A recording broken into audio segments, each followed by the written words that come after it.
Hello. Yesterday was Democracy Day in Nigeria.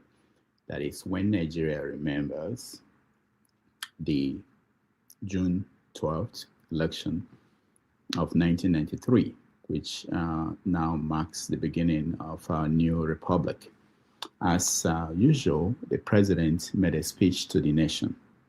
During the speech, he warned terrorists who are making Nigeria ungovernable that they will soon get the full weight of the Nigerian security forces. Listen. Democracy. To bandits, kidnappers, and sponsors of terror, surrender or face the full force of the Nigerian state. These windows of surrender will not remain open forever. No mercy will be shown to those who trade in blood of Nigerians.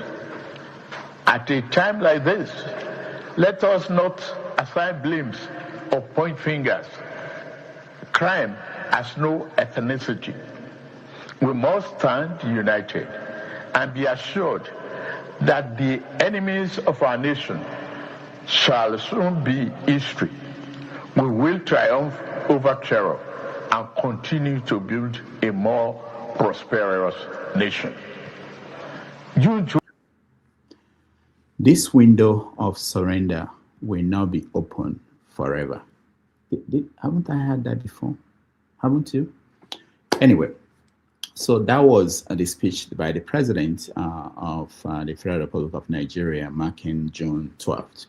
But on the streets of Nigeria were people protesting against the insecurity in the country.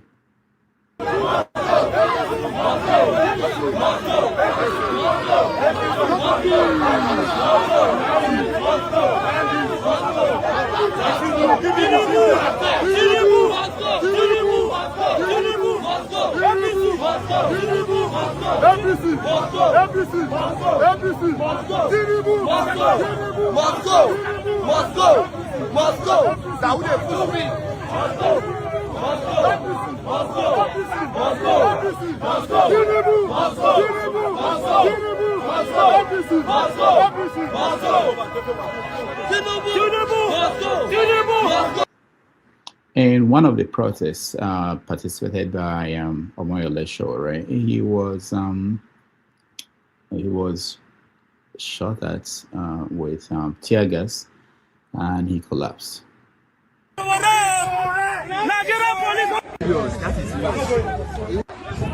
Excuse me. Yeah.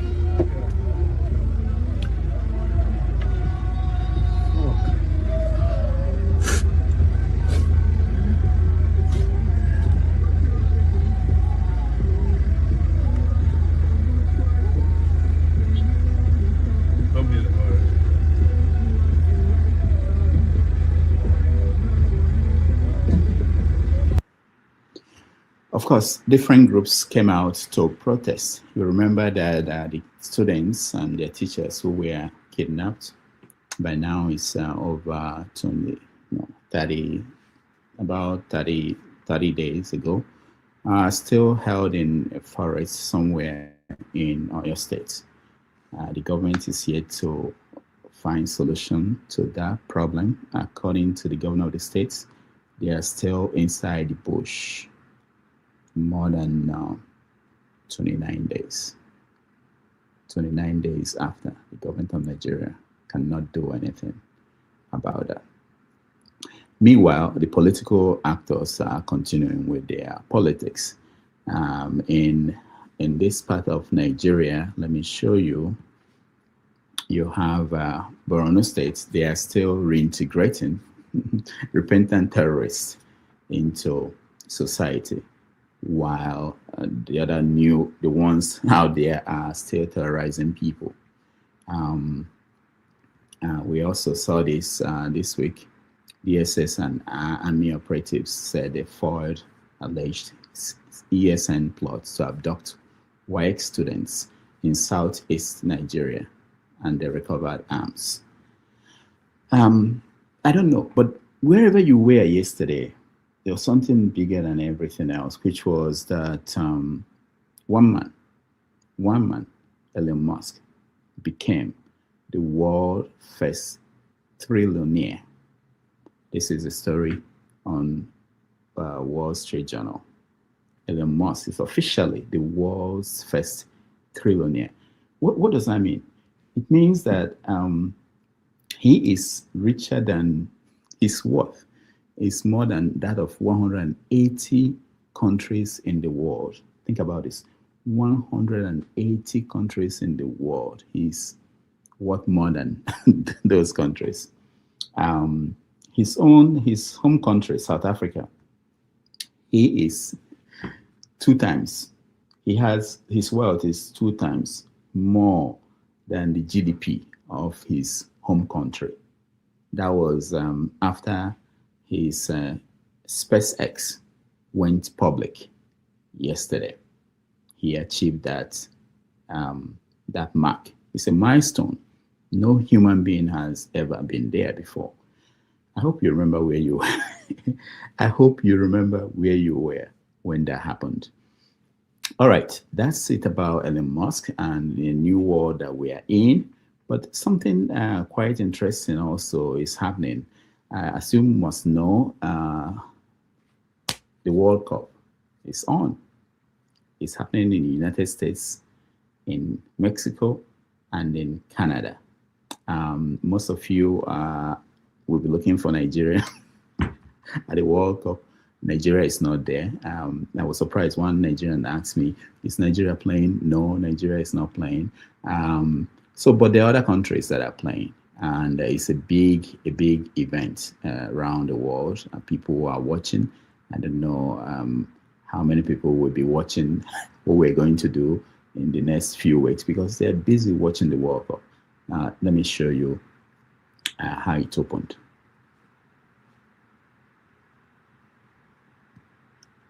So the world is busy now watching what's going on in Mexico, in the United States, and in Canada. Already some games have been played.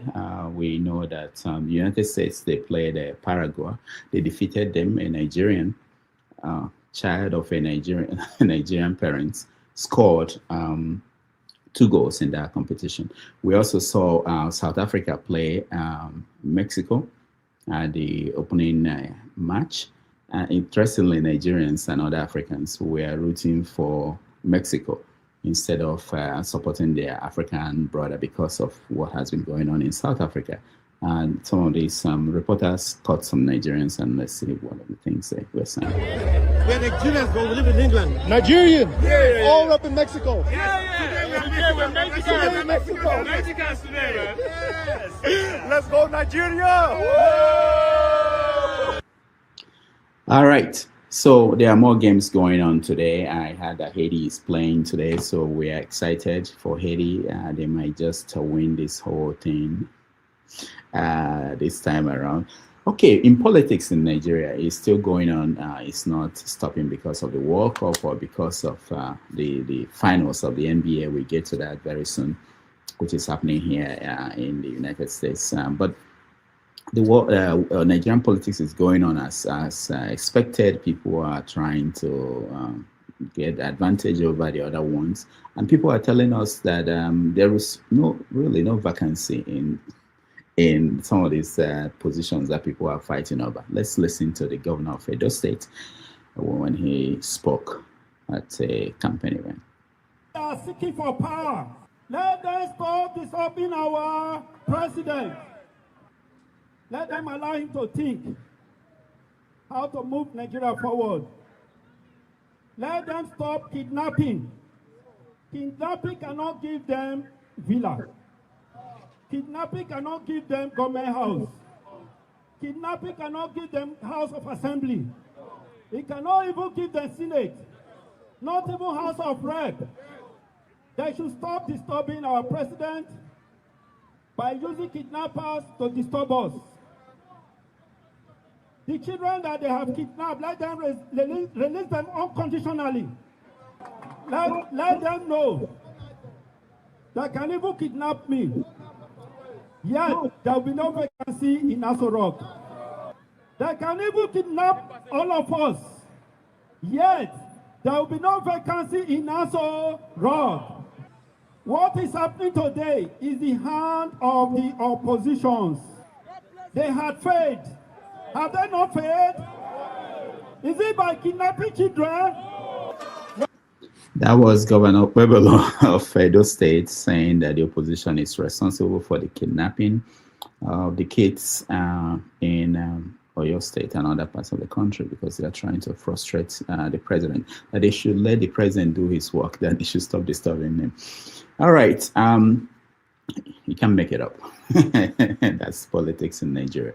But something interesting also, Bianca Ojukwu, who is our foreign minister, did something that I don't think I've seen before. We've been seeing stories out of Ethiopia about Nigerians kept in prison there in a very, very horrific conditions about their prison terms, and I think 4 of them have died. And there were this agitation for something to be done. She finally went there and signed a deal that we transfer those prisoners to Nigeria so that they could finish their prison terms in Nigeria. And they were very happy to see her. Let's watch.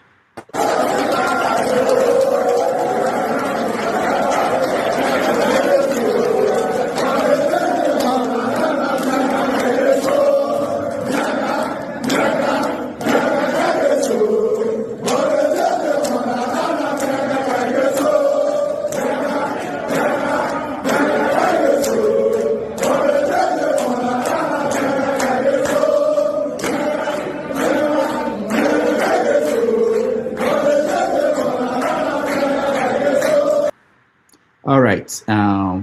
Bianca also weighed in on the situation in South Africa because Nigeria's, I think Nigeria flights of Nigerians in South Africa who are going back to Nigeria started this week, and Bianca spoke on that.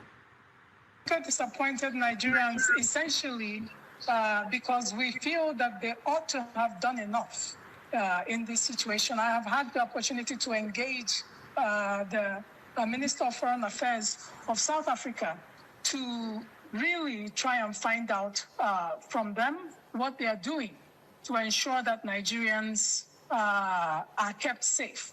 He made the point that Nigerians are not housed in refugee camps. They don't have a specific province or specific quarters where Nigerians are housed. Since Nigerians are embedded within South African communities, living with South Africans, that it was becoming a challenge, actually, to guarantee their safety.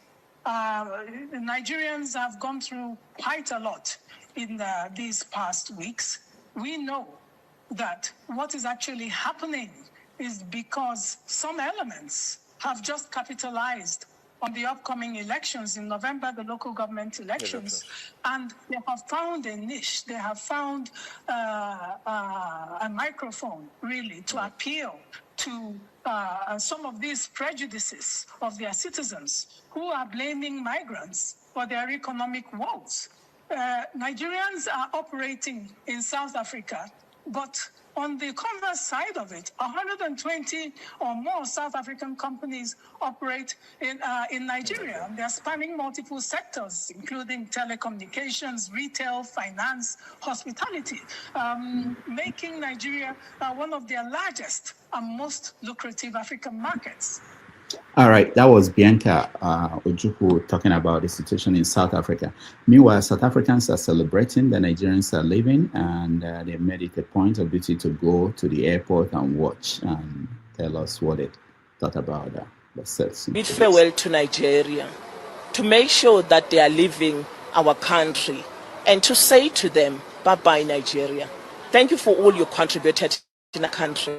We did not appreciate the wrongs that you have done, and we hope that you have learned a lesson. And we want to encourage them when they go to other countries, they must take care of other countries. Today we've got zombies in our street as our children because of them.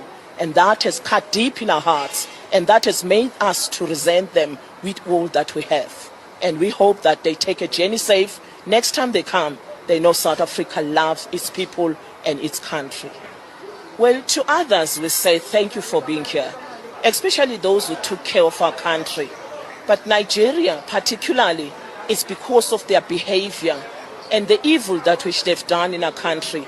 They've hijacked our properties. They've killed our children with drugs. And that is the reason why we are so strong on Nigeria, because of their behavior. Others are better. They live amongst our people. They live in our community. They take care of our things. They're not as horrible as Nigeria is. And Nigeria is horrible. These people are horrible.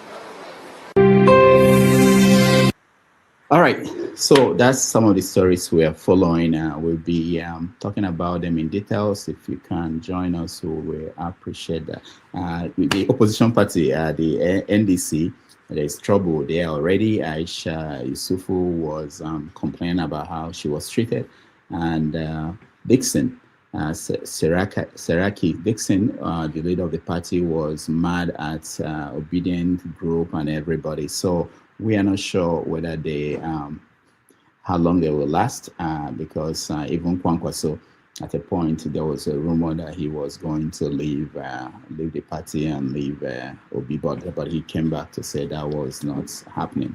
All right, that's what we are looking at today. I hope you join us and be part of that conversation. Again, thank you.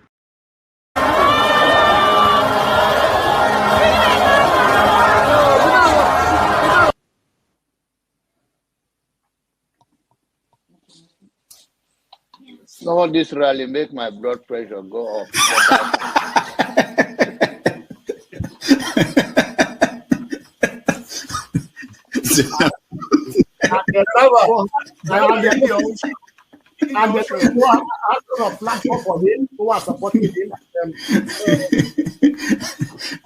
So you should get a filter sometimes, filter your thoughts before you say. I'll continue to take blood pressure medication. Why are you getting high blood pressure, Janaba? Now, I'm not taking medication for myself. I'm taking it for people like some of you guys that after the January, February something, and then people like Soludo, that is a good spoiler. I thank God for his life. He's working for my. And I am ready to die defending Nigeria in whatever way. When it is God's time for us to go, it is. And you took my time to God. You are ready to defend Nigeria. I gave you. No, I'm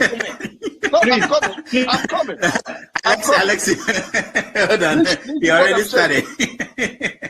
What I'm saying, defending Nigerians is this. I gave him my time, and he's using it to defend. No, sorry. I'm sorry. I hope that Nigeria wins. I'm never going to wish any president evil so that I can say I told you so. No, I won't wish them evil. I hope. You see, I'm not praying. There's no point. I can't pray for Nigeria to be fine. I only hope that Nigeria wins and Nigerians win. Because if you choose a dodgy doctor who has a dodgy record, who has, all sort of accusations leveled against him, to say this doctor, we think he's done this, or this doctor, this surgeon. Yes, he's a senior surgeon, he's the most whatever surgeon, but there are a lot of accusations leveled against him. If you choose him to operate on you, and you tell me to pray for you that it doesn't kill you surgery, what's the point? I can't pray. You might make it, you might not make it.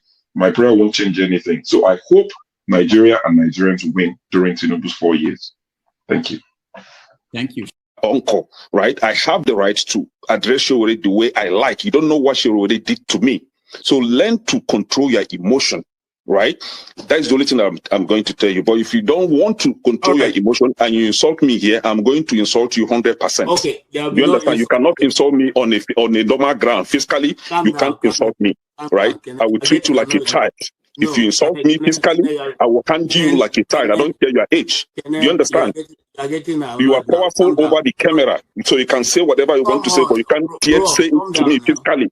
You understand? I will handle you like a kid. Can we arrange the meeting ground? Can we arrange the meeting ground? So learn to control your emotion. You understand? Please don't take him out. I also have a right to respond because you mentioned my name. There's no need to take him out. All you have to do is to meet them or something.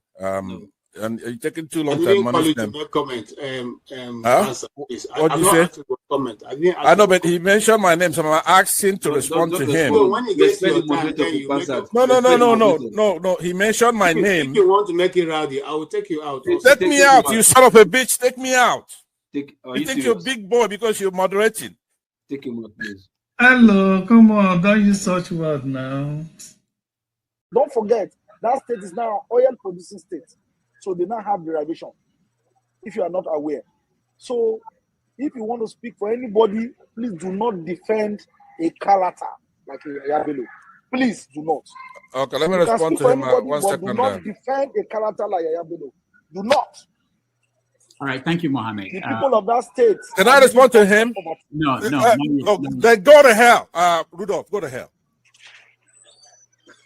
All right.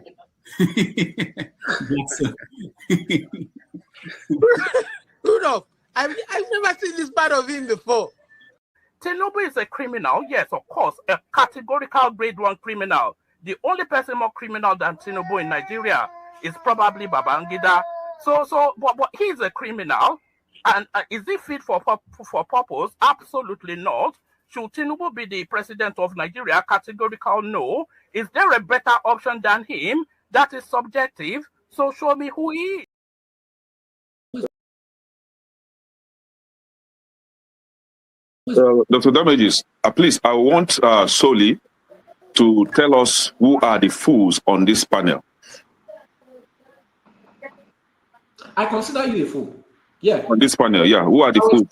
I will explain the foolish statement that you made. When you were talking about Sowore. I made a foolish statement. Yes, you did. You must be very stupid if you don't know how to respect your elder. You are very, very stupid. Are you crazy? You must be very stupid to use that word on your elders. Am I your mate? You're a very stupid boy. Can you learn how to talk? If you cannot handle it, don't ask me. Can you learn how to talk? Mute your mic. See, don't be fooled with the comment section hype. So excuse me. Okay, hold on, guys. I expected you to ask him to withdraw that word. Nobody is a fool on this panel. Okay, hold on. Be stupid. Can you call your hold on, everybody. I know we are ranting. Can you call your father a fool? No, hold on. If my father behaves like you, yes, I would. No, please, everybody, calm down.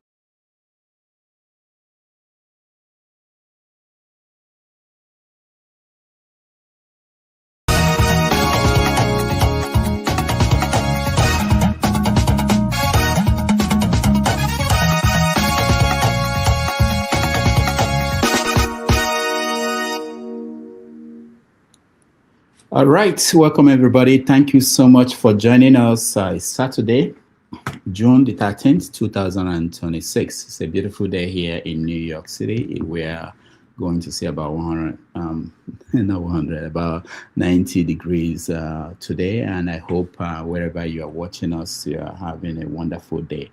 Thank you for joining us. I appreciate all of you. At this point, you can like and share so that when we begin the conversation, more people will know what we're doing and hopefully join us. Today is a wonderful day. People are waiting for games, soccer, what they call football in other parts of the world. It's been World Cup is happening here in America. Several teams are playing today. People are excited about that. The Knicks going to try to close out the NBA Finals against the Spurs in San Antonio. So New York is going to shut down sometime today. If they ever win, if they win today, it's going to be crazy out there. So I'm sure there's something that is exciting that you are doing today, and I hope you'll find the time to listen in and be part of this our conversation today, because a lot of things are going on across Africa and Nigeria, and we are going to touch on them. I didn't mention certain things out of, I really wanted to have that as part of a conversation. Something very interesting is happening at the Senate, which is the issue of the NNPC. They discovered that the former managing director of NNPC LC, that he couldn't account for over 200 and something, I don't know, the figure is outrageous, something trillion. And he is refusing to come to the Senate and answer questions. He said he was He's been sick and he's abroad in Germany getting treatment. And Oshomole, the senator, raised several issues about what should be done, and the Senate should go and arrest him, dead or alive. It caused a lot of problems. So I think it's a big story that is not getting the attention it should.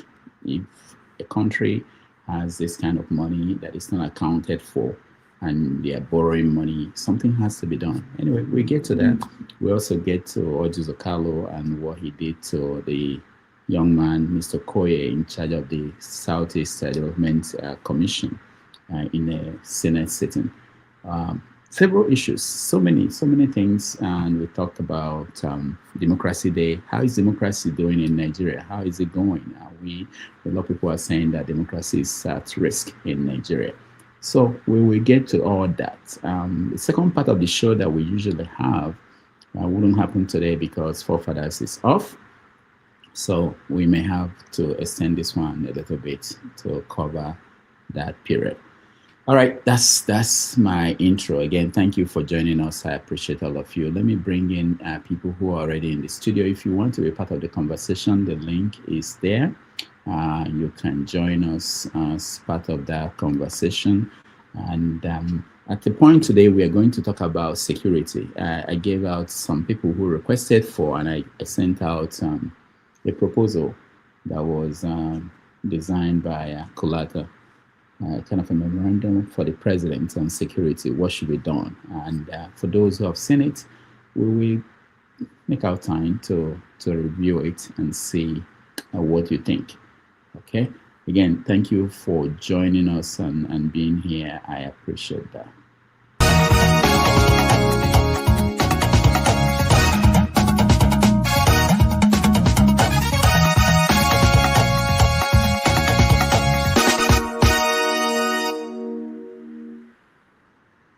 All right. Hello, Sully, how are you? Fine, thank you. I think I have to adjust my camera settings. It's just your position. You're backing the lights. Oh. So if you move in the opposite direction of where you are now, okay, you look better now. Yeah, but no, I have to set it up. Okay. Sometimes it changes the settings automatically. Okay. But I noticed you didn't talk about that miscreant. Getting all the youths riled up. That very dark man. Oh, did he do anything? Was it not anything special other than demonstrate? No, which demonstration? Everything was just cloud chasing. And give two comparisons. Obviously, they will insult me after I tell them the truth, but they cannot unhear the truth. That's my win. Okay. All right. Thank you.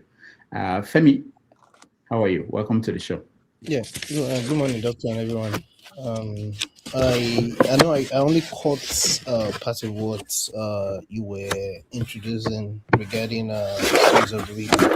As we all know, Nigeria runs on per second billing when it comes to stories. It just comes at you. And I don't know what other things you might have discussed prior to when I started viewing, but you may or may not have mentioned the interview of Blessing Fubara.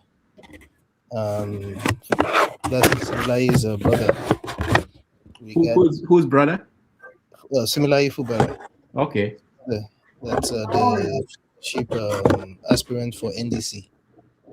And how he's having to kind of deny the fact that. Hold on, let me see. We're hearing. Is it from you that we're hearing noise from the back end? It is Femi.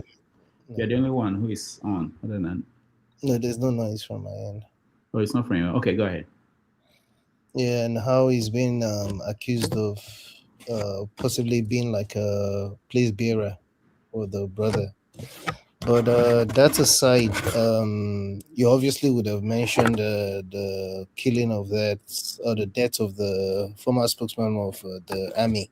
No, I didn't. I had that on the list of something to talk about. Yeah, and he died in captivity. Right.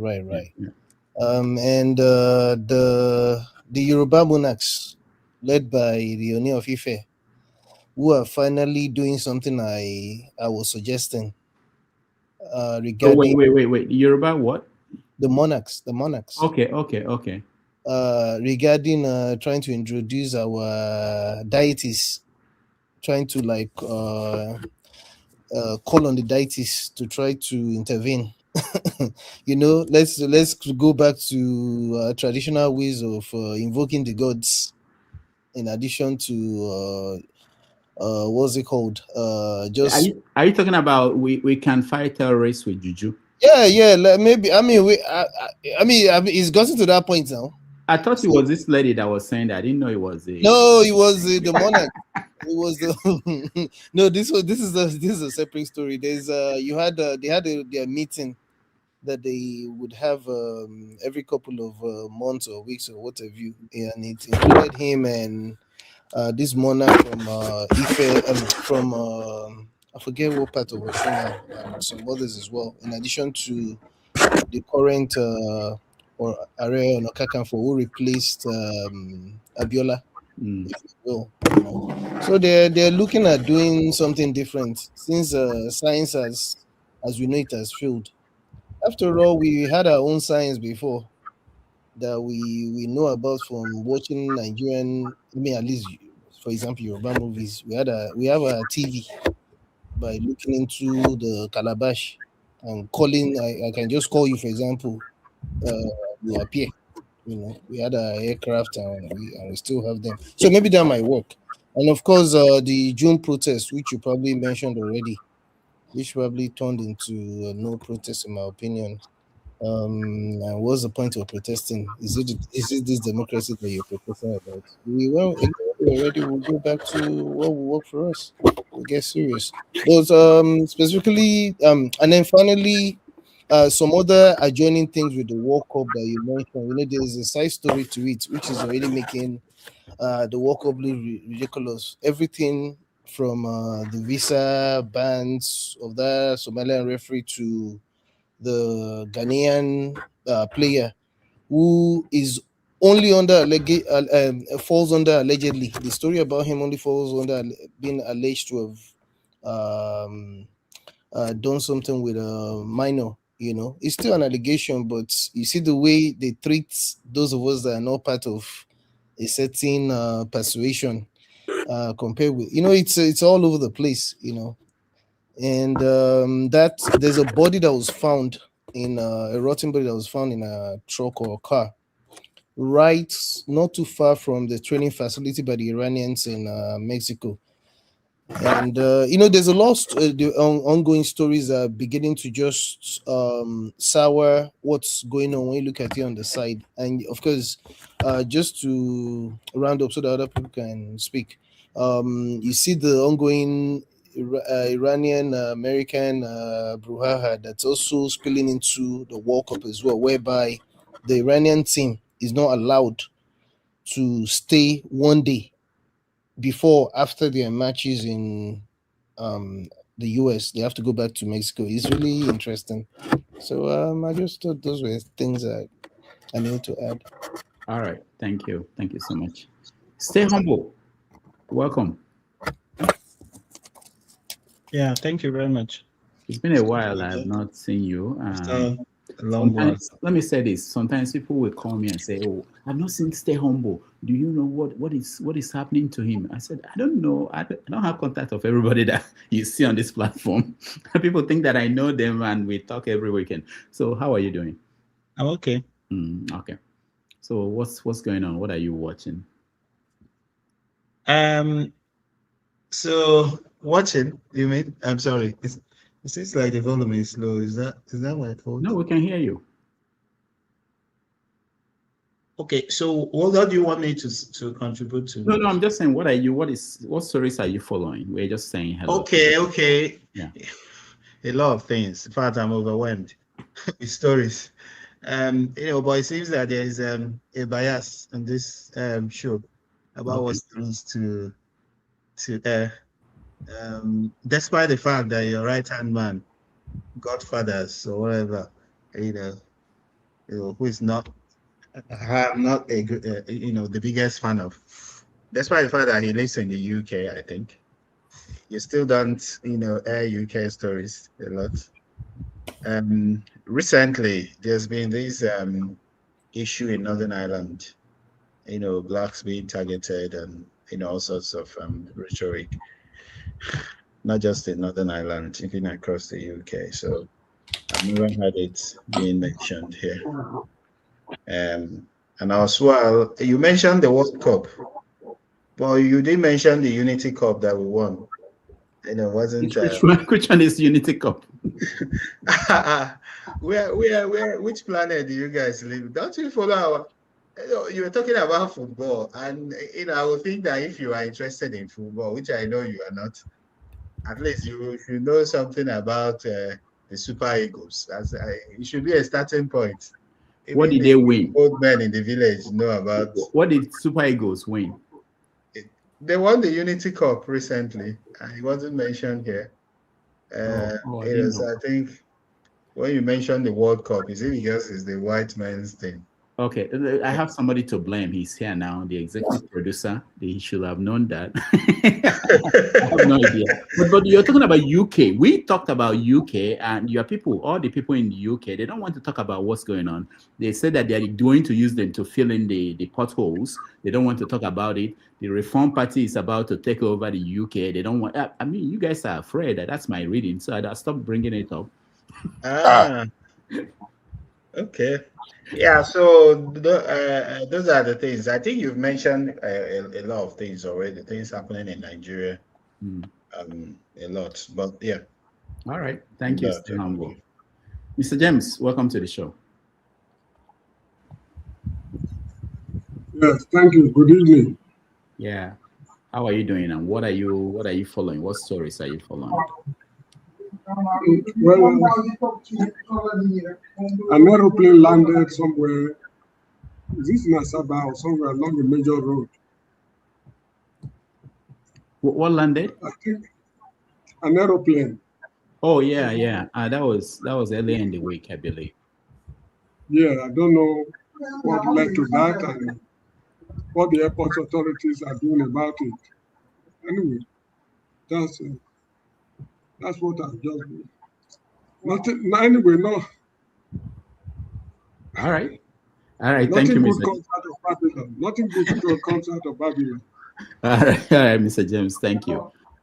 We see there may be some good stories, good news out of Babylon every now and then. Jagun, welcome to the show. Good evening from here. How are you? Good. I'm very good. How are you? Yes, the same. Good. You said that we in the UK are afraid of stories from. Every time I pronounce exactly what's going on, so I take that as you're not listening. I had you. Actually, you were the only person that touched on that topic. You explained it well, but the rest of them, I've thrown it to them. They don't say. All anything. Those people are newcomers now. They're not real Londoners. I threw it to them. I know that several of them, even forefathers, wouldn't touch that topic. I don't know why. Anyway, so the fact of the matter is, this week it has become worse than when I explained not to think about it. Worse in the fact that the way both the media, politicians, and now the people are growing in persuasions, the negative persuasions of how to get along with your so-called countrymen. And in this, we saw what took place in a place like Northern Ireland. Now, I would say that this is not just for the UK, it's happening globally. South Africa and America, similar in the way they look at what takes place when a white person is a victim in this country.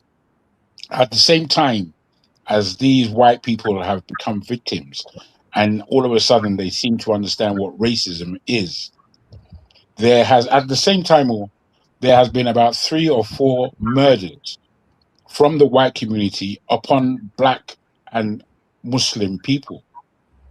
And it hasn't been given any air at all. So you know that things are highly being manipulated by both media and politics, to the point of even someone stupid like Elon Musk getting himself involved in all these shenanigans. So I would like to let you guys know that before we move on. All right, thank you. Let's say hello to Maska. Maska, hello, welcome to the show. Good evening, Mr. Rudolph, and Yeah, good evening, everybody. How are you today? We thank God. I'm fine. I'm fine, sir. The only two stories I'd wanted added, I think Femi mentioned one, the retired general that died in captivity, sadly, today, I think. Oh, yeah, I think it's today he passed on in the hands of the bandits, in the hands of kidnappers. And then the plane that landed and took off without any sort of authorization by the I think national agency in terms of control of our airways or airspace, so at this point there's nothing much for me to add. And obviously me, I'm much more keen on the stories behind the stories. I believe if you keep following the stories, you miss out on the real issues, the real reasons why these stories keep happening.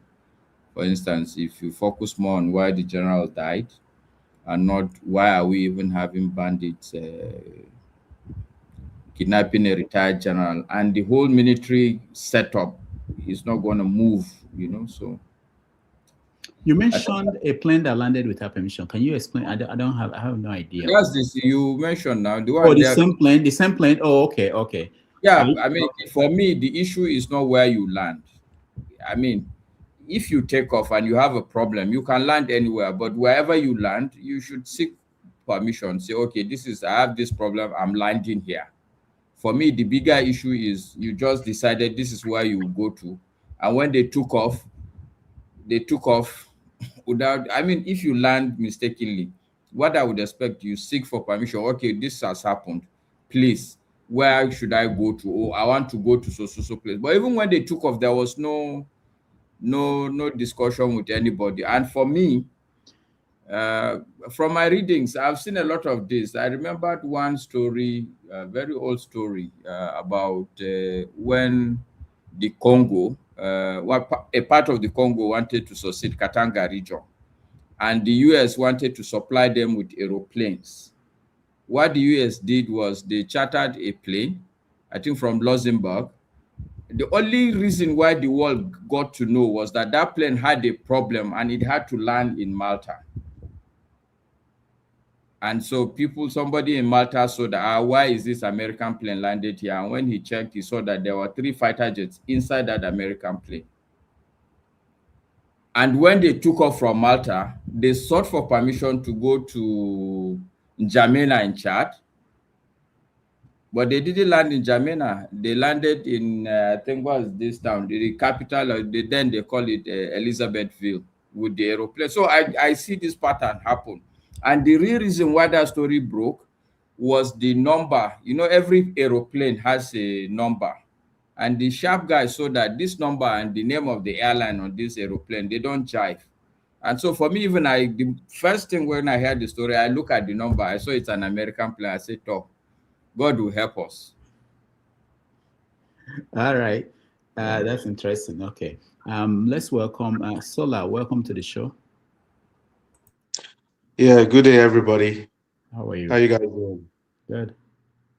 So, what are you watching? I mean, almost everything and everything. The only one that stands out for me, I mean, a lot did. But the major two that stood out for me this week is I think someone has mentioned it, the Somalian referee that was stopped, and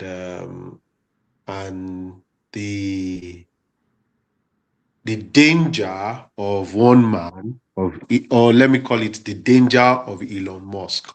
That is what I'm going to put. Not simply because of the fact that he's become a trillionaire. That's not the problem. But the danger of Elon Musk. So those are the two that more or less stood out for me this week. So I yield the floor. All right. Thank you so much. The danger. That should have been the caption. Instead of saying that he became a trillionaire, we say the danger of one man being that rich. All right. We're going to discuss some of those issues. And when we start the show, again, thank you so much for joining us. If you want to, you can like the stream or share it. And if you can support us also, you can at this point. Thank you, everybody. We are going to now start the conversation. And we're going to start with Democracy Day in Nigeria.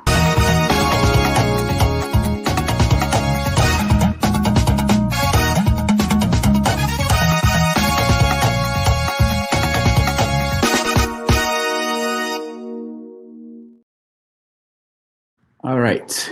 So yesterday was June 12th.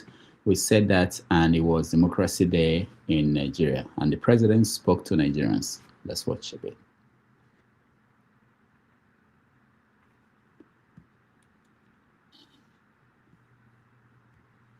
Democracy.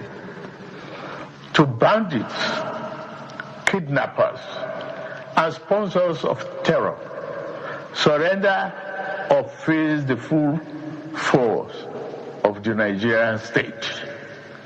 These windows of surrender will not remain open forever. No mercy will be shown to those who trade in blood of Nigerians. At a time like this, let us not assign blames or point fingers. Crime has no ethnicity.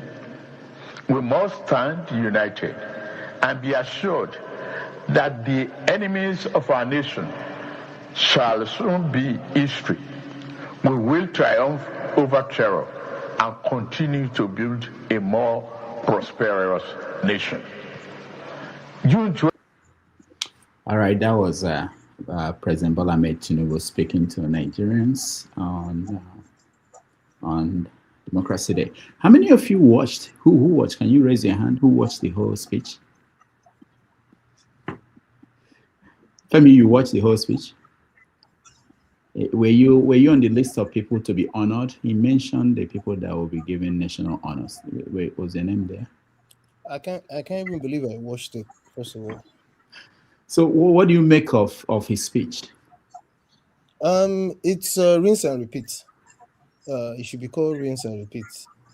Because it's almost a like for like what he had last year, and if you try to substitute a couple of words there and there or phrases, it would most likely mimic what he had the previous year as well. So at this point, because basically it just draws on the same thing, part of which you saw in that excerpt there. You say do not cast aspersion, do not start throwing stones at them, but they did the same thing to Jonathan. So I don't know how that makes way in a speech. And then in the beginning of the speech, you quickly pivoted into again politics, talking about Ekiti, and it didn't take long before he pivoted into that. And if you, the moment the speech starts, you just realize that, wait a minute, why do we keep talking about 27 years of unbroken or unbridled democracy? Which democracy? So the content was short on anything. And then, of course, the thing that we're becoming accustomed and acclimatized to, unfortunately, talking about how they're going to rain down heavy on bandits. Only this morning you saw what happened to that general. The same thing. There's nothing. So it was just as irritating as they come. There was nothing to this. That's why I say I can't believe I actually listened to it. I barely did, but I did. So what do you think about the state of democracy in Nigeria today? Is it better or worse than it was under Buhari or under Jonathan? Have we had are we practicing democracy?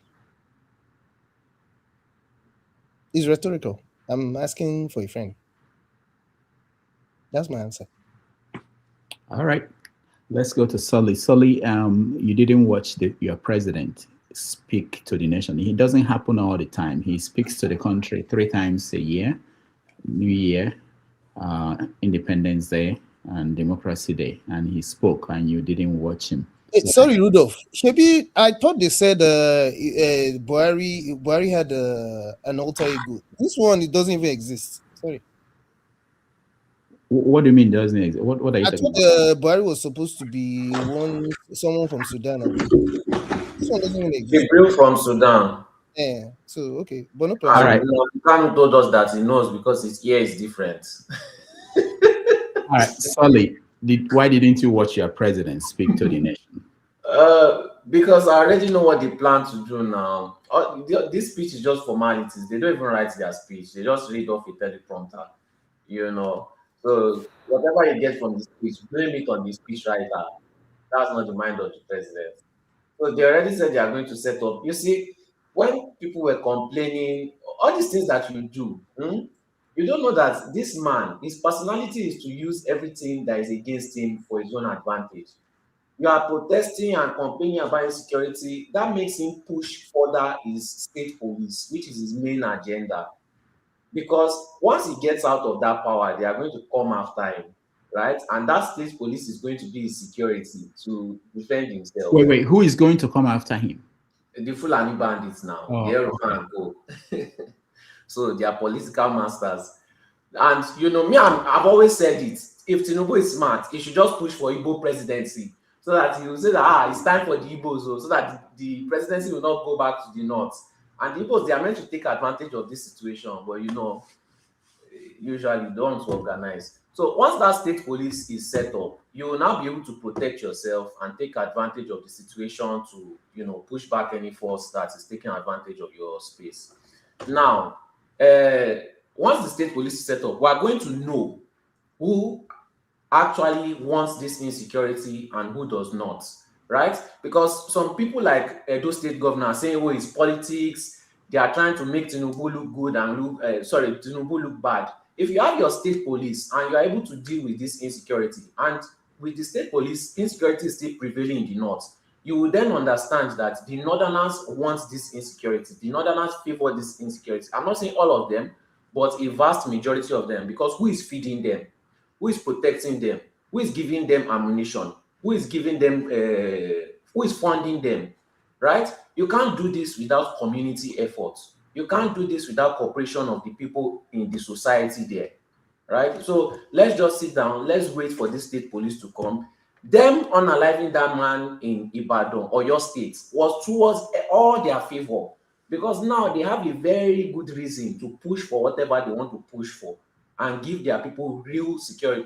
When they wanted to set up Ametokun, Buhari and co were the ones that did not allow them to carry real weapons. They said they should just allow them to carry hunters, rifle, and all this stuff.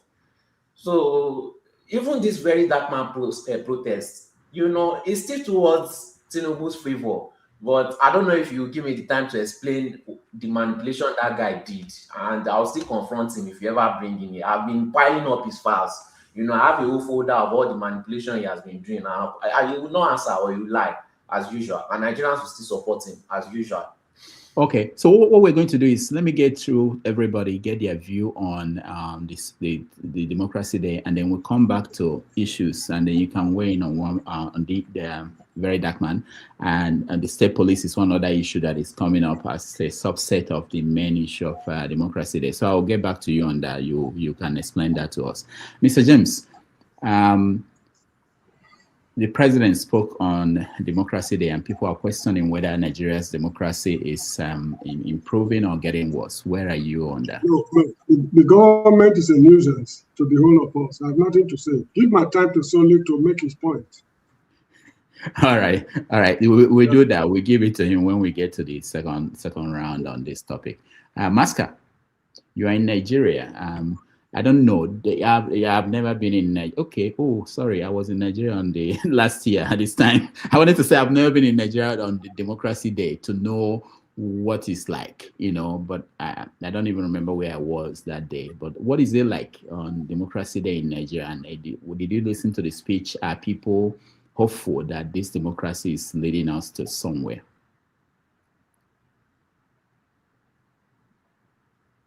I can hear you. Maska, you're muted. Okay. Initially, I think at the onset, it was a big deal. And if you remember, it was not June 12th. It was May 29. I think there was an initial fanfare, but yesterday, just so you have a good understanding, there's really nothing. And I did travel. I went to a place called Akwanga. I think it's about 150 or 200. Oh, Akwanga! I did my my youth service there. College of Education, Akwanga. Oh, fantastic! So I went to see somebody that had some medical issues, just to go see and commiserate with the person. And I traveled with let's say half of my family. And it's just a normal day. There's really no big deal. Really no big deal.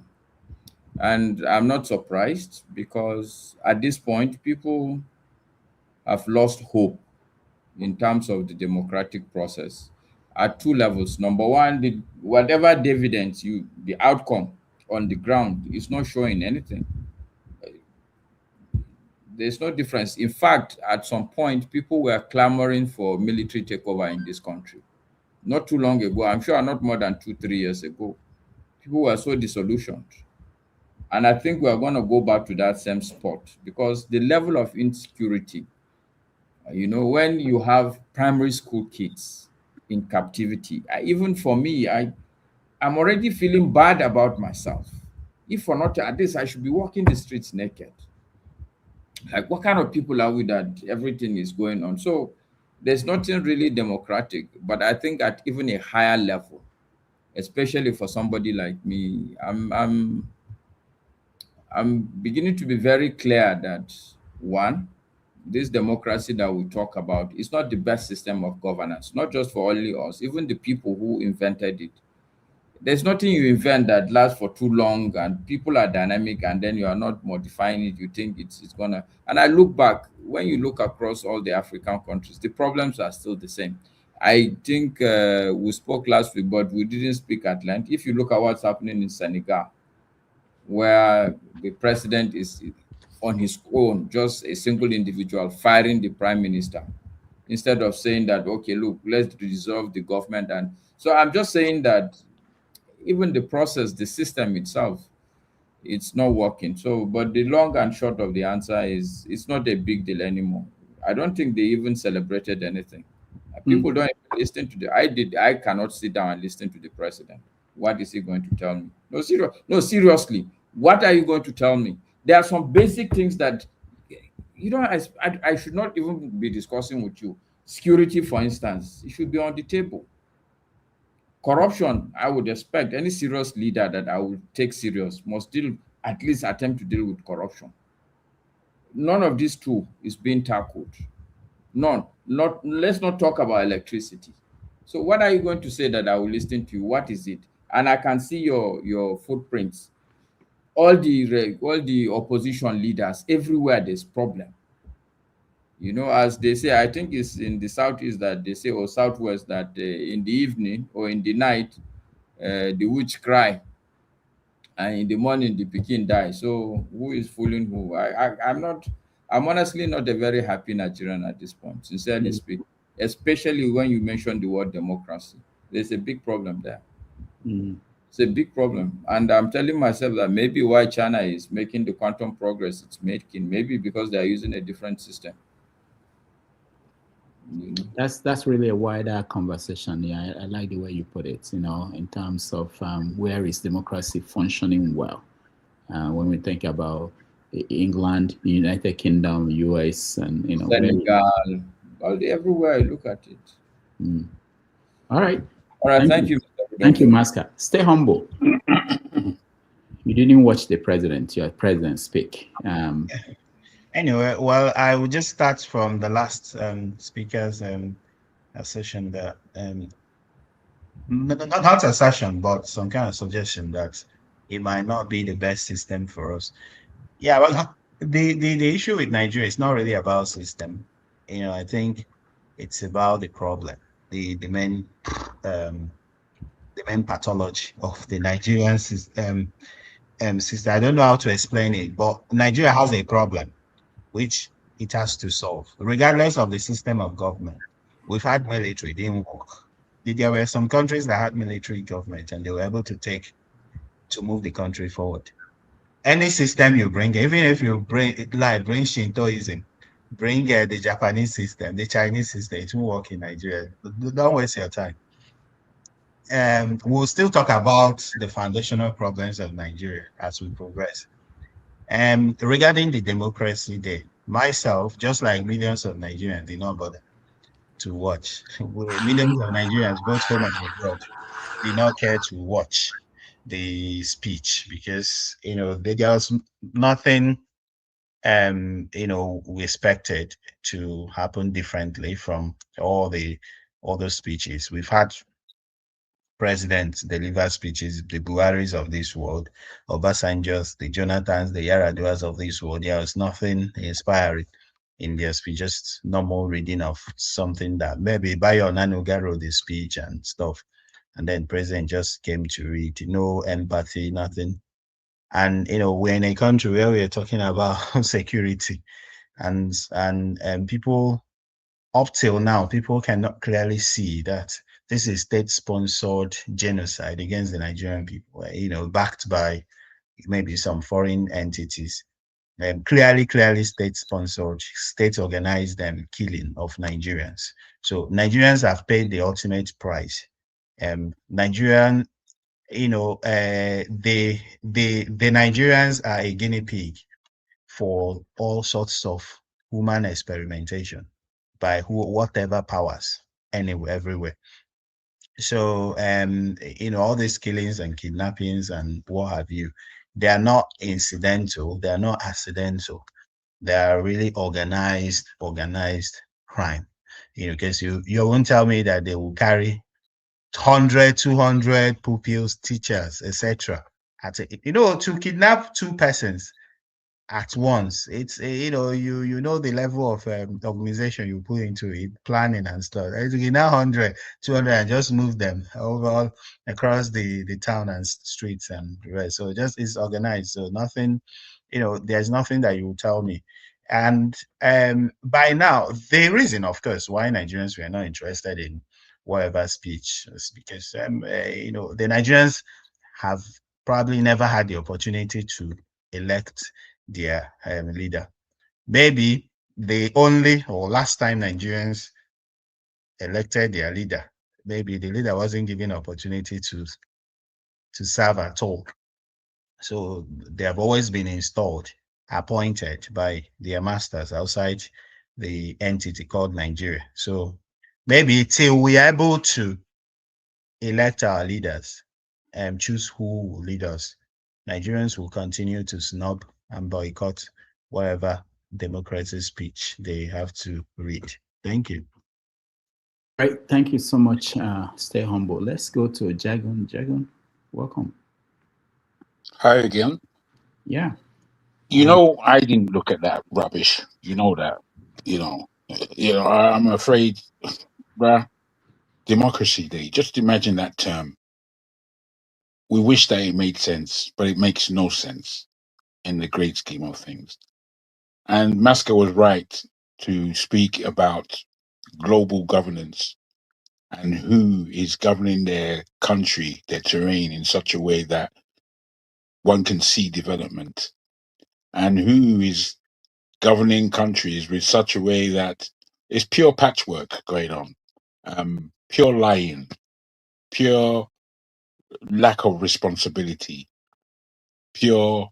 This is wherever there's democracy I can see in the world right now, across the whole of Europe. None of them know what they're doing. They're just scampering around looking for where they can cut a deal that may benefit them. America just leading the whole world into more levels of lying, obvious lying. You can just see the stink of lies coming out.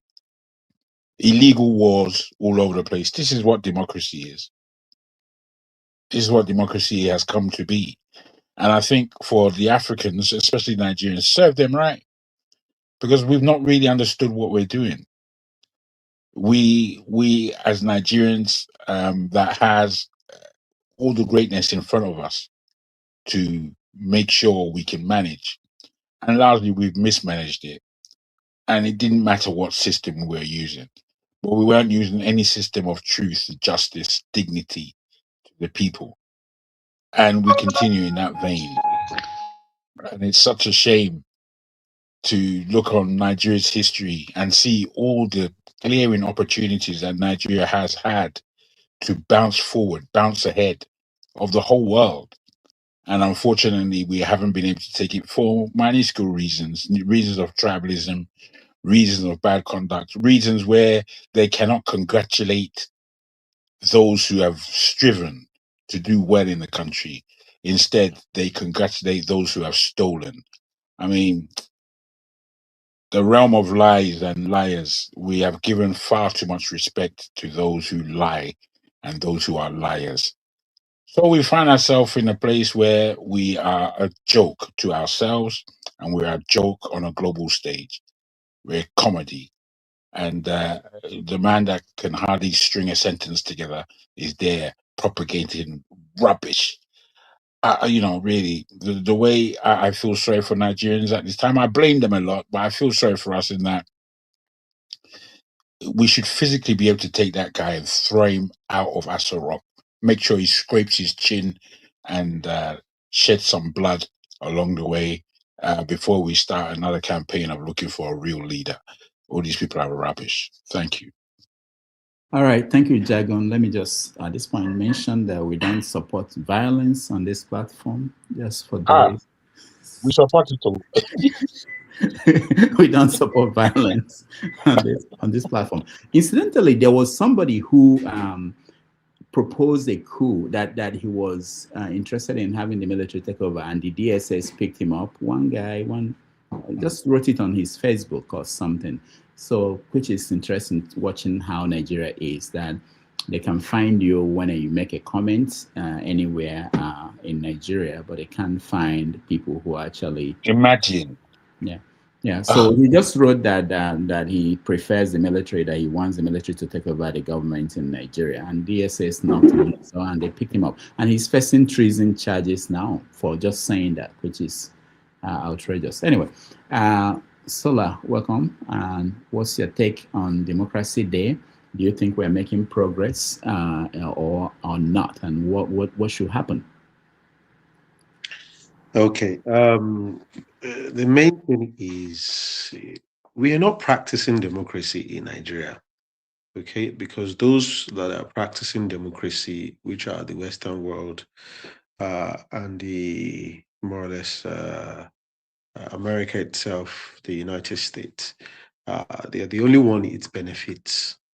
If you look at other countries, even some countries, some states in Europe, I mean, they're not really practicing democracy like that.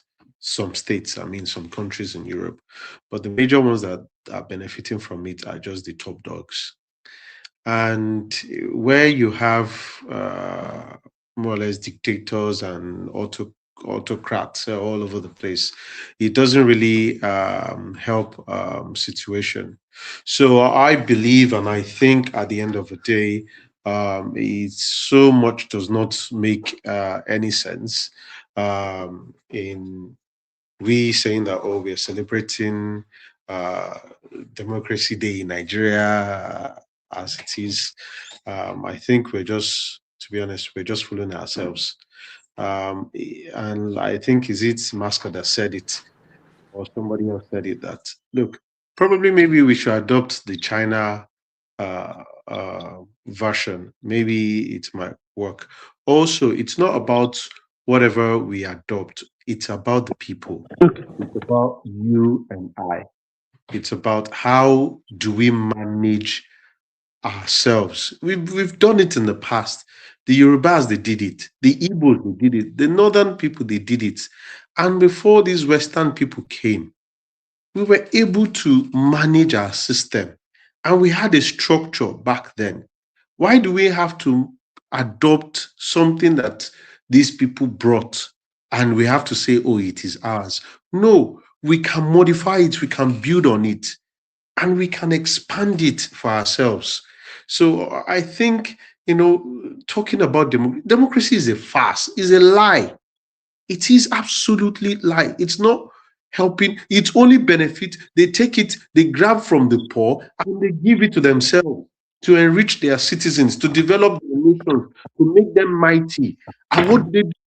They create weapons. And if you say PIM, they will tell you, I will blow you away till kingdom come. So you become a subject, you become a slave to them. So I think that's just where the problem is. So I didn't listen to the guy because it wasn't worth my time. I think it's just a waste of space and breath and waste of time, anybody that listened to him.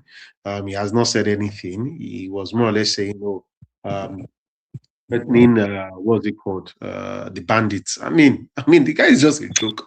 To be honest with you, I don't want to talk about him. Thank you. Thank you so much, Sola. Tony, welcome to the show. Yeah, greetings, everybody. You're smiling. You're smiling. You may be the second person that listened to Tinubu's speech. Did you listen to his speech? Yes, I did. I listened to my president. Very good. Very good. Now I listened attentively, and he said quite a lot of things. Okay. What did he say? Most of the things he said were just were abstract hopes and promises. No definite timeline for the things he said he was going to do. No roadmaps. It was vague. Nothing concrete. He said we're moving from uncertainty to stability. What does that mean? With daily kidnappings, terrorism, people being killed, people being beheaded,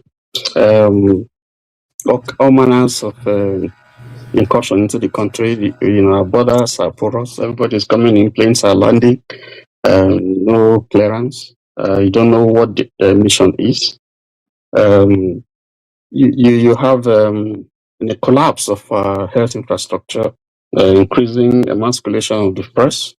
You have a total collapse of structures and even government. The president took no responsibility for his failures. He didn't agree that he has failed. Even when Jonathan was the president, he did say that the buck stops with his desk. Here we saw a speech where he didn't take responsibility. Instead, he was blaming governors and local governments and even the Nigerian citizens. For instance, I give you an example. When he was addressing the youth, he said to our young people, and this is in quote, to our young people, Nigeria is your home. And I'm wondering, young people who are going through the Sahara Desert and taking very, very risky journeys to get to Europe and totally surrendering their lives, because it's like a mission impossible. And continue, he says to them, Nigeria is your home. He talked about Nigeria being their future. And then he says, I didn't really hear that. I'm trying to hear that because the pronunciation looks like someone who is drowsy. He says, build her. I think he wanted to say here. He said, build her. That's what I heard. Code her. Work her. I think he wanted to say vote. He said, vote her. And I think these are signs that, the president is cognitively losing it. Go and rest. And then he says every great nation was built by those who stayed to solve problems, not by those who abandoned ship. That's what he said. And I laugh when I hear that, because I know that some of his children are here in the United States. They abandoned ship. They didn't stay. I know that many of our people go, including him, go to France or to UK to seek medical attention. It's 2 years they are spent. No single hospital is fixed where he can take treatment or where our politicians can take treatment. So, and then, but we see people going to France for medical tourism, UK, America. Total neglect of our health system. and you say people should stay here. I don't understand that. There's no definite policy to address insurgency, excruciating poverty, and even food inflation. I talked about giving tractors and so on. How can people use tractors when it's difficult for them to go to farm? So and then you look at the list of national awards. I didn't want to speak about that because there's there's someone who bears my name who is there. But if you look at the list, I mean, it speaks a lot. So let me stop there. Generally, I don't think there was inspired who he wasn't his speech, wasn't presidential. He wasn't really speaking to Nigerians. Probably he was speaking to himself and his party. Those are my impressions of. But sorry, Mr. Rudolph, out of curiosity, I just want to ask Mr. Tony a question, if you permit. Okay, go ahead. So, Tony, why I'm just, my head is, I'm trying to wrap around my head like, okay, so was there an expectation when you set aside time to listen to him, or what was the logic, what was the thinking behind your listening? Well, 2027 is coming, and he said he's trying to run for election. So I wanted to see what he's going to tell the nation that he has achieved. That warrants him to run. He has a right to run. But I wanted to see, a carefully marshaled out points of what he has done, what the challenges are, and then what he expects to do if he's voted in. I didn't see that because I wanted to see whether he has fixed electricity, which he said, if you don't fix, if I don't fix, don't vote for me. I wanted to see if he has fixed, provided meters for people, because he said there would not be an estimated meter, and he gave a timeline for it. So for those specific things that he gave a timeline that he's going to do, I wanted to see him say, okay, this is what I said I was going to do and I did it. This is the challenge and so on. But I didn't see things like that. I didn't even see him accepting any blame for anything that, is happening. And yet it's very, very clear that this is not where we're supposed to be. This is just take the World Cup, for instance. It's a country as small as Cape Verde was there. Curacao is there. Cape Verde is not up to 1 million. It's not even up to the size of one local government in Nigeria. And they're there. Curacao is there. Haiti, that is, almost, the problem that is going there, is there. And Nigeria is part of the fact that FIFA expanded the list of countries that can participate in the World Cup. Giant of Africa, Nigeria is not there. It doesn't speak well of the country. All right. Thank you, Tony, and thank you, Mr. Rao. Plus, you can put me back. I'm sure a lot of people want to join, so you can put me at the back. Tony, just to say, was it therefore a waste of time? Did you land on that? It was a waste of time listening to him. No, it wasn't a waste of time for me. It just confirmed my belief that this man, I can't vote for him to come to 2027. He has nothing to offer. Doctor, let me add something real quick to footnote what Mr. Tony just said, and in response to Jaguar as well. I watched out of curiosity in a way just to see what could be different, not because I was disappointed at the end. Because if I summarize something he even pointed to that had to do with electricity, which again is just a rehash generally of previous speeches and what he has said, he still went back to basically the same thing that he keeps mentioning about how they've deregulated, they're paying some amounts that were owed, and no timeline. So it was just blank. So I was like, aha, no wahala. So it's true, we have entered one chance. We just started. Okay, Tony, one of the, I know you may not have the answer before Ovia comes on. One of the things I was trying to confirm, was the speech a live broadcast or was it recorded? I don't think it was live. I believe it's recorded. It's recorded. Recorded, okay. So, but what it was a 15-minute speech, and my concern from the beginning is, why did they allow this version to be put out there? It was terrible. I mean, you have time to redo it. If it's not coming out well, why did they? Is this the best they could get from him? Rudolph, what's worse? What's worse is even the way it comes across. If you're not careful, you probably sleep by the second line. You'll be sleeping. You could hardly hear. It's terrible. It's not inspiring at all. So my head was, if this is the best they could get from a president, then we're in trouble. Anyway, thank you, Tony, for that in-depth look. Ovie, welcome to the show, and we are talking about democracy in Nigeria. We are keying it off the speech that President Bola Ahmed Tinubu made to Nigerians on Democracy Day. So what is your take? Did you watch the speech, and what is your feeling about what he said, and did that make you feel confident that we are moving forward? Yeah, thank you, Dr. Dameji, once again. I think I listened to every speech of the president, unless the one I don't know. I do that for three reasons. In case of Nigeria, one, because I'm a Nigerian. Two, because I see myself as an historian, as a history student. So I take a lot of the things into consideration. Then the third one is that I also consider myself as a current affair public analyst. So if I don't pay attention and listen to those people, what would be the basis of my analysis? How do I back up my point or analyze data? So those are the reasons that keep me, at that level. So yes, I listened to it, and he spoke a lot. He touched pretty much on a lot of things.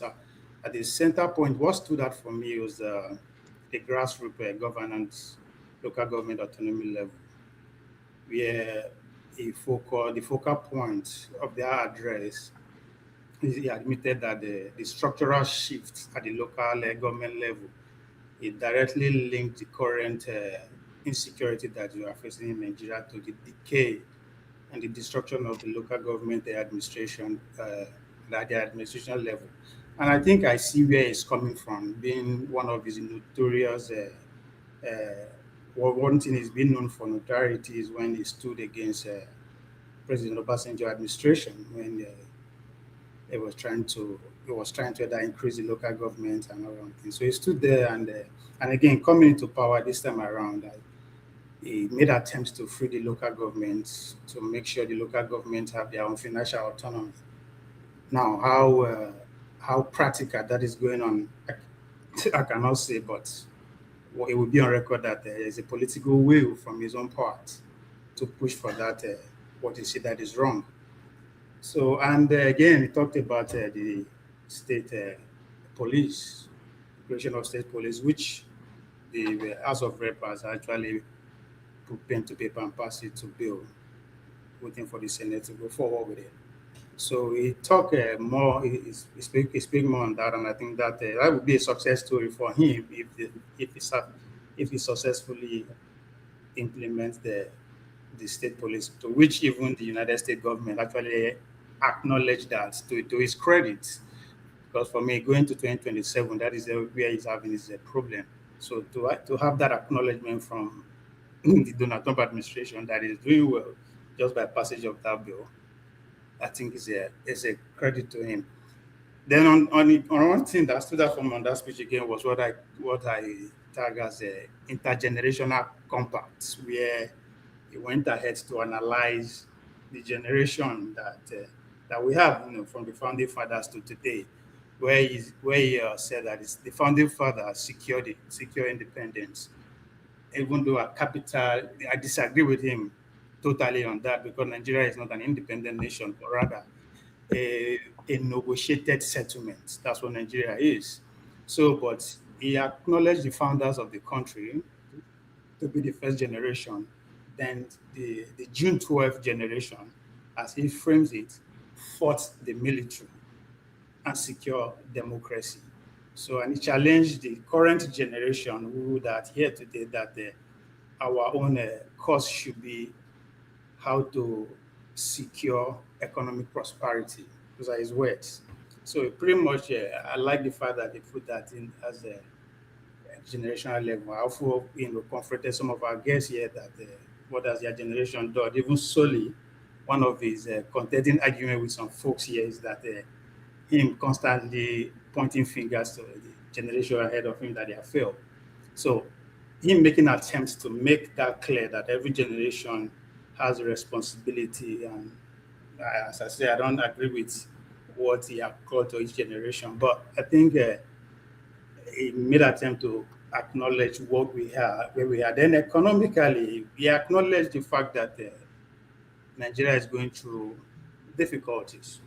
And again, because of his policy, he charged Nigeria to remain state fields and all that. So I have kind of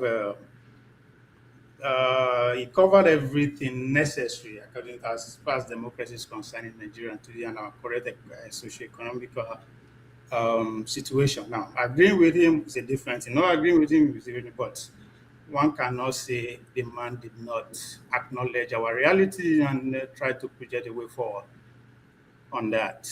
But where I disagree with him about the founding father that where I describe Nigeria as a contracted, as a negotiated settlement, it's also at the center of the so-called democracy we are practicing. I don't think there's anything wrong with the democracy that we are practicing. It's working excellently well the way the framers framed it.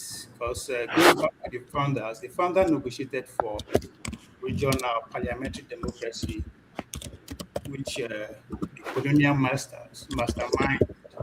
But along the line, the American government come into play, decided to want to take control of the colony and force us to adopt their own system, the American political system of independence. So at this current time, those two ideologies are in war in Nigeria currently.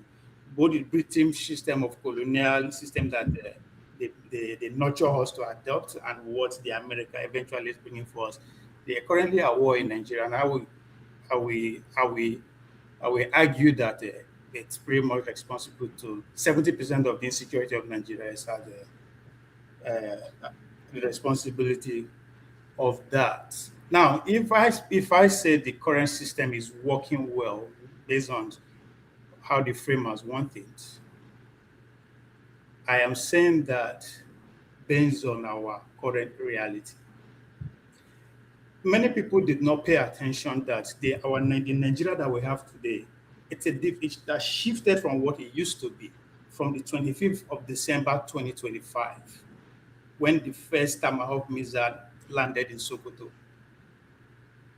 A lot of things changed in terms of the country as a whole. Bola Tinubu left the country immediately, spent up to 2 to 3 weeks. 25th of December, the country was struck on behalf of a particular group. That's why they frame it, the Nigerian Christian. And the president of the country, as I see him as a manager because they manage the economy on behalf of the empires. But he left the country almost 3 weeks. Nobody see anything. When I say nobody, I'm not talking about with the citizens, we no count. The power brokers from every region, even the so-called opposition leaders that we have today, they were mute. They run mouth from there and there, but no concrete debate or argument or question was asked why our president will leave the country for 3 weeks at the time whereby everybody is asking questions. I don't think Nigeria has experienced that kind of what happened on 25th of December. And it continues, right? But that did not bother me. It only make me understand more things. Especially regarding 2027. From that day on, I concluded that the only way Tinubu will lose the election is if the Washington, D.C. or the City of London did not sign up for it. And so far, with what happened this week, with the acknowledgement of what he has done from the administration, I think the game is over. Defending democracy, I don't think I say we, the opposition, I'm talking about both the Nigerian masses and the leader, have the capacity to actually want to defend a democracy. I would narrow it to the Obi movement. If we look at the Nigerian, I won't even say the obedience, because the movement, the Obi presidency is a controlled opposition. No, I said a lot, but I'm concluding now. The Nigerian youth, and every Nigerian youth, the Gen Z, let me be specific, They are fed up of the system. They don't even understand, so they don't want it. They want the system destroyed. That is the center of their agitation that leads to NSAS and the rest of it. Along the line, a control leader was appointed in the name of Obi from the system to come and lead that movement. A metamorphosis from that raw hunger of the system to now production to consumption, from consumption to production. That was 4 years ago. The same movement, that energy, again metamorphosis to now want to save democracy. Democracy that they did not apply for, ask for, or even frame. They want to fix it. And if we look at the origin of this democracy that Nigeria adopted, let's go back to the origin of the United States. They don't kill them. It's in the Obama administration or the current administration.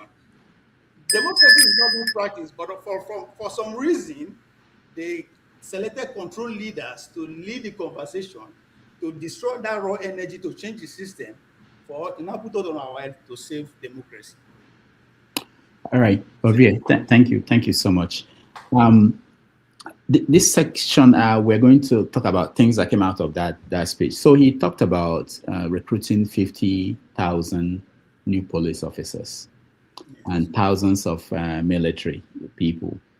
He said that they spent this budget, they had 5.41 trillion, the largest for defense.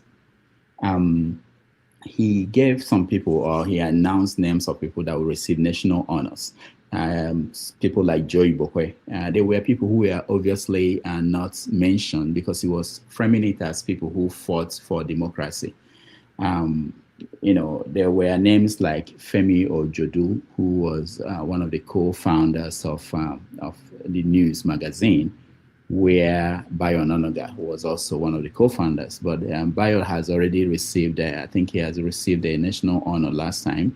So, but he didn't mention Femi. Incidentally, Femi, who was supporting the former vice president in that election, and they've not forgiven him for that. Someone quoted something he said that I think is actually quotable, that every great nation was built by those who stayed to solve problems, not by those who abandoned ship. This other quote is also very interesting. He said, at a time like this, let us not assign blame or point fingers. Crime has no ethnicity. We must stay united and be assured that the enemies of our nation shall soon be history.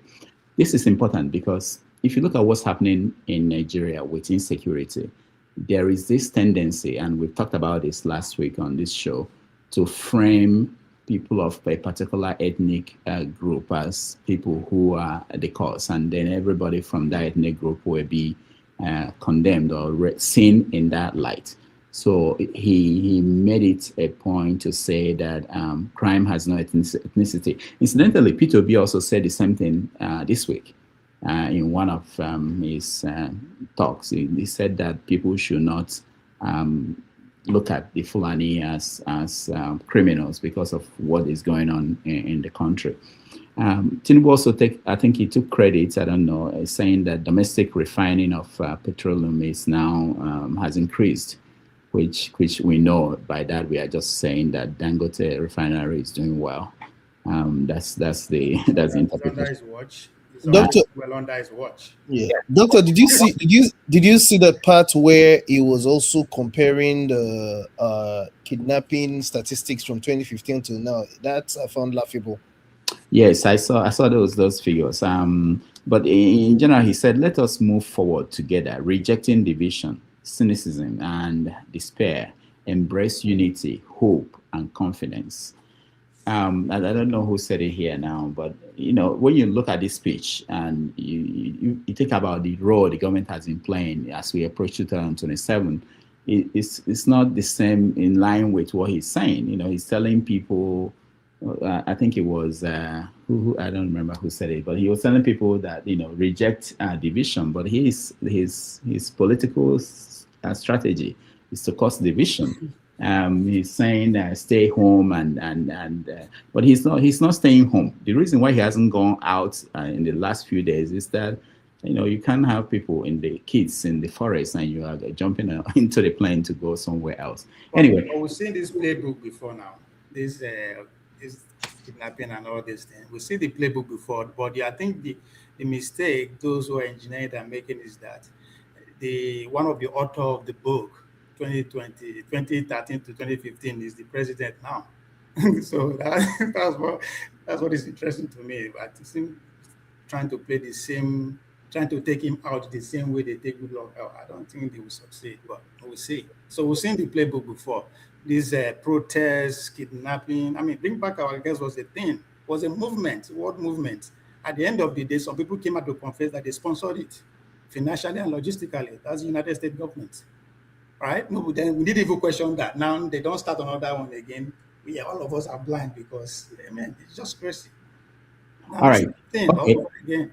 So we will let me play this video and then we go to break down the aspects or tangential things that came out. So one of the things that we know is the state police, the issue of state police, and the Nigerian House of Rep. They actually met and they made a decision. They voted that they will support state police. Correct me if I'm wrong. I think they also voted to increase the number of House of Rep and senators. Oh, I think I saw that headline. Yeah. So a lot of things happened this week that. All right, let's watch that clip and then come back and then we'll get to the nitty-gritty of each of these decisions. Now say the man who talk anything, so now nonsense they talk. Now I want to analyze the nonsense. Yeah, we do have a problem as Nigerians. First of all, we say, be our president. Adeswa Giwa Osage tells us how it all unfolded. Day began with just over 240 members in chamber, but by the time the question of state police was put, the attendance register told a different story. So total members physically present now is 290.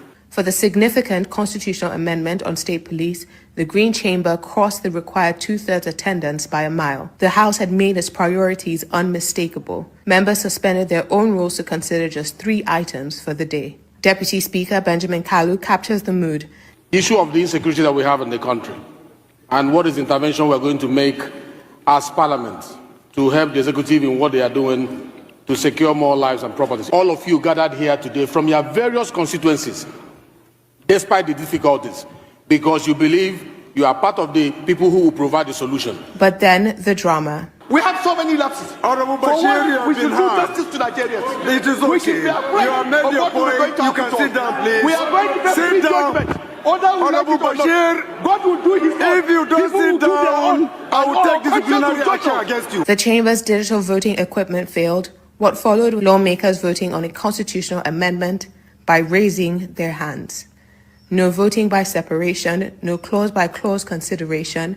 The House voted on the bill as a whole, using only its long title.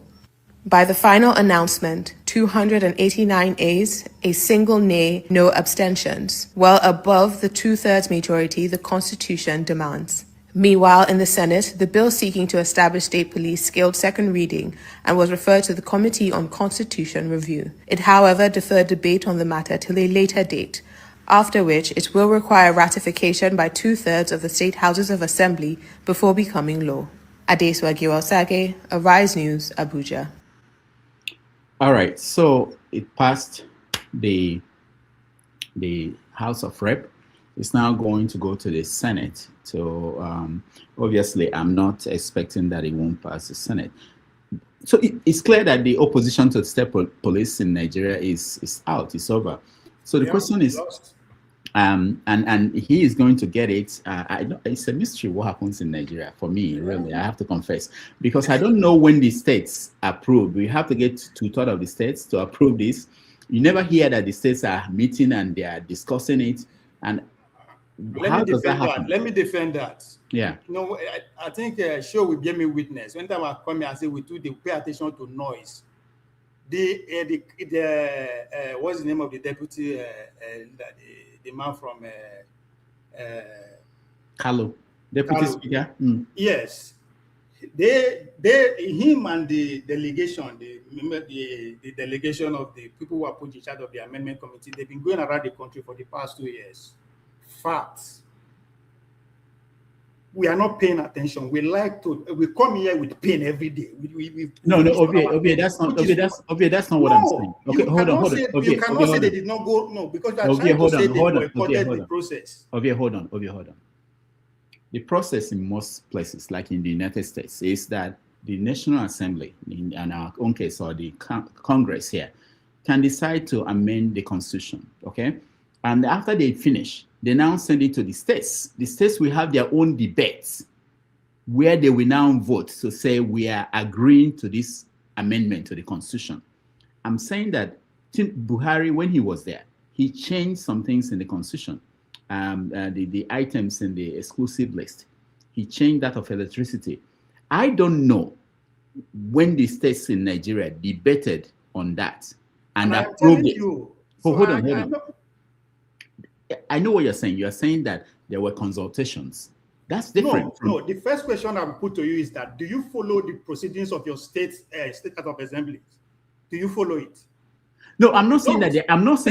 Hold on. I'm not saying that they don't approve it. I'm saying that they don't have the kind of vigorous debate. There are some amendments. Hold on. Listen to me now. Let me finish. You are okay.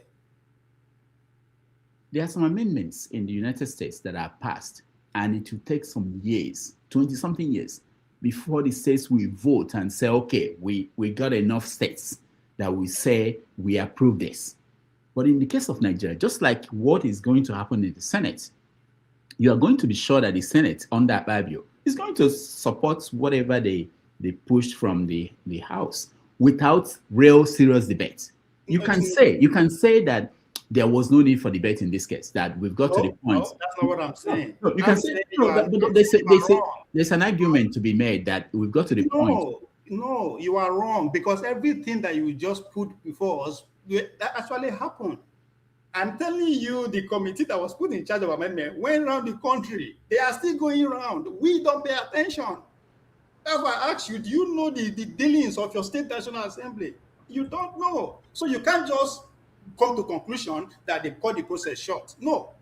In Nigeria, they actually happen like that. I come here every time, they pay. We might not like all these people. I don't too. But guess what? Now they are the alpha and omega of our existence when Nigeria is concerned. So we have to pay attention to what they do, wrong or right. That's the point I'm trying to make. Okay, hold on. Let me get other people involved in the conversation. Let me see. Yes, sorry, Mr. Rudolph. I came back because you attended one. Sorry, I think you attended one and you came here. You told us about it. I could be wrong, but you said something. Okay, that's why I'm joining back, because okay, so there's a point you made that is unassailable, that one should pay attention to things, whether it is done rightly or done wrongly. Okay, but I think the point Mr. Rudolph is making, and I came back just to make that point, it would be absurd for anybody to now wake up today and tell me that state legislatures have looked at this thing and they are okay with it. It will be the biggest absurdity, because it's one constitution we have in the country.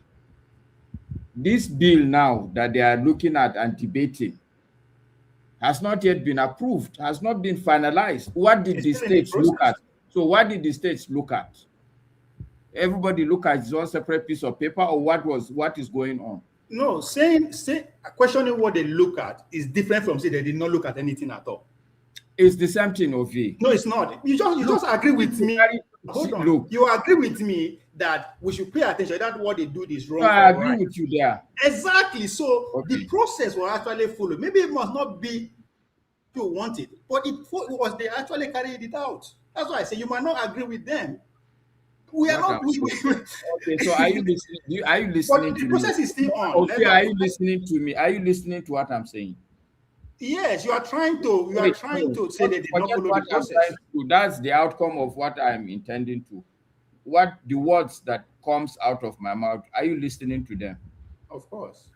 Okay. What am I saying? that, you first of all, let me try and say exactly what you said. That nobody can convince you that the state legislators actually look at the process. No process. Not process. The amendment we are talking about, if the National Assembly is looking at a bill now, and they are debating a bill, yes, okay, nobody then can convince me that, okay, this is the bill that 36 states have approved, and it is now the National Assembly that is looking at it. Not all bill require 36 state approval. Okay, so that's the thing now. So we are saying that this one doesn't need to go to states. No, I am saying this actually went through the state and it's still going through it. I'm saying that it will be an absurdity. It can go, but it will be an absurdity for something that we would take as a country, one country, and agree. For something to have gone through 36 states before now, then one National Assembly is debating it. No, I think if we don't have the true knowledge of how the process works, we should not just jump to conclusion. And I'm saying we here because I'm not understanding until you understand the 100% of the process completely, right? Okay, so I think Ovie, we've come to a good point. I think we should all agree now, because you are proposing, when you spoke, it sounded like you understood what happened. No, I am saying this amendment went through the route that is supposed to. They had community debate, they had state debate, I followed them. So for me to now say, oh, I should completely ignore the process that I witnessed and agree with you, you are not helping me. That means I wasted my whole time. Okay, Ovie, hold on. Let's get Tony involved, because what the National Assembly, what the law requires them to do, the state assemblies, is to debate what the National Assembly is sending to them, not whatever they discussed before in public forum. It's different. It's the final terms of this amendment. It's not yet drafted. Remember, the Senate will have to debate, and then they will agree on what the final terms will be, and then that's what they will present to the state assemblies. Okay, hold on. Let's hear from somebody else. Tony, go ahead. Yeah, for me, it's really funny because I think, first of all, if the federal government is going to take away policing from the exclusive list and send it to the states now, then I think that the states should have, first of all, have an input.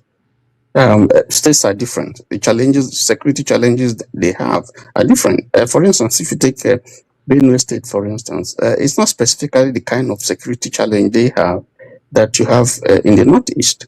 You go to the Southeast, in some ways their own security challenges are different. But all of them, border on insecurity. So I think that, first of all, whereas the idea may sound good, state policing, but I think the federal government is trying to, basically, the way it looks to me, is shaking its responsibility, because it has failed in that area, as security is primarily of the nation and the people. It's primarily the federal government's responsibility.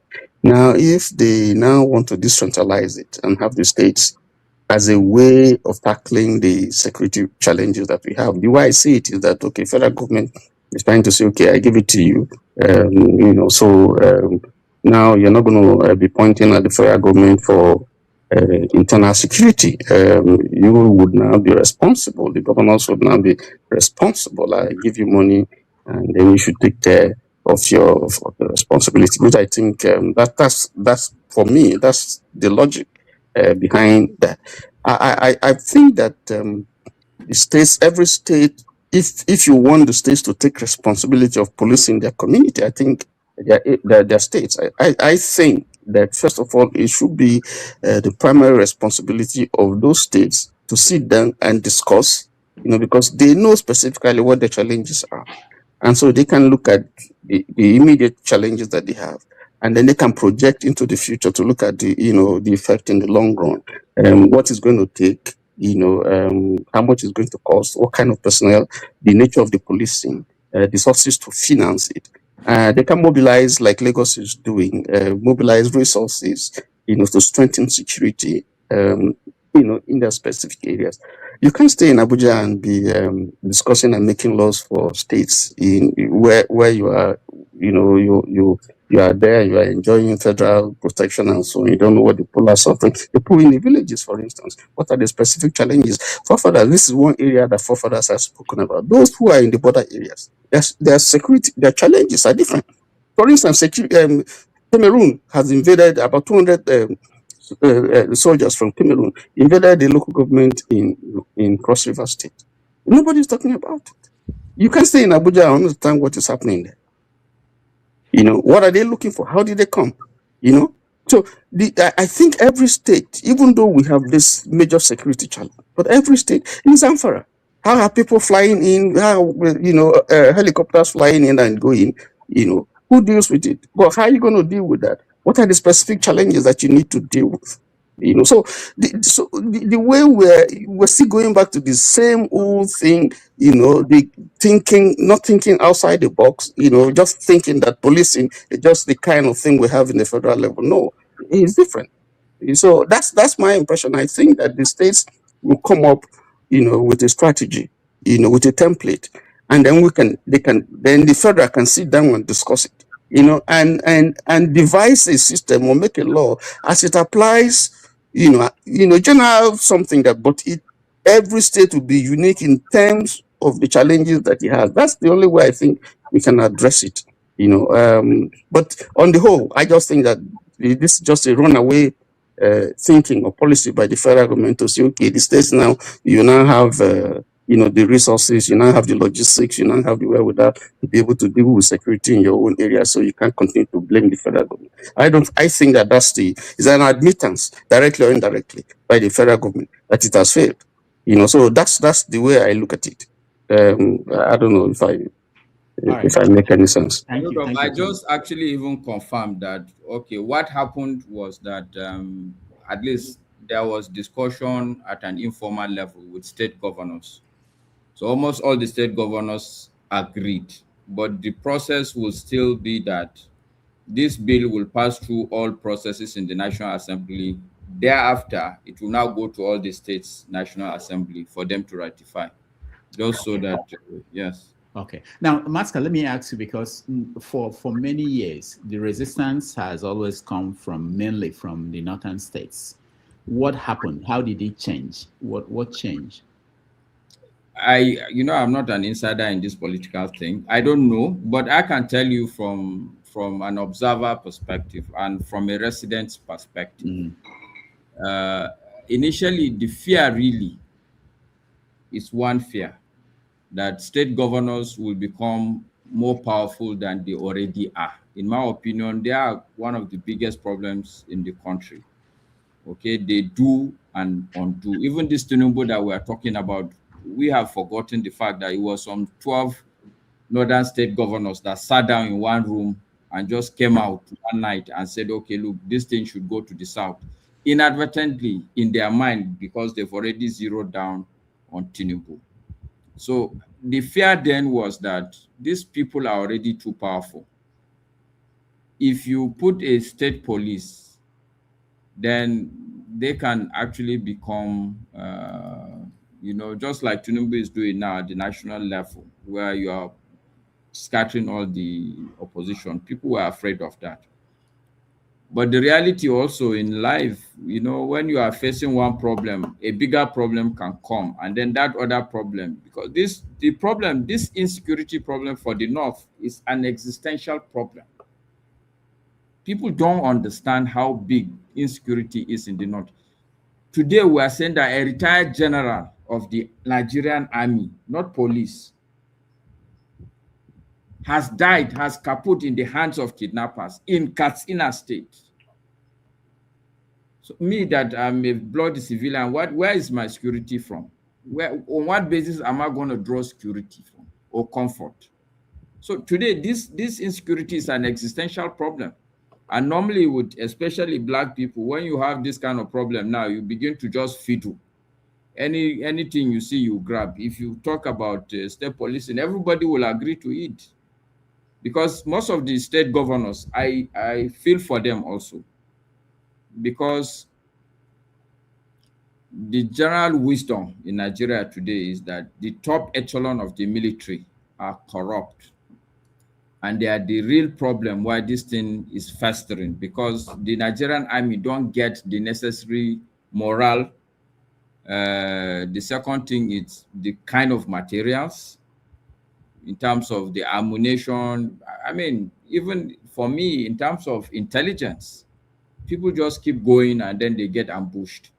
And you ask yourself, where is the intelligence? So for a lot of governors, they feel that, look, even the military is not a good option, because you look at them, you know that they are not going to perform. Because even if they send the military to you, it's not just the human beings. They need to have good morale. They need to have the right kind of arms and ammunition, and they need to have the right kind of intelligence, which is all lacking.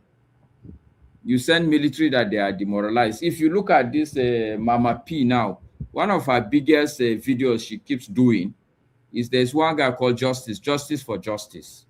What is Justice for Justice all about? Justice was saying that even feeding as basic as food for military is a problem.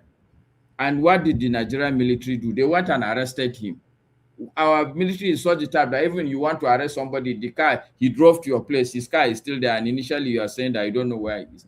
Do you understand the point I'm making? So for the governors now, I'm sure some of them that have the wish to solve this problem, they would rather have some sort of force that is within their own reach.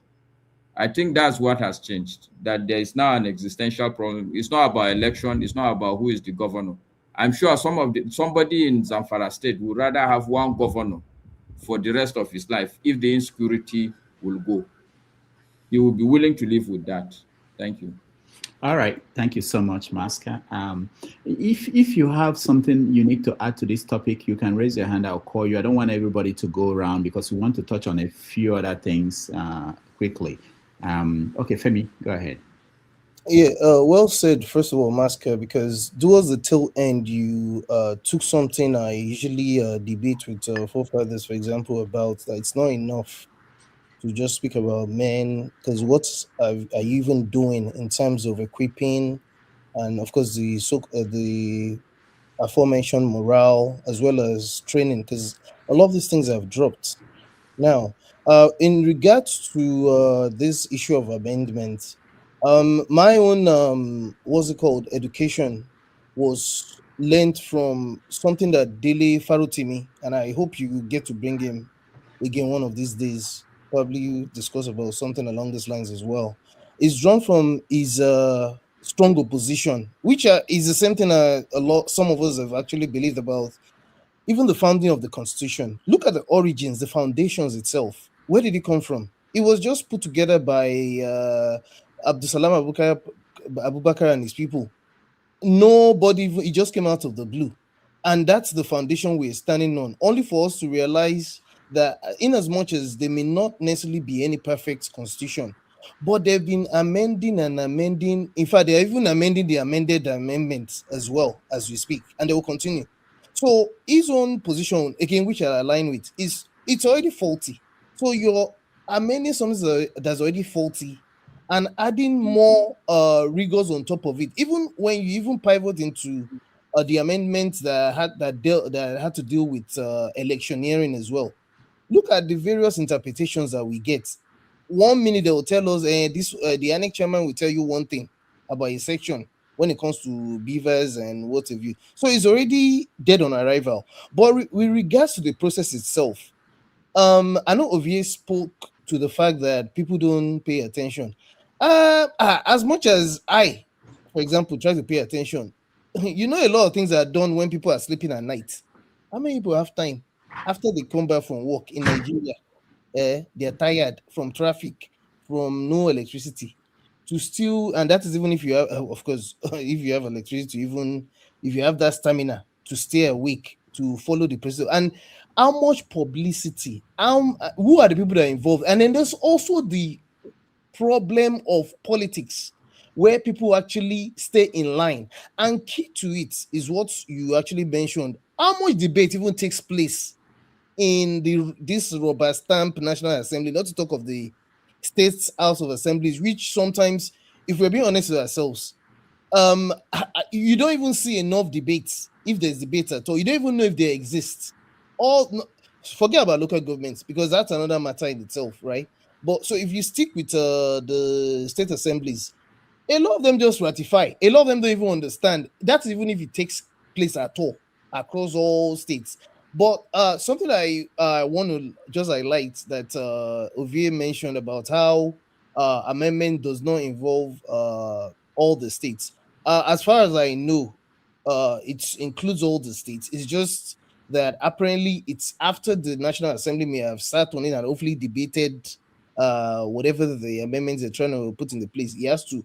I believe it takes at least 24 states out of the 36 states.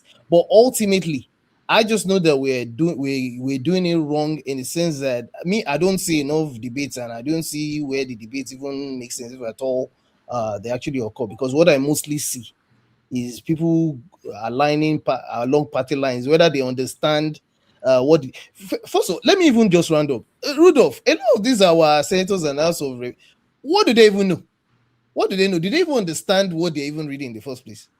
Because what I mostly see is just a cacophony of people that have no business being there in the first place, which again points to the fact that this democracy, it's a sham, it's a joke. All right, thank you, Femi. Let me see, Jagun, you have anything to add to this topic, or should I move to? I actually want people to weigh in on tangential issues. You are muted, Jagun, if you are speaking. No, actually, I'm listening to the round and round, and that's how Nigerian politics really is: round and round and round, round and round and round. Nobody understands what the hell they're talking about. I give credence to Masker's addition. Maybe I was able to pick up one or two things there, but largely, I can't say I understand what the hell's going on politically in that country when people decide to discuss it. Some issues I have good appreciation of, but these things, not really, brother. All right, thank you. So I will. I wanted to say that I traveled last time I was in Nigeria. If you travel a major road, say from Lagos to Ibadan or Lagos to Ore, you find series of security agencies on the road. So you have the one they call Joint Task Force. I wasn't in the country when they started that one. You have you have police, you have federal safety, you have the military, you have the customs, you have so Nigeria. If this goes through, and I think it will go through, Nigerians will learn something new, which is the hierarchy and how to deal with these different security agencies and who takes power in any situation, who takes control. Because the laws in Nigeria, so say something happens in Ondo State, and you have state police, you have federal police, you have all these other agencies, and there are so many now across the country. So one of the things that they will have to learn, and I hear during the debates in the past, politicians from the northern part of the country, they always say that Nigeria is not yet mature enough to go to state police. But I think I was saying at that point, I was insisting that you learn by trying it, by setting it up, you learn. Like in this country, it's not perfect. There are some situations where you have the FBI having to counter the deal with the state police. And then, of course, the counties here, they all have police. So something is happening in New York City. Let's say a major issue happened in New York City, like the killing of that insurance executive. What you find out is that you have both the FBI, the state police, the city police, you have the firearm, different agencies will all come there, and somehow they will learn to work together. The abuse that people are talking about, and Masker mentioned that, and it's a real thing. You have state governors who will now become basically presidents of their states because they now have people they command who are armed, who can go and arrest people.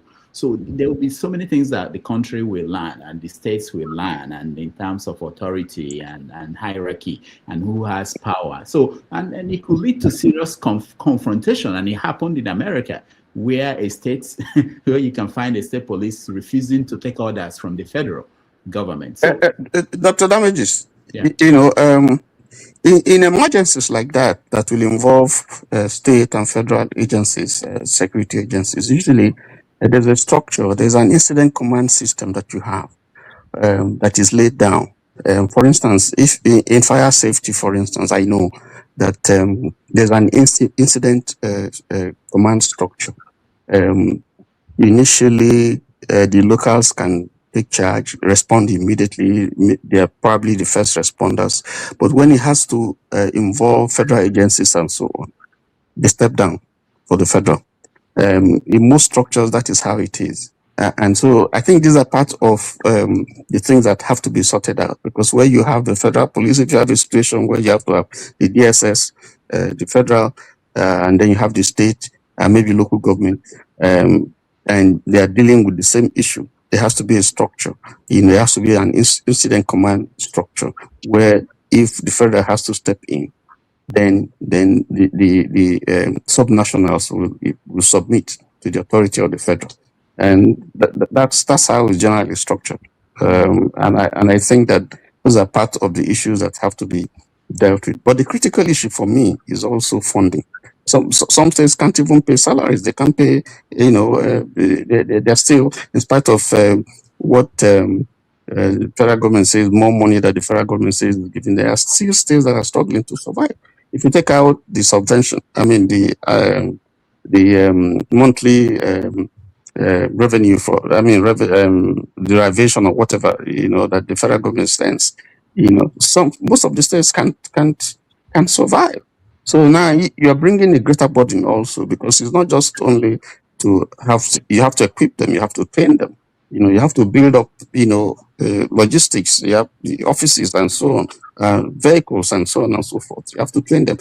Where is that money going to come from? Yeah, but I don't think that that's going to make it mandatory. It's about states who want to, who can afford, who can start. They start, and they can start small. It doesn't mean they have to start with getting 10,000 police force. And also, if you think about it, if the state is secure and they can tax people more, people can do business more, things, there are advantages of that. I'm not against the police. I'm just saying that we are going to learn a lot of things very fast as soon as it starts. And I think it's for the better, the betterment of the country. It's going to make the country better if we have that structure in place. Even in America here, remember in Minnesota, there was a conflict between the federal government and the state police, and it's still not perfect here or in other places. And of course, the next will be local government will want their own state police, local government police. In my hometown, we have our vigilante, which is more like a step to having a local police by the town, and it happens in other places. We get to that point, but we'll see how it develops. I think it's a good thing, and I think if they get this on and get it going, despite the fear that people have, I think it will transform Nigeria in a very different way. All right, so. Well, just Mr. Rudolph, on a lighter note, if your worry is about the roadblocks, Nigeria have solved that already. So there's this issue I remember in Lagos. Lagos, they have their own, I think Lamata or something, some local traffic control police. And then there's the road safety, which is national. So the resolution is that on a federal road, a local Lagos state traffic police cannot arrest you. Only road safety can arrest you. Yes. Oh, on a local, okay. So most likely what will happen is that on the federal routes, it will be federal police that can only set up roadblock. But the more important point for me, I think I like the way you're thinking about this thing. And I think the whole country would learn a lot if we take that attitude. Almost everything that we are taking now, we should take it with a pinch of salt, understanding that we will learn on the road as we travel on it. Even the democracy, I would have been happier if that's the approach we take. Say, okay, this thing is new, let's take it, but with a mindset of that we should be modifying things as we go. The point why I'm raising even this issue more is because in my head, I'm already thinking that it would be wrong to have a federal police as it is today and then have a separate state police. I think we should devise, the word should be state policing, not state police. So police should go down to the local level, even maybe at the local government. But so all these vigilantes that we have, we should try and find a structure to just co-opt and train them and then equip them, rather than have multiple. So in each state, the control will be with the governor. Yes, there will be some scanty level of federal police, maybe as we call them, this, what do they call them now? Mobile police. They call them kill and go. Some people that are a bit more, well, yeah, so I'm just thinking that we need to put more thinking. I'm even telling myself that I'm blaming myself, but I think what I will do, I will try and get the bill and send to you so that you can share with people read it, so that we can come to it with a bit more of an informed attitude, maybe when next the issue comes up. And probably, who knows, at the panel we can make our own paper and submit to the National Assembly and say, Yeah. this is what we think of it. Yeah, thank you, Masker. And one of the things I wanted to mention is that one of the things that will happen immediately is that if, let's say, they approve it this month or next, and let's say Lagos State, people who have money will say, we want state police. You know what will happen? Most of the people who are working for the federal police might decide that they are going to leave and work for the state. Okay, and if the state is paying more, you find more people will go there, and there will be competition, in terms of where do I go, which is more professional, are you sure that if you are trained here, you have opportunity to learn, these things will happen, and it will transform the country in different ways that people may not even think about. I agree with you totally. Yeah. I will make effort to get that bill and send to you. Okay. All right. Thank you so much, everybody. This will have been a very good point that we discuss the proposal that Kulata sent. But my fear is that most people here have not seen it. I know that I sent it to Mr. James. I sent it to Forefathers. I sent it to who else? Master, did I send it to you? No, I don't think so. All right. There should have been more effort to get it to more people, especially when Kulata cannot come to join us. But he had a proposal or something he wanted to send to a memorandum to the president about his idea how to deal with these security issues. Let me see what I can do. Maybe as we go along, we will get to that. Let me get other topics into this conversation. Shore was a victim of tear gas during a protest yesterday. I believe it happened yesterday. There is this NNPC story that I think is very big. NNPC, the former director that refused to appear before the Senate. I want us to touch on that. But let me call on Sully. Sully wants to talk about Very Dark Man, because I don't understand. I know he came out to protest. I don't know whether that protest was part of Democracy Day protest or was something else. So Sully has a different view on what is going on. Victory, I see you. I will come to you in the very soon. Sully, go ahead. You're muted. Sully, we can. Okay. Sorry, I was speaking on the phone with someone. I didn't hear what you said.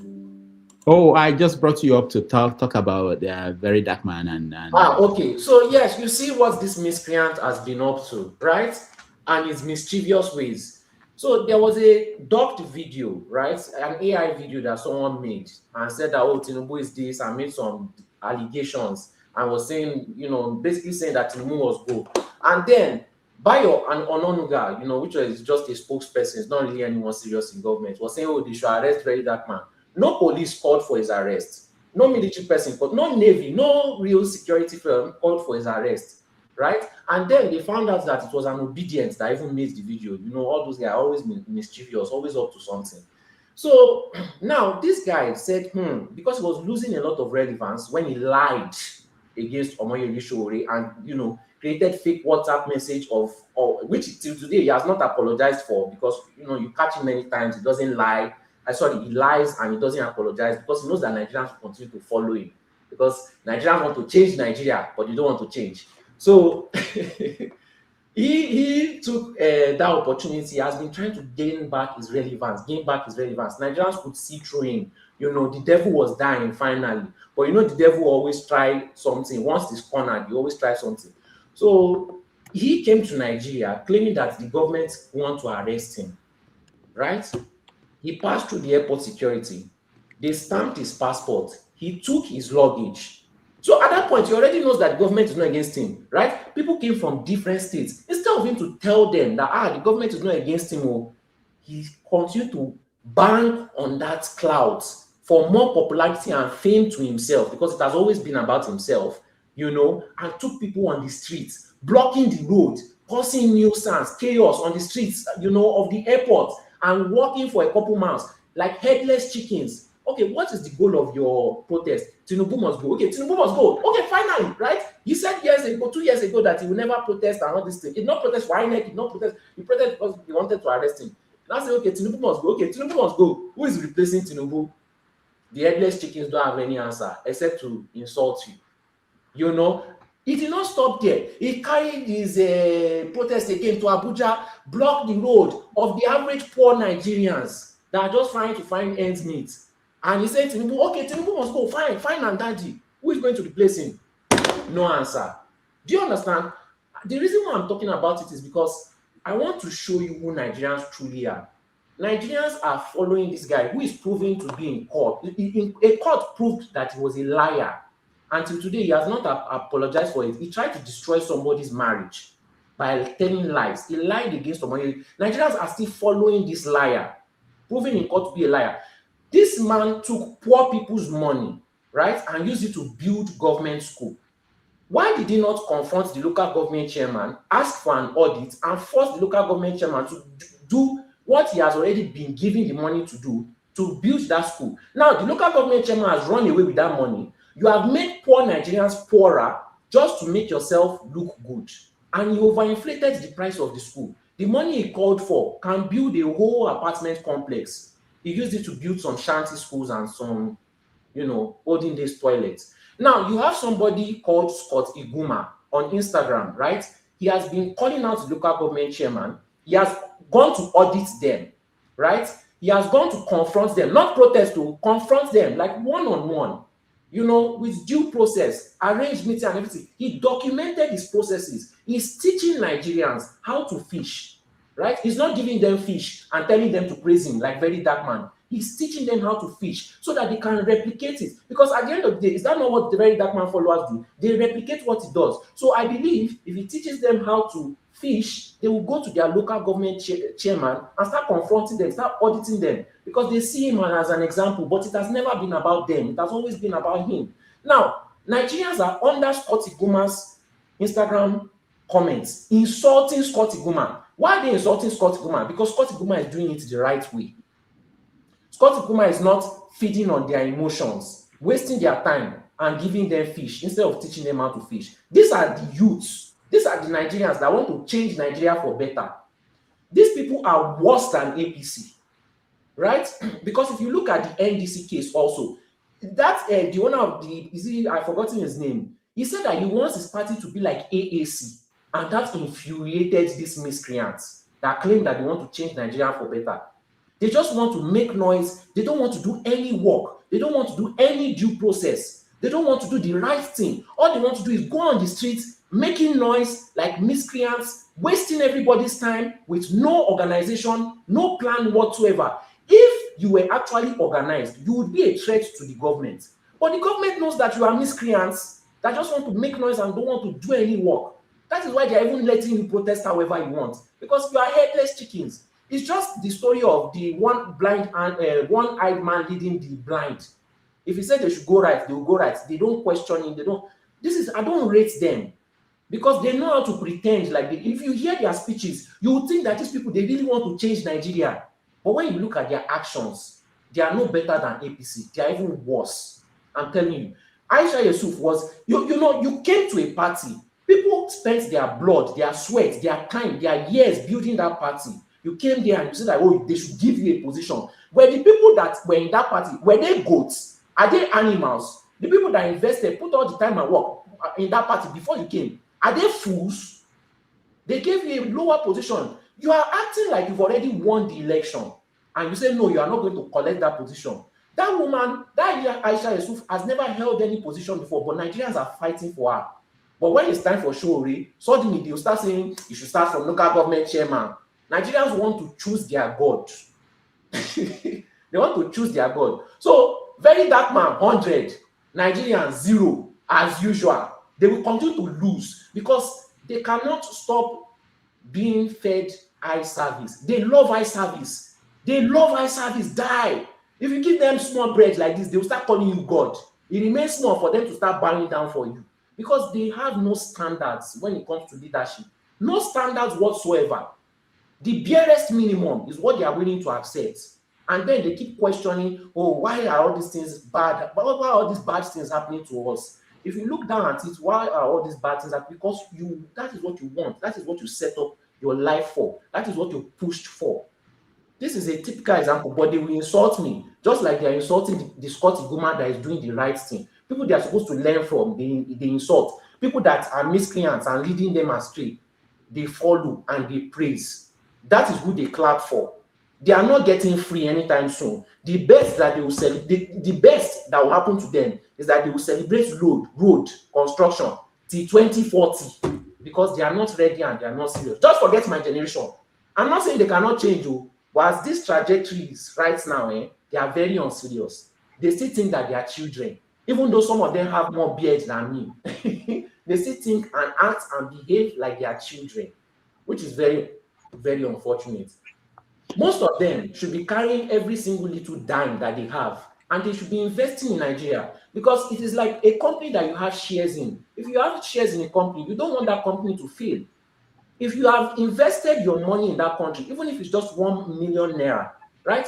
You will actually be interested in your community. You will know who your local government chairman is. You will know how much they are giving him. You will know what your local government chairman is responsible for. But they don't want to, everybody just wants to run away. All right. Thank you, Sully, for that. This is what I tell people who are activists, and there are several groups. So if you look at one movement that succeeded in the world that we know of, like the civil rights movements in America, there were different groups that actually fought.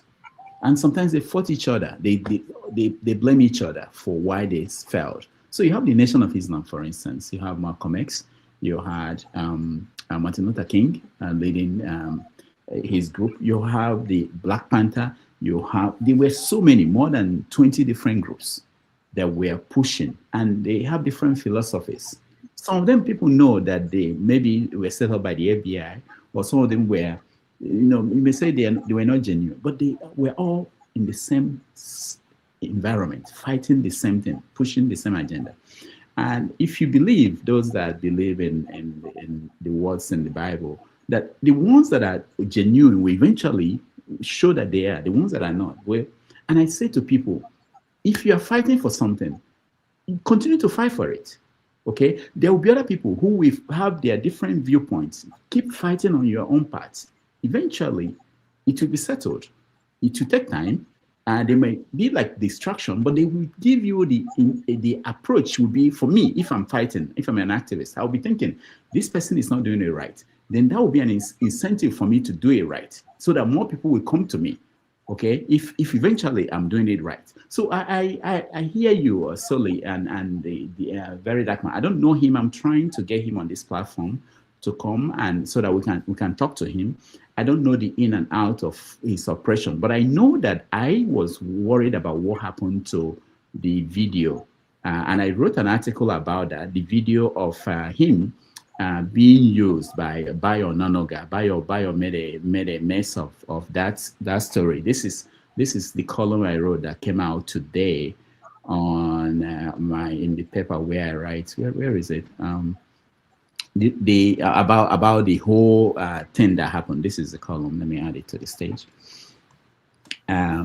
So Bayo was a former journalist before he became spokesperson, I think. But when he jumped into conclusion, once he saw that on his social media post, the video, he didn't check whether Very Dark Man actually made that video.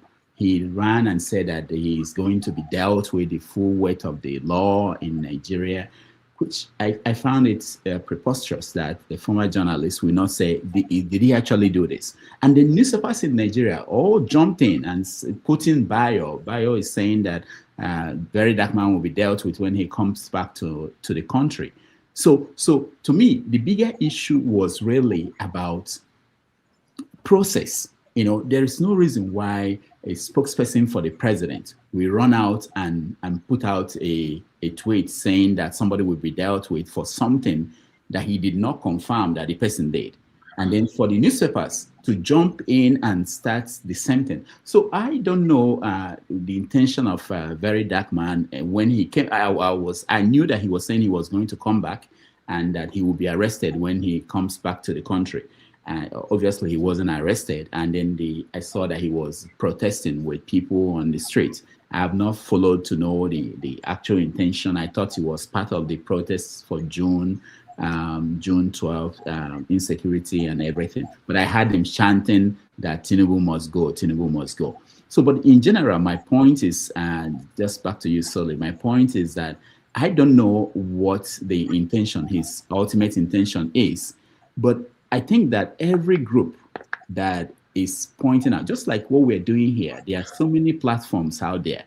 They're all talking about Nigeria. And I think I encourage everybody, any group that is out there talking about Nigeria, trying to bring attention of the world, essentially, to what is happening in Nigeria. I think it's a good thing. At the end, we'll see which ones are genuine, which ones are not. So that's just my take on that, unless you have something else to add. I do have something else to add. Okay, but before you do that, let me just play this so that for people who may know. Oh, you see,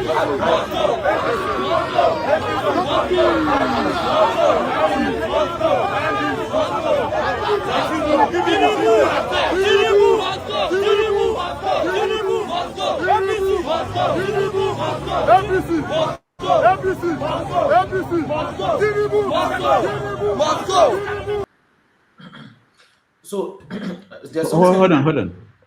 There's a reason why I picked this period to make sure, say, I inform everybody that they should not let Tinubu come back. Don't say I know the CVT they do since I see, but this is the best time.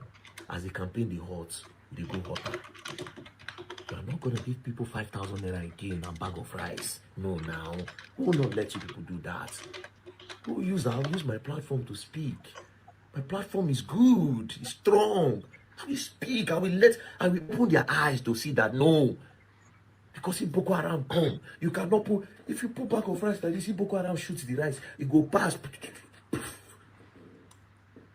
And they don't use rice pay hospital bill just in case you don't buy.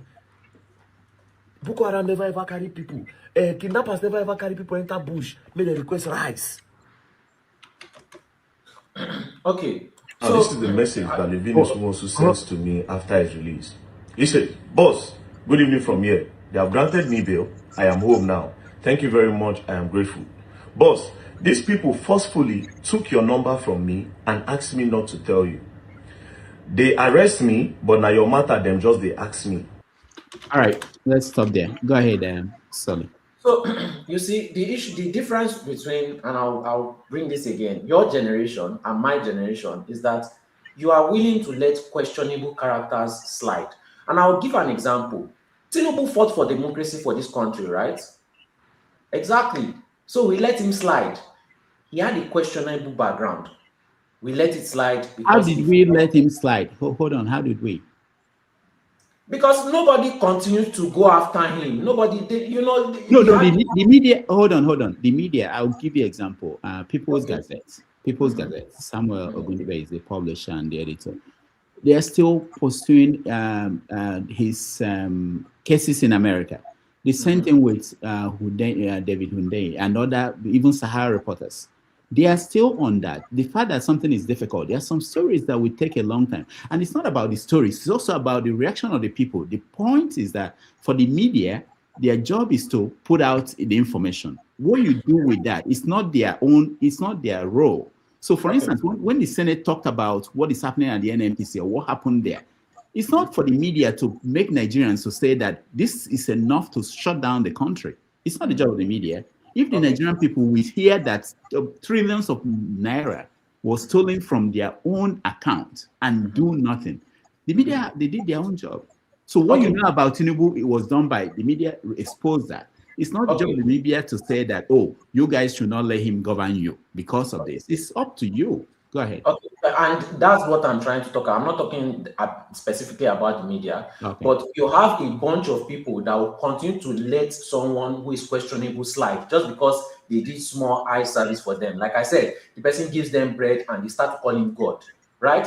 He came in, he fought for democracy. And if you look at his supporters, they all use that as the front for their defense, why they continue to support him. They refused to look at his questionable character, and he was able to accrue on that, able to build up on that till he became Nigeria's president. What I'm trying to say is this is another replica, right? The people choose to let his questionable movements, characters, behavior slide just because he's doing eye service. And the eye service is not even for their own benefit. That's even the worst part. At least we got democracy. What has this guy given us apart from taking and taking from the poor people? So that is why I say that these kind of people, they are even worse. They are worse than APC. And you don't see it now because Nigerians always wait till the fire has burnt the house before they now start regretting. And you know, look at our history. I don't need to be explaining this. This is a continuous movement of doing the same thing over and over again, expecting a different result. You say you want to remove Tinubu, but who do you plan to put there? And all the people that you called Malcolm X and all these people were assassinated because they were organized. They were a threat just because they were organized. Do these people seem organized? They don't even have an end goal. If you ask them their end goal, they will say, once we cross that bridge, we figure out what to do. What? You know, if you are giving somebody loan, right, and it's your money, will you give questionable characters your money? No. But when it is time to support an opponent, you know, to lead you, anybody can lead you as long as they've done eye service for you. What is the difference between the eye service that politicians do and the eye service that this guy is doing? You know, so. All right, I hear you. Thank you, Sully. Let's go to Victory. Victory, we are opening up the conversation. You can weigh in anywhere you want to. I will also play a video after you of what happened in the Senate between Oshomole and we tie it all together in the Nigerian story. Go ahead, Victory. Yeah, thank you, Rudolph. Good evening, everyone. I actually came in because of the state police that you guys were discussing. I think for me, Rudolph, can you imagine what would have happened if we had state police and Tinubu tried to impose state of emergency in Rivers State? Right? So the governor would have gave a counter order that, listen, you guys go there and don't take order from anyone that's coming there. Right? And this is what that Tinubu guy is trying to weigh up. And I can tell you for a fact that most of the governors that defected to APC would not have done that.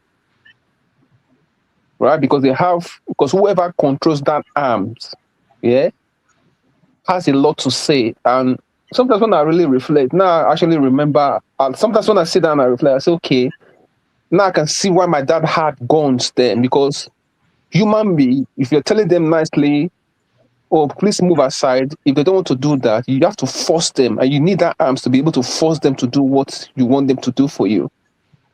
So, like I said, definitely the country is overdue for state police, not just state police, I'm talking about police to the local government area, local government. So imagine every local government having their own police force being backed up by the state police. All this whole insecurity issue, there's no way we're going to have it. I know we'll talk about abuse of the police is going to abuse their power, but like here in the UK now, you have the, I think they call it independent police complaint. If anything happens, immediately the police refer themselves to that body that will take that case and investigate to find out what happened, and they will come up with a recommendation.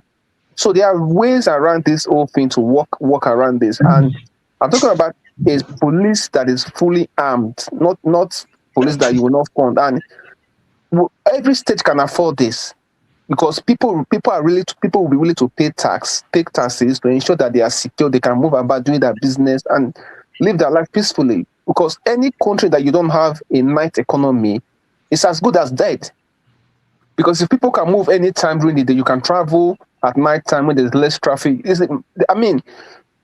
Securing the country has, I don't even know how I will explain it. It's so critical to everything that we do. There are people that don't want to go back to Nigeria because of the security issues. You know how much we're losing in tourism? You know? So I think the state police is well overdue, and we should be talking on how we can have a local government police as well that is well funded and can stop all this issue that we're having with security in Nigeria. But my main thing is that we'll have to try something like you said previously, and let's see how that goes. If it doesn't work, we can always tweak it. But the fundamental thing is that Tinubu is playing politics with all these things. Remember when he said that, oh, I've spoken to my EU partner and American partner, and I showed that I'm going to have state police. Can you imagine? Why do you need to speak to your EU partner or the Americans for you to know that you need to have state police?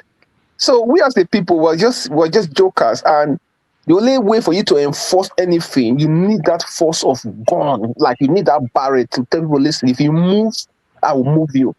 That's the only thing human beings will finally understand that. Listen, if I go closer, I'll be dead. And I'm going to end on this. Right now, when we're renovating our family house, Rudolph, I'm telling you that they've broken into that place 4 times to take things from the property, from the house, or like cables, all manner of stuff. And now we've employed 2 security guards that will be staying there permanently. So the issue of security is massive, across Nigeria. So I think like I said, we have to try something, and then we can always keep tweaking it and ensuring that it works for us. Thank you, Rudolph. All right. Thank you so much, Femi, Victory, sorry, for that. So yeah, I like what you brought up, the issue of what might happen when there is state police, or if we have state police. It will be quite interesting, and it will get to the local police, and but in all, I still believe that if you look at it in all, it is going to be better for especially when state police will be people from that state. I wanted to play a video of when you said, if you move, I shoot you. I wanted to play a video of this vigilante group. I think it's the forest guard in I think one state in the southwest, where they arrested these Fulani people, 2 Fulani people, and insisted that they should keep them there, and if they move, there will be a lot of things like that will be scary, where you have people profiled because of who they are. Profiled and threatened and things like that. But we will learn from that. Everybody will learn from that, and we are going to maybe get a better understanding of how things should work in a society. Let me play that. I found it now. Oh, I forgot that we don't play automatically. Sorry, guys. So we just put it in.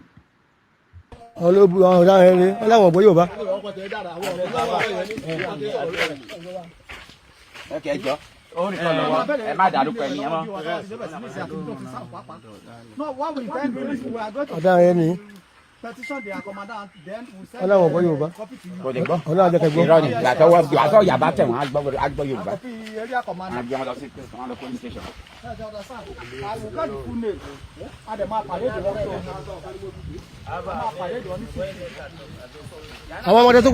are not talking here.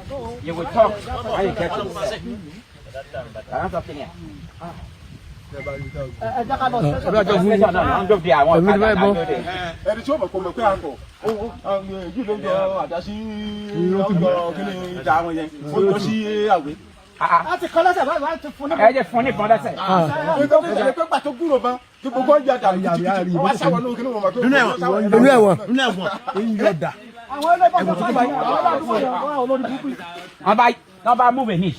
Shoot them if you move a knee.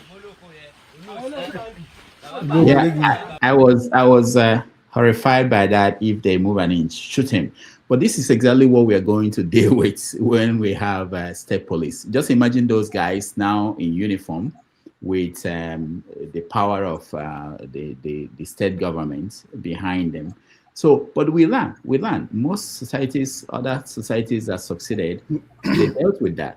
Dr. Damaji, stop imagining them. They are the first recruit. Now, then will be the first recruit of the state police. They know what recruit me and you. Now, then get experience on ground. No, it may not be. It may not be. It may not be. It depends on It states. is happening already. What did No. it may not be? Okay.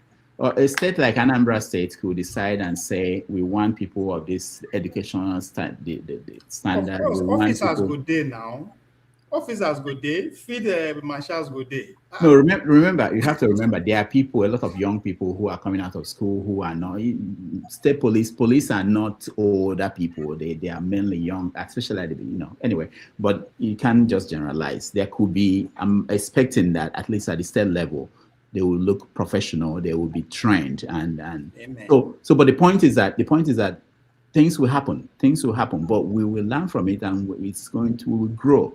And there will be another level of security. And there will be people who are based on those states, who are from those states. They have more at stake.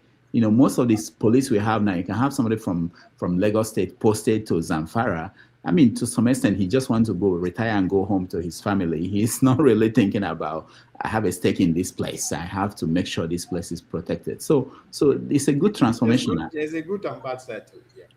So when we talk about this, it's not just a bad. I think it's something that is good, that is going to hopefully help us. All right, Mr. Rudolph. Yeah, go ahead. We are assuming that if the indigenous of a locality is in control of the police force, it will control crime. Is that the assumption? Well, yeah, it helps. Good. Not that it's the solution, but it helps. An example. I want to repeat an example. I think I've cited on this platform some time ago.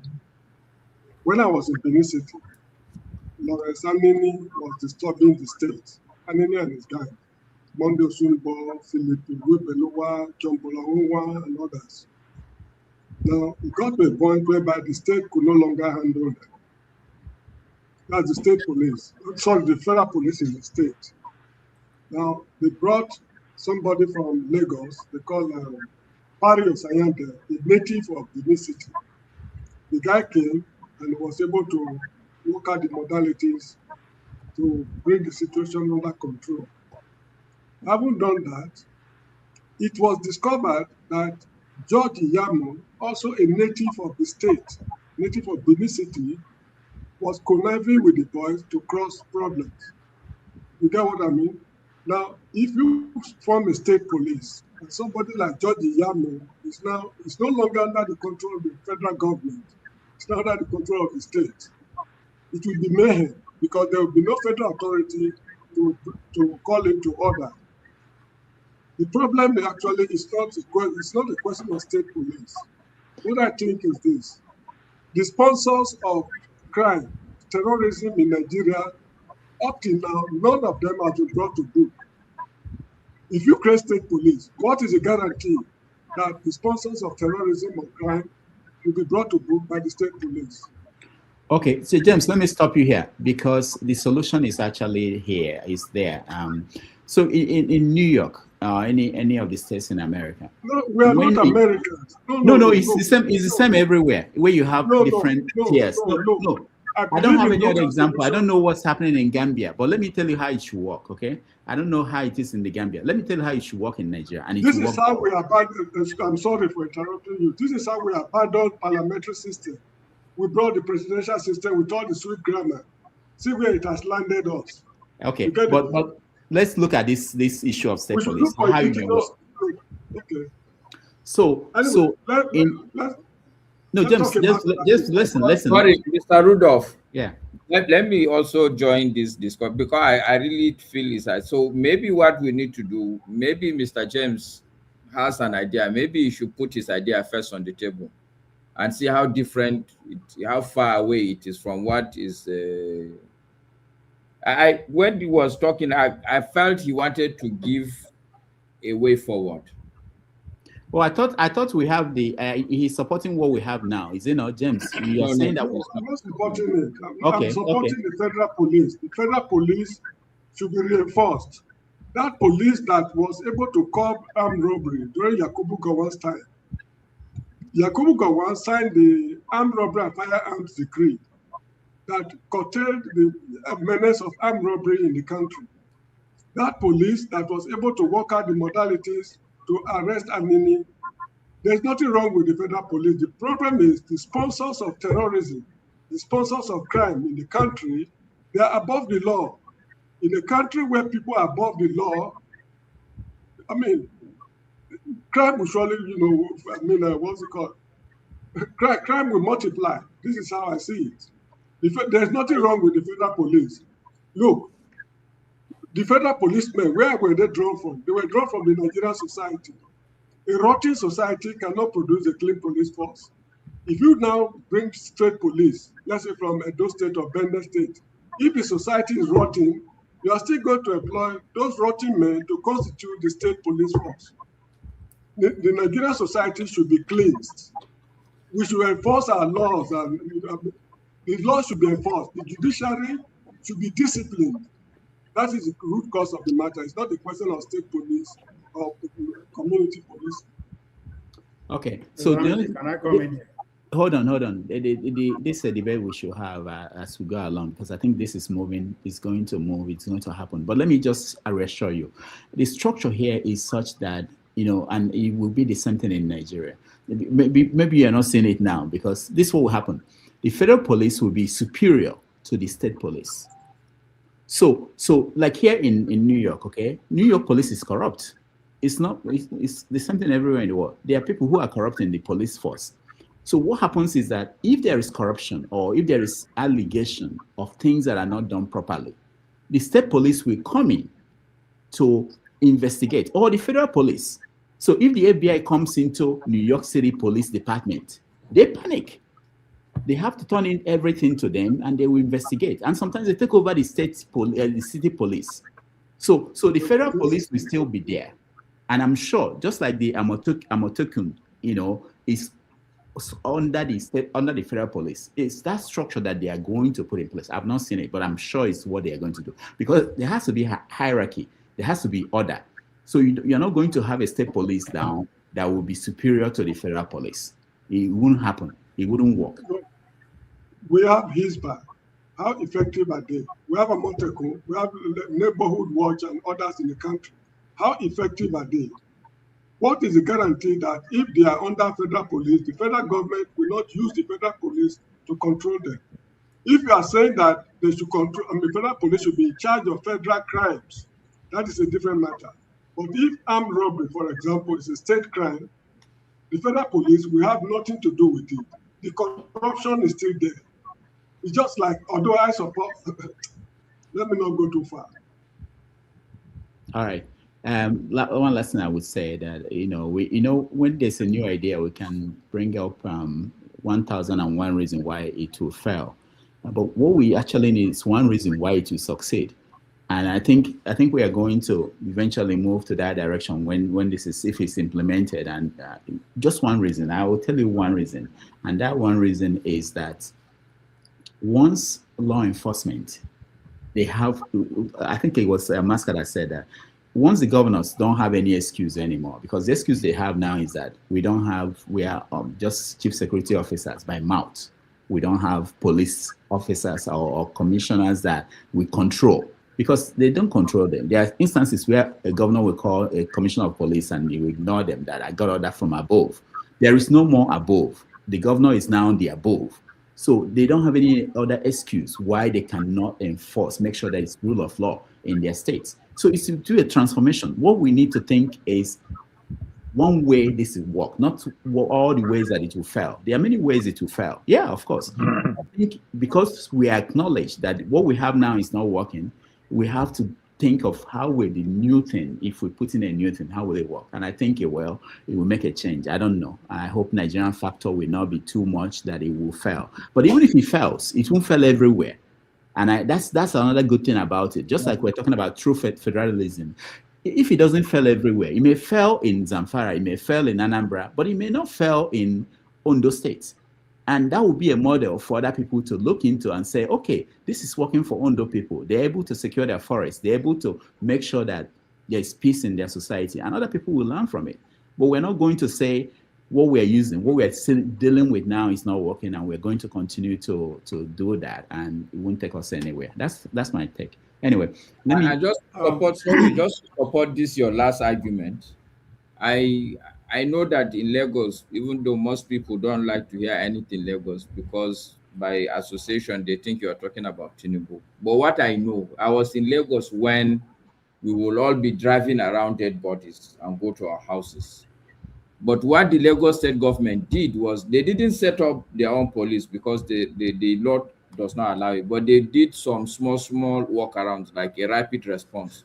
So the state government would select a couple of teams, fund them, give them motorbikes, make sure what the federal government is not doing sufficiently, they do it. And today, if you go to Lagos, the crime rate in Lagos is I think is the lowest state in terms of crime rate. And I know when I was in Lagos, Lagos was like the worst place. I have a friend who had to resign his job because when he was transferred to Kano to Lagos, the house he got 1 week after armed robbers came. So he abandoned that house after paying rent, go to another place.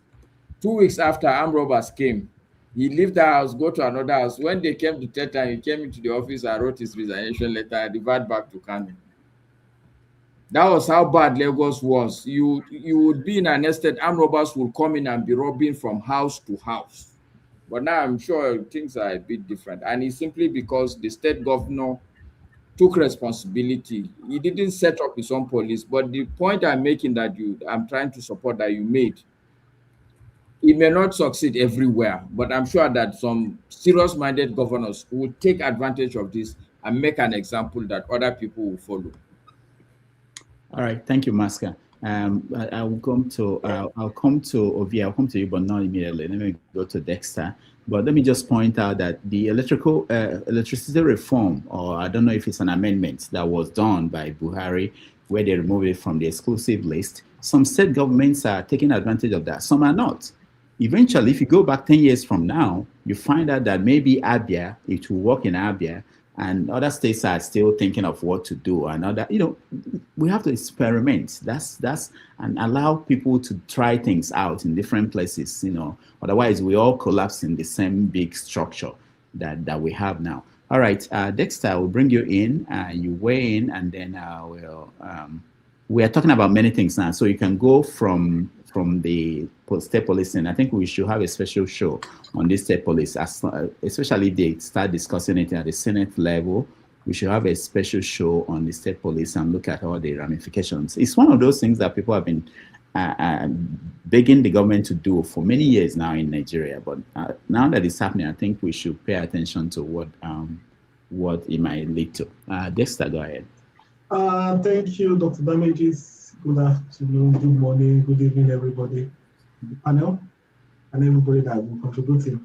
And thank you once again for giving us an opportunity to have our say. I think we are fond of putting the cart before the horse sometimes. It's good to have state police, whatever it is, My own concern is really, we tend to just adopt things instead of creating our own solutions. I think the state police idea, I think it's kind of a ruptured thing, because whoever controls the economy, like if you're chasing crime, they say follow the money. When you're trying to track crime, follow the money. State police will only really become something viable when the states are economically independent. That's the way I see it. State police will become something that we can reckon with when states own their economic independence. If states don't own their economic independence, if they still go hand in hand to Abuja to get money, then they are not independent. Because the person that pays the piper calls the tune. And I think that is where it's just a little bit convoluted for me. It's a romantic idea, romanticization of, one of the things we have in Nigeria is that we just keep doing these elaborate things like it's going to fix it. It ain't going to fix it. It's not going to fix anything. The layer of corruption we have, the layer of this is bad. And except we go down to the ground, and the thing what Nigeria needs is not, we don't need this handicaps idea. We have to move away from it as Africans. Because one, it breeds entitlement where Africans feel like you're entitled to anything. If something good starts coming out from somewhere, you start feeling you're entitled to it. Because we don't actually go down to be creative, to be productive in anything and build it up. This whole idea of state police, how are you going to marry it out when some states get bigger money than another one? And then some states have larger land mass. So they will need more people to police it. A typical example, Bayelsa State consider the land mass, Oyo State consider the land mass. Bayelsa State gets far much more money than Oyo State. So, and then you cannot tell me that Bayelsa State shouldn't get the money they're getting, because of course many of the resources are getting, they are generating, they have oil wells the way government is getting money.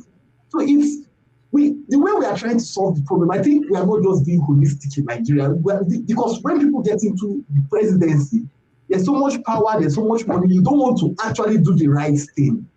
If we want to do the state police, when we had state police back in Nigeria, the people had, the regions had their autonomy. They had the economic power. You can't be saying state police, but the man that is paying the state police is from Abuja. Think about it. The money to pay the state police is still people going to Abuja to get money. It doesn't add up for me. It doesn't cut it. If we want to be honest with ourselves, we have to do something that solves Nigeria's problem completely. Look, states should become economically viable. They should own their own economic freedom. Then they can do what they want. They can, because who budgets it? The governor will budget for state police and then go submit it to Abuja to pay. So okay, a state inflates his own money. He inflates it because I need more money. We're going to start running into hold on. We are going to really have a debate on this. What you're saying now, there's loopholes. So give me an example. The state government, they employ people in different areas. They don't go to the federal government and say, give me money for this. They get the same money they are getting. You decide how you want to use your money. I don't think the federal government is telling them how to pay civil servants in their state. There are states that are paying 70,000, some are paying 30,000 a month. What you're saying is, I understand what you're saying in terms of financial, but I think what would happen, just like the electricity, what they did there, not all states jumped in to say we are going to start our own power generation structure. They didn't. They are studying it. It's taking them time. The same thing with the state police. If you decide that you have the money, you go and invest. You go and invest it. You recruit people. You may recruit 1,000 first, 50 first. But Dr. Damage, what you have said, you made a very perfect example. Now, for the electricity reform that I'm talking about, are you aware that it's only states where they were chasing independence, they were chasing electricity independence? It's only those states that actually can tap into this thing. Abia states, those are the only states that can tap into it. Abia states can only tap in primarily because geometric is private. You have Lagos states, you have Port Harcourt, River State, because all the league built gas turbines there. Then you have Akwa Ibom states because what is his name? So it's only people that were chasing their electricity independence. And so we're going back to the same thing. If those states were not chasing, like we are talking about Abia State today, if Abia State was not chasing, if it didn't have geometric that was chasing electricity independence, whether they pass that law or not, it will just be rubbish. It will be rubbish because the people don't have the capacity for it. And it's not now whereby the money doesn't have any value. So the way I see it is my concern is when you look at the model of how the Western world has developed, we should not just take it from the high level. We should go down to the foundations, the fundamentals of how they develop. And then we should not just, because what we tend to do, we just want to copy what we see as successful at the high level and imprint it on our system. And it doesn't work. We need to look at the fabric of their foundation and now look at what is it that we have as our own. What do we have? Example, most of all the independent power generations that we have in Nigeria are all thermal thermal plants, basically gas turbines and all that. Why? Exactly why? You don't even need to have dams, so much dams anymore. Nigeria should be tapping into tidal energy right now. You have the River Niger that is running at more than 10,000 miles per hour. The point I'm trying to make, Dr. Damage, is I just think that as Africans, what we need to start doing, because we won't, I'm looking at it in the global scale. How are we going to make progress? Let's not just solving our problem for now. We need to be able to sit down and create a blueprint of how we are going to progress in policing, in the economy, and it must come with, it's not this regimented system of you give somebody something, I just give it to you. We should stop that giving, I give this. No, the people must have their autonomy. They must have the liberalization so they can think to solve their problems.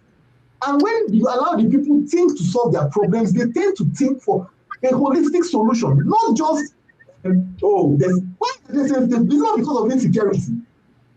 And look at where we are going to layer the state police on. Look at how bad the situation is. You have someone like Wike who is rogue. Then you now layer state police on top of that kind of person. What do we see? What will come out of it? What will come out of it? I'm not against state police, but I think the way we want to live, it's like Obasanjo said, we don't reinforce failure. We can't layer this thing on top of what we have now. It will just become a disaster. We have been layering things on top of false foundation for years. It's not getting better. I'm not against state police, but I think we want to layer it now. It's very wrong, and it will just lead to a disaster. Thank you. All right, thank you, Dexter. We can't exhaust this topic today. I want us to deviate a little bit. Sully, you want to say something? Hold on. I want to play a video to move us in a different direction. There's something that is very important that I think we should be thinking about. Let me play that.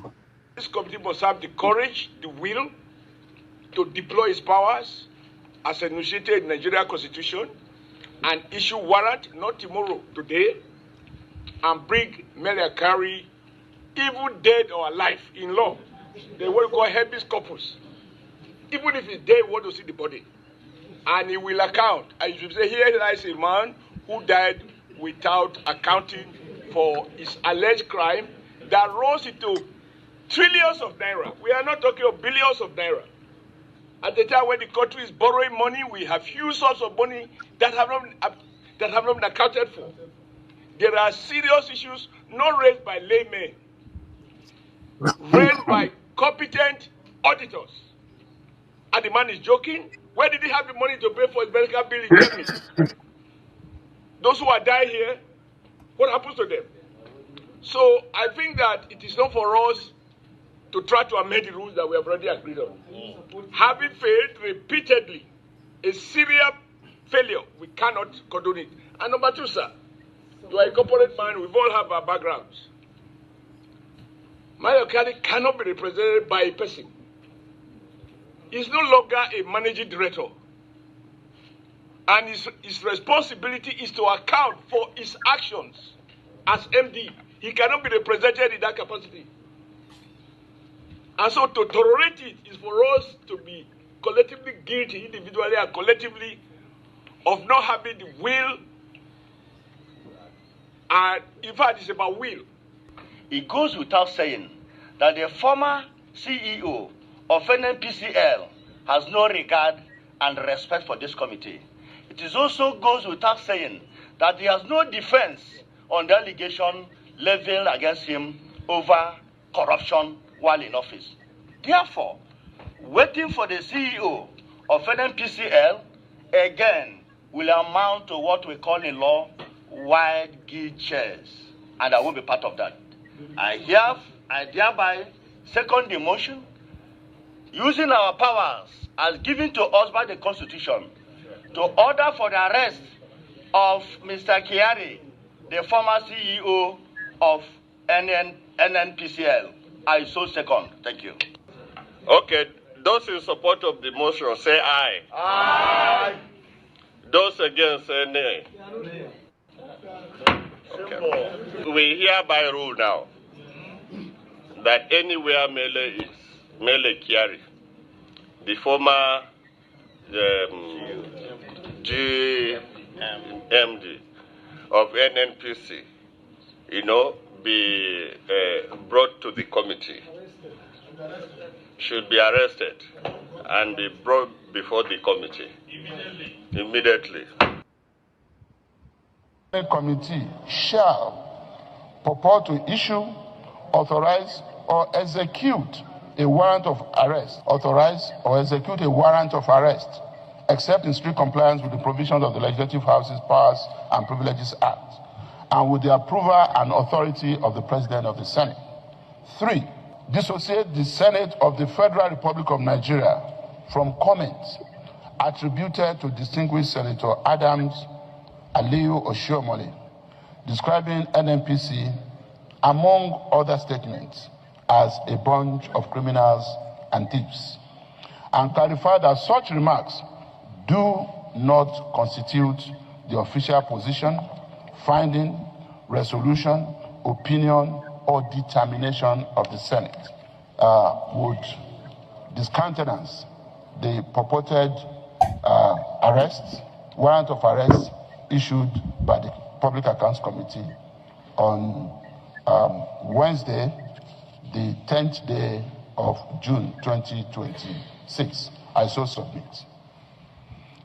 Now, my choice of words, even in matters of murder, if you can establish that you acted under extreme provocation, the court will take a second view.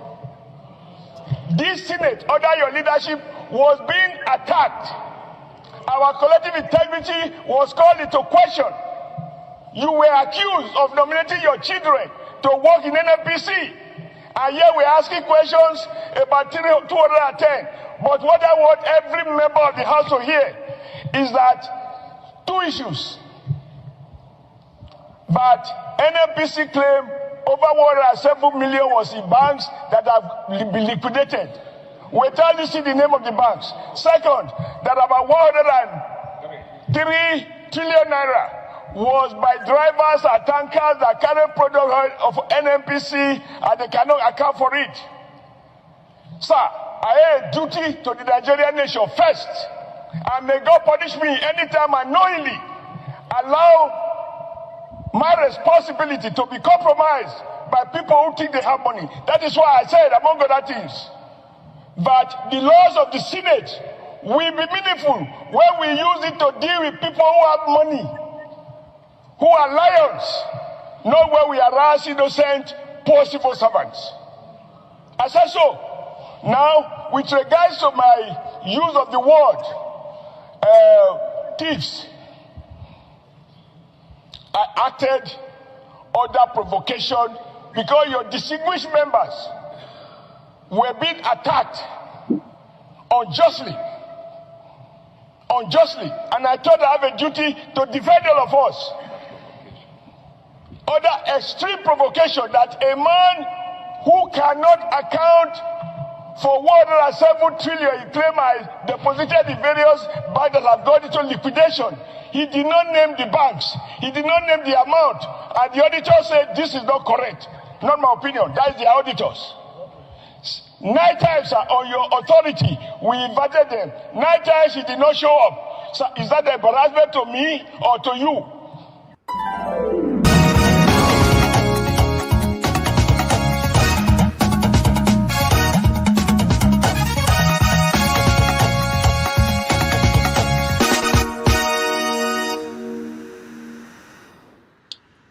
All right, welcome back, everybody. What we are hearing from the Senate, what that video I played is they're talking about 210 trillion naira missing, about $154 billion.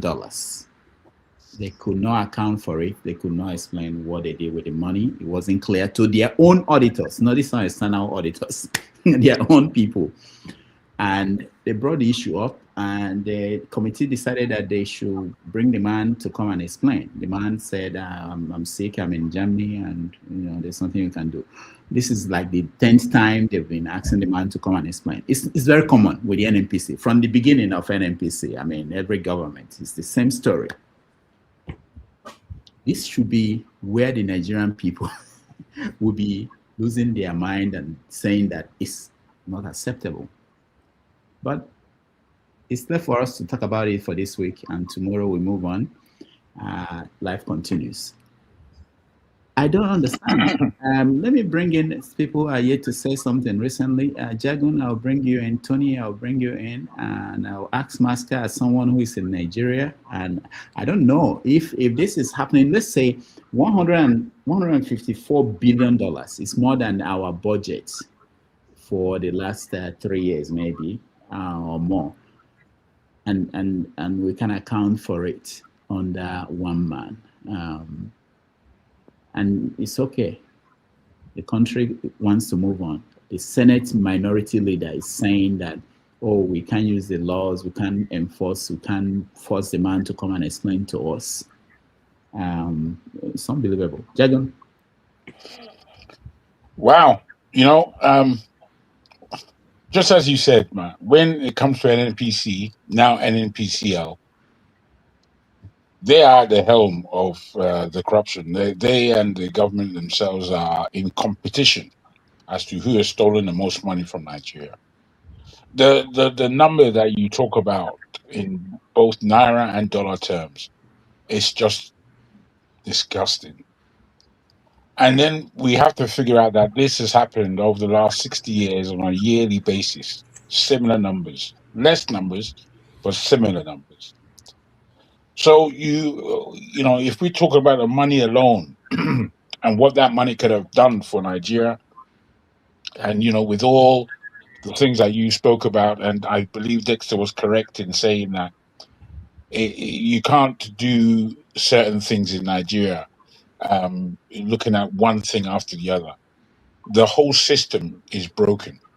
The whole system is corrupt. So a holistic view of how you correct it is extremely necessary.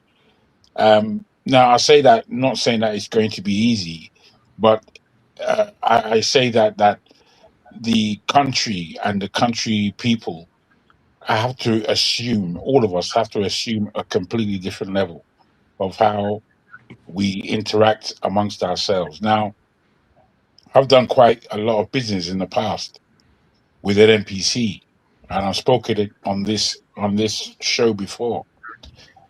That I remember their offices in Victoria, in London, and I remember when they moved from Victoria to Barons Court. It was a strange move from being right in the centre of town to being a nice, secluded part of West London. But both times, we have quite lovely offices. When I went into Barons Court, the outside of the office is beautiful. As you enter the office, it's dark. All the curtains are drawn, the lights are on during the day. And you're moving up, I think there are about 8 floors in that office.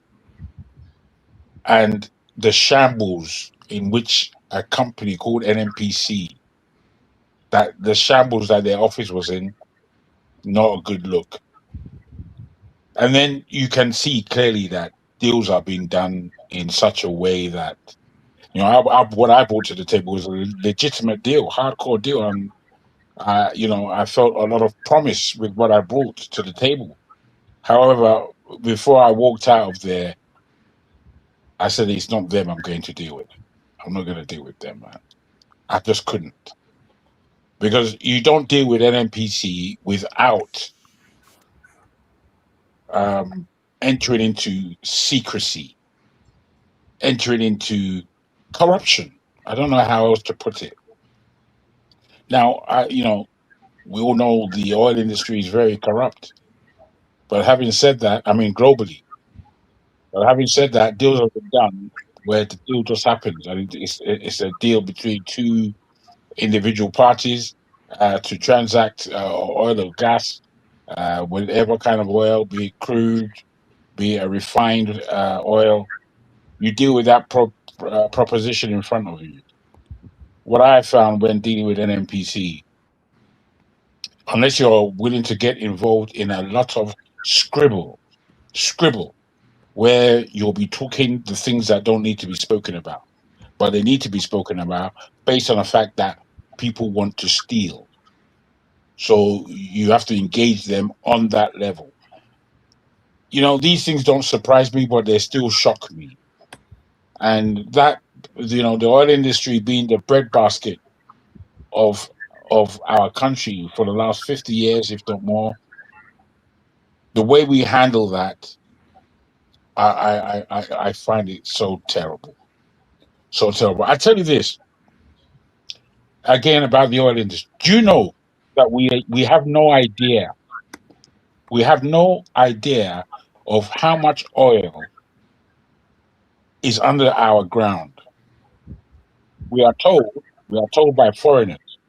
We are not told by Nigeria and the Nigerian state that this is the amount of oil. I've worked with certain Americans who have told me that Nigeria has the most oil in the world. Now, I don't know whether to believe them or not. I don't know. But I believe it's more than the 200 million barrels a day that we are drilling on and offshore. So what it speaks about, you see, that person, if the money that is has no accounting for, has truly gone, and he is truly responsible, then what you have to understand is that they didn't even do any deals. It was the money that was in the account that somebody just went and grabbed, which to me, you know, is completely unnecessary. If you're dealing with oil, you're dealing with hardcore currency, man. So, if you're involved in a position there, not to do a deal or not to practice some kind of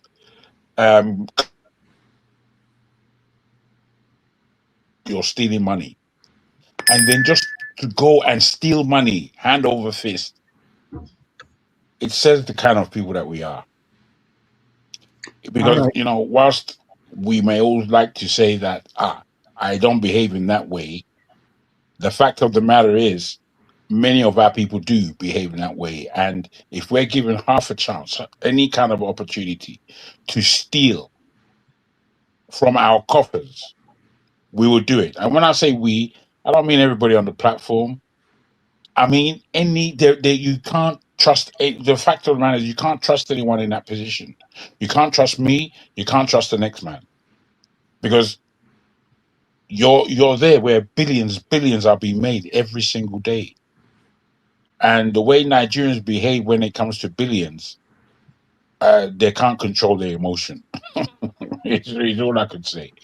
So that's what I have to say about the matter. All right. Thank you so much, Jagan. Tony will weigh in, but before he does, let me just announce. He didn't tell me to announce this, but Tony has a new book that is just published. Tony, this is the book on Amazon. How do you pronounce this? Tetelestai. Oh God, that's a wonderful title. Finished, Faithful, and Forever. So we will invite Tony here in a few weeks to come and tell us about this book, and we will get a chance to ask him questions on the content of the book. I will also get a copy. I've ordered one, so that we have an idea what the book is about and be able to talk to him about that. So Tony, congratulations on that. You know, it's a dream of a lot of people to write books, but not a lot of people will finish what they started. So you've already done a wonderful job finishing it. So congrats. All right. So NNPC and the money missing. What is your take on that? Thank you so much. I didn't know you're going to do this, Doctor. Thank you so much. I'm grateful. When it's time, we'll talk about the book. Anyway, for NMPC, I think it just limiting it to just NMPC for me is just an understatement. Now, I'm not talking about you, but the petroleum industry, both the downstream and the upstream industry, have been a cesspool of corruption. Where do you start from? Okay, let us start from Tam David West. We had issues as the Minister for Petroleum.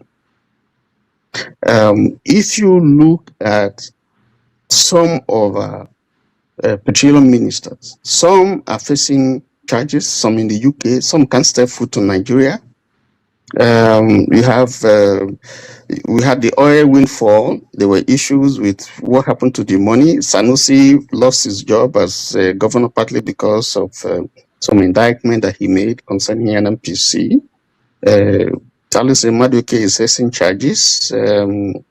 I know a former minister, I'm trying to remember his name,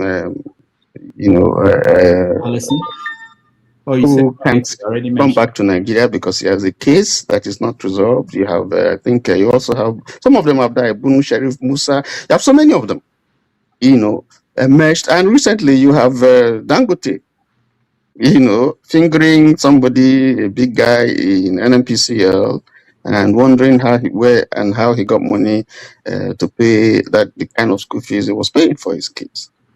So it's been a problem. So I think, and we have not been able to resolve them up till now. If you look at the leakages, I'm sure that how much, if we can compute, is monumental. And that's part of the bleeding that this country is suffering from. As to what is happening today, what the senators are discussing, it's just going to be, it's not going to go anywhere, I can tell you. But after all these things Oshomole is doing and so on and so forth, rightly or wrongly, at the end of the day, it's just going to end that way. They're going to meet and somehow they're going to resolve something, maybe sweep it under the carpet, or you won't hear about it again. We can debate it for a week and talk about it. At the end of the day, it comes back to the same old thing that you have seen. We've had foreign companies, Halliburton, and so many of them, playing in that industry. Many other companies today, who are fleecing, making money. Like Jagun have said, we don't even know how much oil we're producing. We don't know how much we're selling. And there have been leakages here and there. So that industry, I don't know how we're going to sort it. The president took it over. The president is minister for petroleum. What has changed? He has, tinkered with a few things, changed leadership and management and so on and so forth. Still the same thing. Buhari was minister for petroleum. What changed? Before, I think Jonathan was. No, Jonathan was. No, Jonathan was the only president that didn't, and Yaradua, they didn't. Yes. So, and we haven't seen much, change. You would think that if the president is handling that ministry, maybe the idea is, okay, I hear what is happening here. Let me take charge and see, how I can, turn around that industry. They're owing money, they write it off, they can't explain how much is missing. You hardly would look into their books. But now they're in trouble because even their own auditor is saying there's something here that you have to explain. So I don't know how they're going to address this problem. Maybe they need to do more unbundling of NMPC and its subsidiaries, because it's not just NMPCL. You look at it, so whether it's DPR, whether it's NAPIMS, whether it's if you go down all the subsidiaries, you will be shocked at the monumental corruption that is going on there. That's true. So you need someone who would have courage to deal, maybe take just one of those parastatals, and really deal. You would have a presidential fiat. Because by the time you begin to dig deep, you will find out the people who are involved in these things are so many. By the time you begin to dig, and where are you going to start from?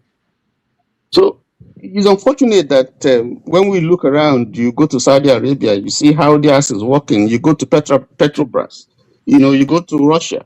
You want to study what is it that is making these institutions work much better. Why is our own always problematic? It's being problematic. ever since.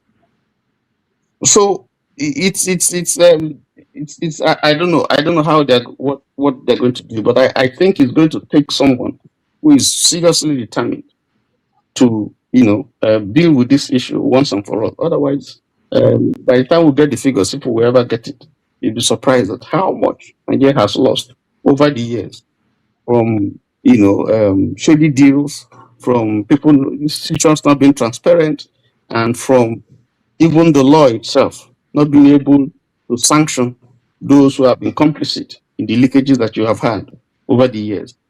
It's going to continue.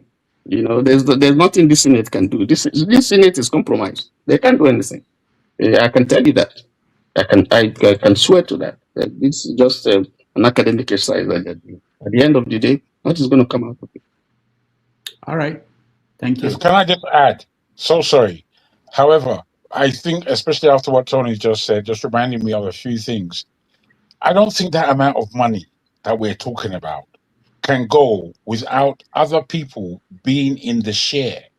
And I believe that those people who somehow found out at a time and they were not part of that sharing, those are the people who are raising their voices today, which is why Tony is correct in saying that if this thing is resolved within, you won't hear another thing about it.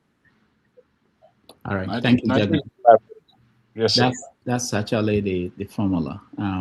Maska, you are in Nigeria, you know about the banking industry in Nigeria. How is it that this kind of money, I mean, when they talk about how do they do this? You're muted, Maska. Okay, so where I would like to start, this is not really a financial problem as it is. There's this guy, Richard Orty, he's a British economist. He came up with a theory called resource costs. His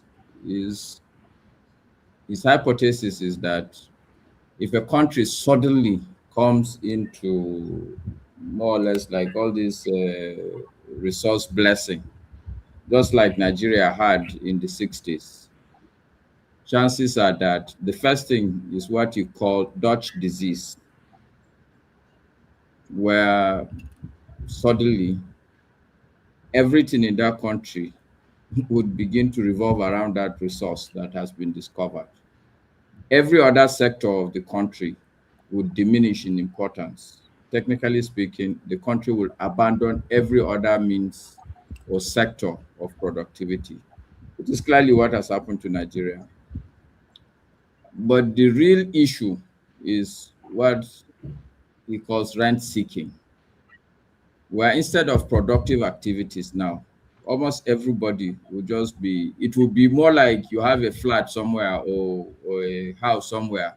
You only put your hand in the pocket. At the month end, you go there to collect rent and go back. This exactly is the issue with Nigeria as a country. So for me, that's the foundation within which I look at the issues. Okay, everybody in this country is almost technically speaking a rent seeker. All the sectors, we've killed it. We all know that. So let me go back to the issue at hand. The same man that is talking, this Adams Oshomaleda, did you see the cap he was wearing? Did you notice the cap? Mm-hmm. What does it tell you? It's spot calling kettle black. So in the end, we have found ourselves in a quagmire. Obasanjo started the textbook solution to this resource cost, which is essentially saying that, okay, as a country, whatever this resource is bringing, go and do, I think, what do they call, some people, just do a trust fund. If you look at some countries like Saudi Arabia, but the notable one is, now I think it's Netherlands. Is it Netherlands? No. Norway. Go and see what Norway have done. So technically speaking, that all these things that will come, put it aside. Behave as if you don't have this resource. If you're going to use this resource, use it to regenerate your productive capacity. But what Nigeria, as long as we continue the way we are, this corruption is always going to happen. NNPC will always be a labyrinth. I enter here and nobody will know where I will come out from. Somebody mentioned it. Sanusi had the same issue. If today you go back to NNPC, Jagun said it, it's still going to be, but for me, the foundation is this resource cost. We need to deal with it. We need to go back. When Obasanjo was saving the money, all the governors at some point came back. Immediately Obasanjo left, they all came back and we squandered this money. And today, all we're doing is just living the same flamboyant life. So my conclusions is that there's a fundamental problem. We need to look at where is this corruption all coming from? Of course, it comes from petroleum. It comes from petroleum. And if you look at the people who are shouting, somebody like Adam Oshomole, he may have some credibility, but unfortunately, he was wearing a Tinubu cap at that point. Okay, so honestly, like, when you follow the stories of Nigeria, it will kill you. Allah, you go no, you'll be in a hospital and like they don't know what's your problem. Because if you look at it, sincerely speaking, do you know the reason why that they can't therefore go and arrest Mele Kyari? Do you know what they said? That only a principal officer of the National Assembly that can do that. Okay, so the question is, okay, so these principals of the, are they all dead now? Do you understand what I'm saying? It's like we are full of contradictions. It's okay, let's say the committee cannot do that. All you have to do is say, okay, come, bring it, let me sign it, so that they can go and arrest this man. No, but we've allowed this now to become another national scandal. But the biggest scandal for me is you can't wear a Tinubu cap. Honestly speaking, you cannot do that and be talking to me about corruption. Sincerely speaking, you just cannot do that. You cannot look, you may support him, but you should not be wearing that cap at the time you are making that statement. Because what are we talking about? It's the same APC, it's the same, anyway, look, I don't like following the stories, but unfortunately, we're all Nigerians. It's very sad. But the real issue for me is that we need to go and look at the fundamentals. We need to look at how we are dealing with our resources. We eat this petroleum, and just like it will last forever. It shouldn't be like that. And it is the root cause of our problem. We need to go back. At least 50% of the money we get from petroleum should be in some account. Let everybody, including the government, begin to suffer that poverty. That is the starting point for us to begin to think. But all of us, even we, the people there in the National Assembly, look at the salaries they are collecting. You think they are serious about these things? No. But let them slash their salary to half. All of us will begin to think seriously. All this drama will be we wouldn't know that this thing is happening. They will have arrested him. Thank you, Mr. Rudolph. All right. Thank you, Maska. Mr. James. Frankly speaking, I don't know what to say. I remember reading a man, I cannot remember his name.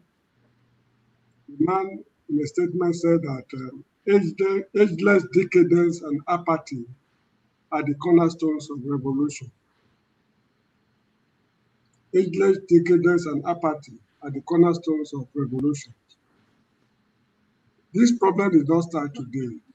Fela spent in fact, should I say all his life thinking about the missing 2.8 billion.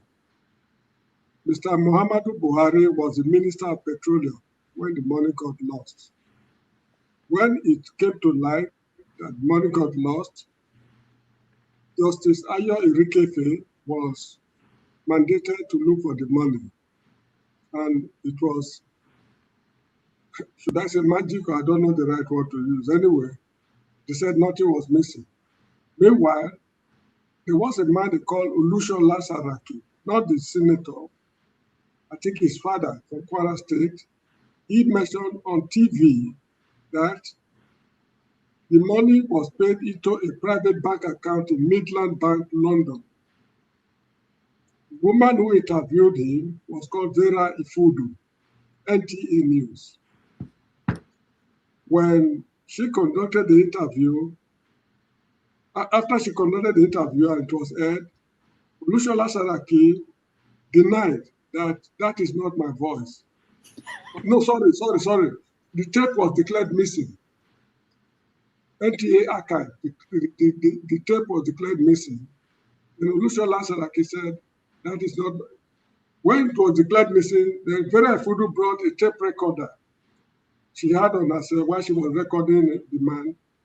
They played it, the man said, this is not my voice, I'm not the one.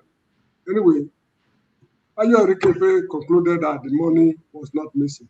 The last sang with it all his life. So corruption in the Nigerian National Petroleum Corporation is no longer news. That is why age-like decadence and apathy will be the cornerstone of the revolution that will sweep Nigeria into oblivion. Just a question of time. Other countries have gone through similar things, although quantitatively, we surpass any other African country when it comes to corruption, quantitatively. But if you calculate the percentage of national income that is embezzled, many African countries surpass Nigeria. In Liberia, for example, Samuel Doe had cause in the month of April 1980 to execute 14 top-ranking senators and ministers by firing squad. In 1979, Jerry Rawlings did the same thing in Ghana. 3 retired heads of state were put before firing squads in Ghana for similar reasons. So I wish Nigerian corrupt officials, I wish them well. So that is all I have to say. All right. Thank you, Mr. James. Ovie. Yes, sir. Hey, this is polity at its best. But I think, let me refresh our memory. Under Goodluck Jonathan, they say cluelessness led to the missing of $20 billion. And who is the best person to channel that, to shine light on that was Sanusi. Then under Buhari, on his way out, because Buhari know the joke, on his way out, a man called Honorable Kazaure accusing Emefiele of embezzling 900 and something trillion, some ridiculous, ridiculous amount like that. But the point, why I say this is polity at its best, in the book of honor politics, you have to look at it from this angle. Who is Meli Bakere, whatever you call him? He's the former CEO of NNPC. And going back the brilliant analogy that Masak used, that means makes Meli the president of Nigeria. Because whether we like it or not, we're only one political system that is anchored on Niger Delta oil resources. So whoever is in charge of that, know where the dead are buried, know all the connection, have all the connection, know it. Now, how is he important? He belongs to the faction of APC, called CPC, the Buhari faction, right?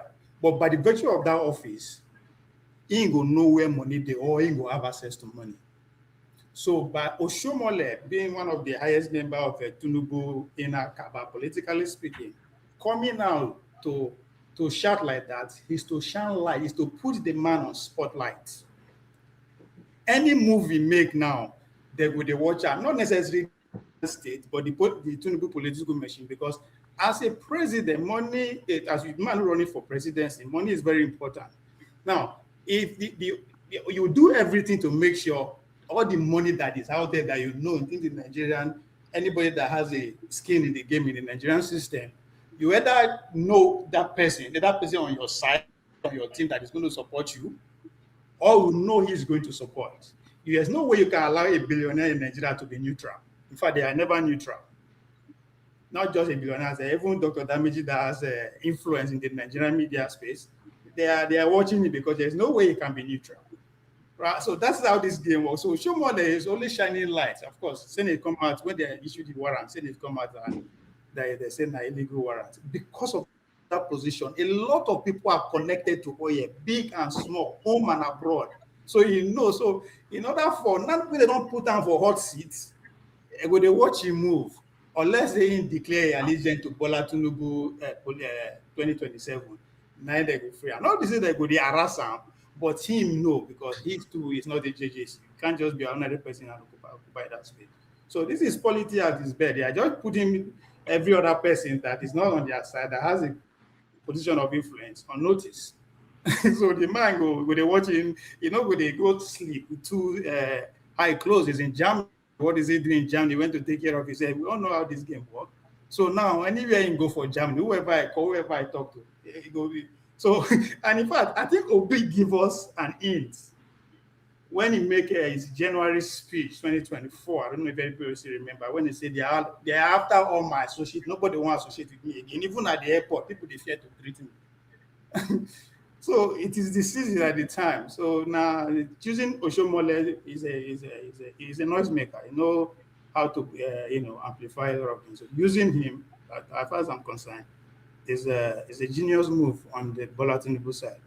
Because this time around, politics at its best. If you're not in their camp, make your side known. It's better you say you are my enemy than say, okay, I'm neutral. That's what I see out there. All right, thank you. Let me just put up the names of ministers of petroleum in Nigeria.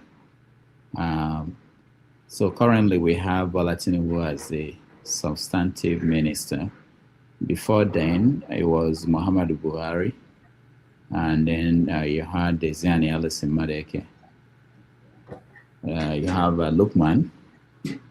You have Edmond Daukuru. I don't remember him, but he was there for only 1 year. I think he was under Yaradua. Obasanjo was the first president that made himself a minister for petroleum. So you had Dan Etete, that one, and then Don Tibet. But Dan had 2 of them cannot come back to Nigeria. Yeah, 2 of them, they had cases in France. I think he was sentenced in France, Dan. This oil block that had issue, I forgot the name of the oil block. He was fully involved in that. And then, of course, Jubril Aminu was Minister for Petroleum for a long time, 1990 to 93. And then the master of them all, Lukman. Lukman was there forever. I was a reporter when Lukman was Minister for Petroleum. We had Tan David West. And then, of course, Bolage. I didn't know Bolage was Minister for Petroleum, but 1979 to 83. Of course, Muhammadu Buhari in the 70s. Philip Asiodu in the 70s. And Shetima Ali Mongunu. So those are not names of people you can say that they were exemplary people, or that they set up a system that has endured. All right. One last thing. This is NDC. There's problem in NDC. Most people have not paid attention to that. Let me play this video and then we about this FCT. Do you know that Peter Obi and myself offered Aisha House of Reps? You, the public, you don't know. She turned it down. And she turned it down. House of Representatives that people are fighting for. Said she's too big for it. And she's too big.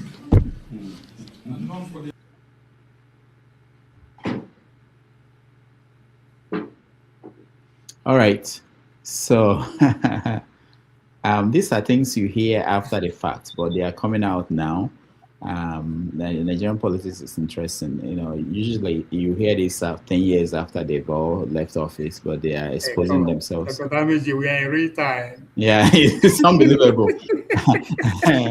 So the NDC having problems. There were issues with what to do with people who were members of the party before the new people came in. what to do with the new people who are looking for positions. And of course, Dickson is now very mad at the people who are coming in, that he gave them everything. Why are they not appreciative? So talking about the new generation, what Solly talks about, and there's a new generation out there that they are not patient enough. They are not ready to bow to elders and keep quiet. They tell you what it is. And if you look at the comment section everywhere on any social media, you get the sense of it's not really about P2P. Sometimes people say it's about P2P. I don't think it's about P2P. It's just about the world we live in today. Go to the Trump's comment section. You see the same thing going on. People don't hold back anymore. If they want to tell you something, they tell you that what they think. And some of these older people don't understand that. They think this is a new world. Who are these people talking to us this way? Even the pastors are not left alone in in the conversation. So, what's going on? Who has an insight?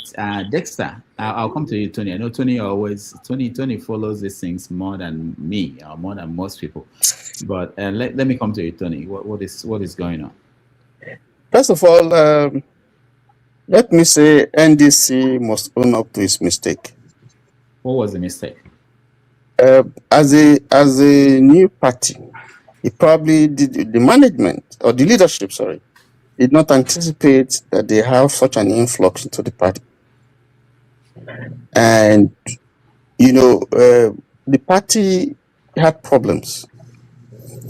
The constricted timelines by INEC presented the problem for the new party that is not up to 4 months to build institutions and to be able to submit to meet all the demands required by INEC.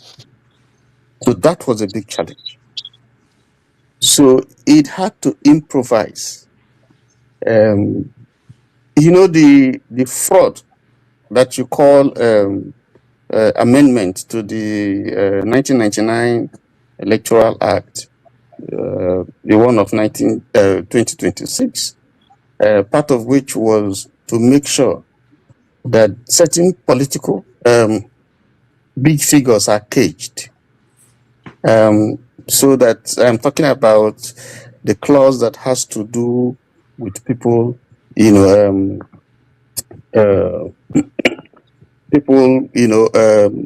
defecting to other parties. So there was a clause there that made it almost impossible for you, to easily defect. And of course, we know that even the law, the 1999 Constitution, the way it stood, if you defect, there's supposed to be penalties. If you are elected and you defect from your party, there are circumstances, there are certain militating circumstances that can allow you to defect, outside which, if you do that, you have to vacate your seat. That has not been implemented, and the ruling party is complicit in that. Now, so what they did, which appeared to be good, but whose intention was targeted at certain specific individuals or political figures. We saw, boomerang against some of those people. So when NDC came in, those people who failed, having failed, to win, primaries, some of them were promised, who defected, to APC, for instance, and they were promised automatic tickets. And when, it came to nitty-gritty, they lost. Some of them now, defected. And the question is, we have over 21 or maybe 22 parties. So there was space for them to go to any of those parties, YPP, ZPP, Accord, and so on and so forth. But they didn't. A lot of them moved to NDC. And there's the reason why. Because they felt that, maybe if you had the kind of tsunami you have in 2023, if where you had someone who was an Okada driver, just run for election, probably didn't really see that there's a possibility or a chance of him winning. But the OB charisma, made a lot of them win. Some of them didn't even contest. Okay, like Nedi Masweng in Edo State. There was no time he thought he was going to win, but he won. So now some of them were kicked out. I mean, when I say kicked out, they didn't win primaries. And so they flocked to NDC. And in the wisdom of the leadership, since they are desperately looking for, people who have some political influence, that they can use. So you saw people like Omar Gege being accommodated. You saw people like Zamfara, the governorship candidate in Zamfara, Marafa. You have Binani in Adamawa, and so on and so forth. So those of them, but with specific reference to the case in point, the FCT, already the party had decided that there's going to be consensus. They were going to zone the senatorial seat. FCT has one senatorial seat and 2 federal House of Rep constituencies. They had decided that was going to be zoned.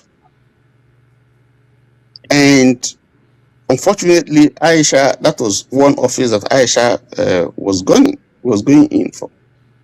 Aisha has every right to run for any office. But I think that NDC was learning first from what happened to Dr. Mo, in the Amak election. I don't want to go, but anybody who understands what happened there, you will know part of the problem, the challenge that Dr. Mo had, even though he was popular. So maybe in his wisdom, NDC now decided, listen, we're not going to make that kind of mistake. We're going to look for someone who is popular, who is a grassroots person, who has been there, who has worked there, who understands, the politics in that place. And so they went for Amanda Palm. But the point is, my own beef, my own quarrel is, if you knew you are going to zone, you have decided on consensus, why didn't you tell Aisha ab initio? Because she made her intentions known. Why didn't you say, Aisha, can you calm down? This is what we want. And if Aisha decided she would run, then maybe they'll go for primaries. But I think that's where you had the first issue. That having paid or having expressed interest, they treated her the way she was treated. That's actually her problem. The process. Because I'm sure that if they had called her to say, Aisha, calm down. This is don't go this way, go that way, go that way. I know someone even in FTC who posted that Obi spoke to him to say, this office, he wanted to run for House of Rep. And Obi said, listen, calm down, stay, just calm down. So I think that's the issue. But Aisha had moved on. And she has a right to say, I don't want to go to the House of Rep. I don't want it. I don't see a reason why that should be an issue. I don't even think maybe Siraki didn't say, His Excellency Siraki Dickson was responding to a question that was there, but that shouldn't really come up. Because she has a right to say, is Senate I want to go, if it's not Senate, forget about it. Okay, so she has the right to say that. So, but I don't know, there must have been a reason why His Excellency made that point. But I think that how NDC manages this problem, it's not just in FCT. We find it in quite a number of states. And I have always maintained that that's how we would know how ingenious, that's how we would know what kind of leadership NDC is. Yes, they call them for a dinner or a lunch or whatever, and they talked and they appealed, will be appealed, and they're trying to iron out all this. I consider that they have a problem, and they didn't expect this kind of monumental inflow that they have, and they have to devise a system which is not perfect. I don't expect it to be perfect. This is the learning curve for them. They have done well, I must say, even though they have made mistakes. And I think all that remains is for them to move on from here and manage all those crises. That will determine, whether this party is going to stay, how they manage, the problems that they have, which is not peculiar only to NDC. APC is worse. I mean, if you look at what's been happening, it's there in ADC, and so on and so forth. So that's what I think. But like Aisha has moved on. She has a right to be angry, but even after that, she has moved on. That's the way I feel. I think that the 2 days ago or so, I heard that there was a meeting between. I read that there was a meeting between, His Excellency P2B and His Excellency Siraki Dickson because there were issues and so on, and they wanted to sort it out.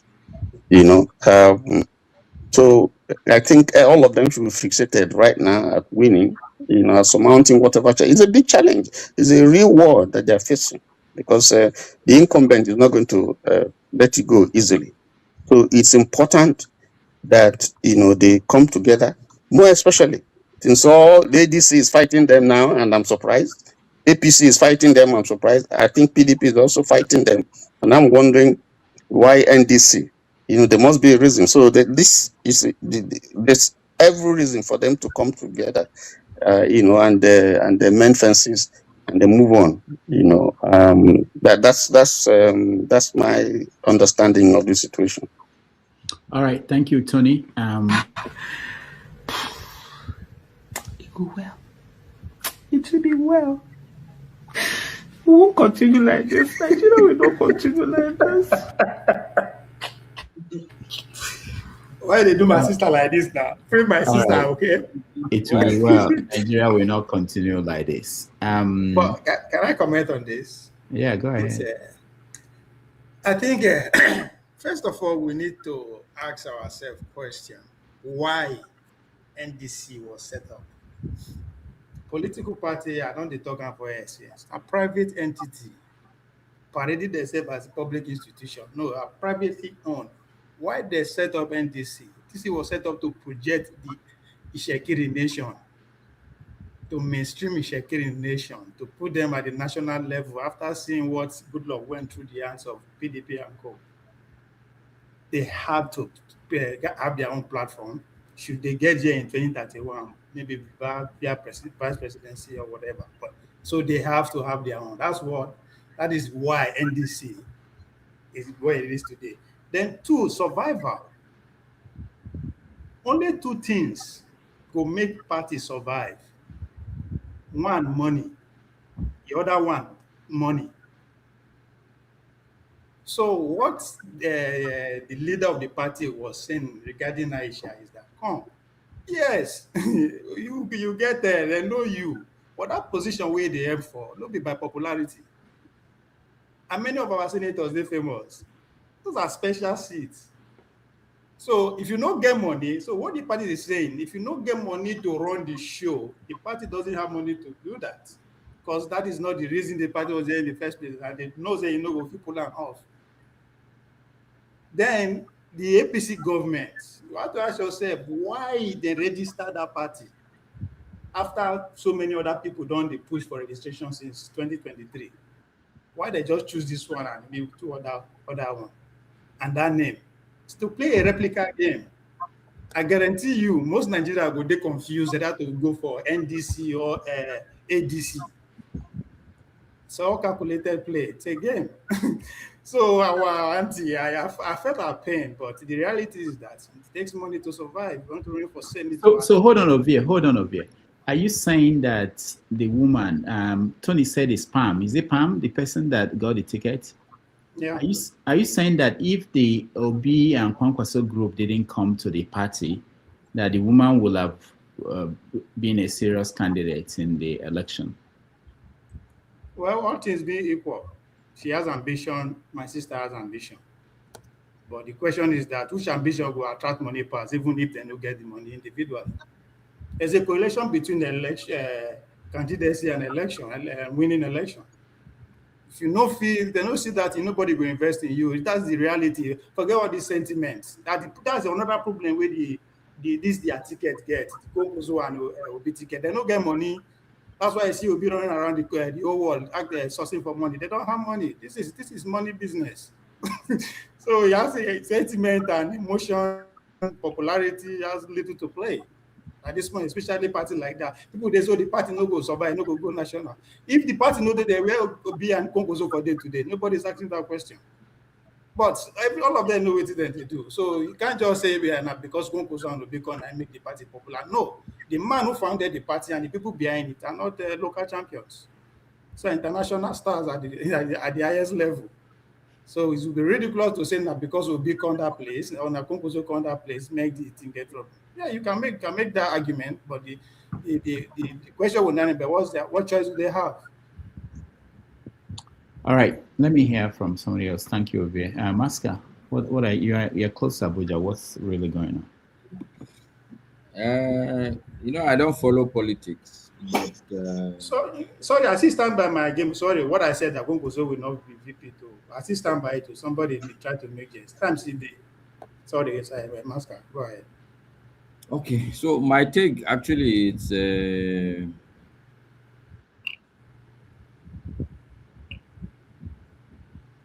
not fair on people like Aisha. You come into party, but it's the national. It's a national culture. You come into a party. When did you come into the party? Suddenly you want to be a senatorial candidate, and you are saying that you want just a grant, indicating that okay, so somebody suggested that maybe there should be primaries. Now, assume NDC say okay, Peter Obi and Concoso should do primaries. How would somebody like Aisha feel? How will she feel if they say Peter Obi should go through primaries? It's the problem we have as a people,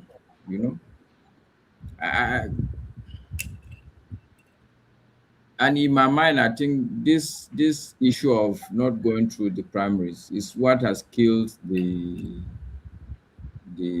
hope for me for a better democracy. All this one now that even NDC, they are not just Aisha. I know that at least in Kano, there was a major issue in the NDC where people like Concoso are saying that, okay, we'll take 60% and the old members of NDC should take 40%. But you know how politicians are. They are going to be under pressure. Everybody wants to go for this position, go for that position. Even you as a politician, you know that if you turn anybody down, it's likely gonna, even if on paper you will still be supporting you, he may likely do anti-party for you. So they are also scared, But I think for me, the point is we should stop this. And for that, I really am not very happy with Peter Obi because he is going to engender a culture that is not very progressive. We need to develop that culture. Even if it is in politics, you have to do the hard work of building up the party, building up your support, and making sure that at least you have a very solid ground. This idea that, we'll be shopping for just platform, you are not different from all the other people in Nigeria. This rent seeking that I'm talking about, where nobody wants to build anything from the ground up. You just want to have something ready-made. Now, even the idea of primaries, there's no party today, at least as far as the presidential candidacy is concerned, the top 3 or 4, no party has held any credible primaries. That's very bad. It's not nice. I'm not really even happy with all this. I'm really not happy. Well, if you come into a party, my expectation is that the people who set up the party, are they fools? Don't they have plans? Everything like this, it take connection, it take money. You just can't get a party registered just like that. So that's my take. Sincerely, I think for me, the read is that we are still heading in the wrong direction. We're still heading in the wrong direction because the rudiments, I think it's Dexter that mentioned it. If you look at even in America, these things, it takes time, it takes some foundational stuff. Then you go to some Congress where at least people would battle it up. And anyway, I rest my case there. Thank you, Maska. I was about to say that the bell on me. I was about to say that I'm going on. I'm going on break. Then the executive producer showed up. But Maska, you touched on something important that Peter Obi not being willing to build. I think there's a bigger pressure on top that I hope we are all aware of, which is that someone like Atiku and P2B, they've figured out that they have this one chance. They are not thinking about next. I'm not saying it's the right thing. I'm saying that. Rudolph, sorry to butt in, okay, but it's a muted argument you're going to give somebody like me. Does Peter Obi think that he's the only one who can solve the problems of this country? That's a good point. I'm not even talking about what they would do, whether they would making, even if they give the big cent in this country 8 years, there won't be a good. The most important thing is to set up a foundation where there is a crop of good people and there's a good process where election in, election out, you guys have figured out the code. It's your people that will be there. I take it for granted that where I give him excuse is that at the beginning, maybe let's just squeeze ourselves, find a way of squeezing ourselves in. Maybe we can do the correction from inside out. But why that will not work for me, that excuse will not work, because I did not see any effort from 2023 to this point. If you have made the effort, can I come in? Hold on. Let him finish. If they have made the effort from 2023, including Kwankwaso, to this point, and I see signs that, okay, these things are not working, you can now decide that, okay, they are using alternative. But the way it looks to me is that they had all these things figured out, that we're going to wait and see the environment. But at the end of, I'm not a politician, and normally I believe a lot of these things are technical. If you're not a politician, you cannot be telling a politician that he doesn't know what he's doing. Yeah, let me just finish that. Hold on. Let me just finish that. So there is short-term plan, long-term plan, and things like that. I think what influences that, it's like people who are looking at Soludo, what he's doing in Anambra State, and his take on P2B. It's also the same factor. Soludo is figuring out that if P2B is ever is elected president, that he will not be president. Atiku, the only reason why Atiku is doing what he's doing is that he's thinking, if I say, let me build, like what you're saying, let me invest in the new generation, that he will lose this chance. So I hear you, but this is what we're talking about in terms of long-term plan. And then we look at someone like Showore. So some people can say that Showore, and I hear that argument every time, that Showore is wasting time trying to build organic party, people that think like him, that will come together, that he should go and run for office, maybe from a different party that has structure, so that he will win, even if he's starting from. So these are the debates that we could have in terms of which one is better. And people have said that someone like Atiku, you don't have to be president to influence the country, change the direction of the country. But I hear you. So these are some arguments that we can have on. I think for me, what Obi is doing is it's a brilliant way that needed to be studied, especially a country like us, that the system is entrenched. They've come to the agreement of turn by turn.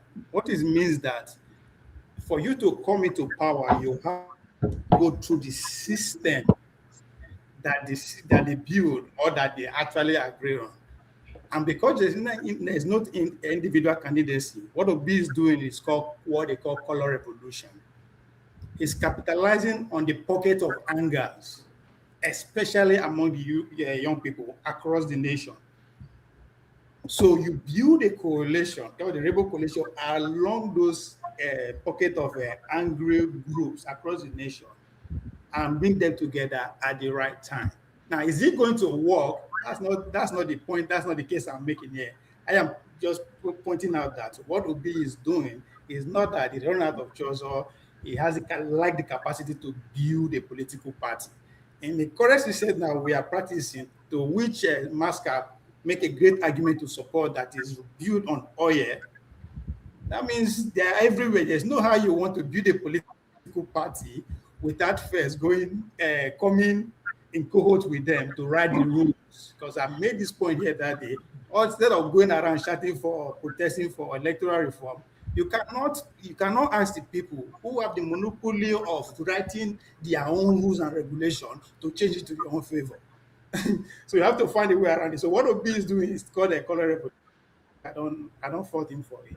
Yes, he might not succeed, but he has brought a lot of conversation to the table, a lot of light to the table. Actually expose the engineering and the mago of the political parties, because we don't give Obi credit enough. Maybe in history, if we want to talk about today, we have to give him credit for bringing, especially the young people, to the dirtiness of what he called a structure of criminality.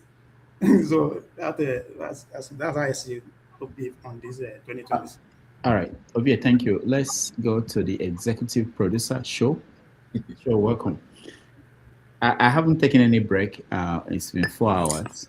Oh my God. So I'll be brief. No. I'm thinking about taking a break while you're being brief. I can guarantee. I know. I'm here for long, but good evening, Rudolph, and good evening to my fellow panelists, my co-debaters, accurate timekeeper. Good evening to everyone in the chat section as well, and to those watching. I joined just to join the discussion regarding the NDC drama that is, happening. It's expected.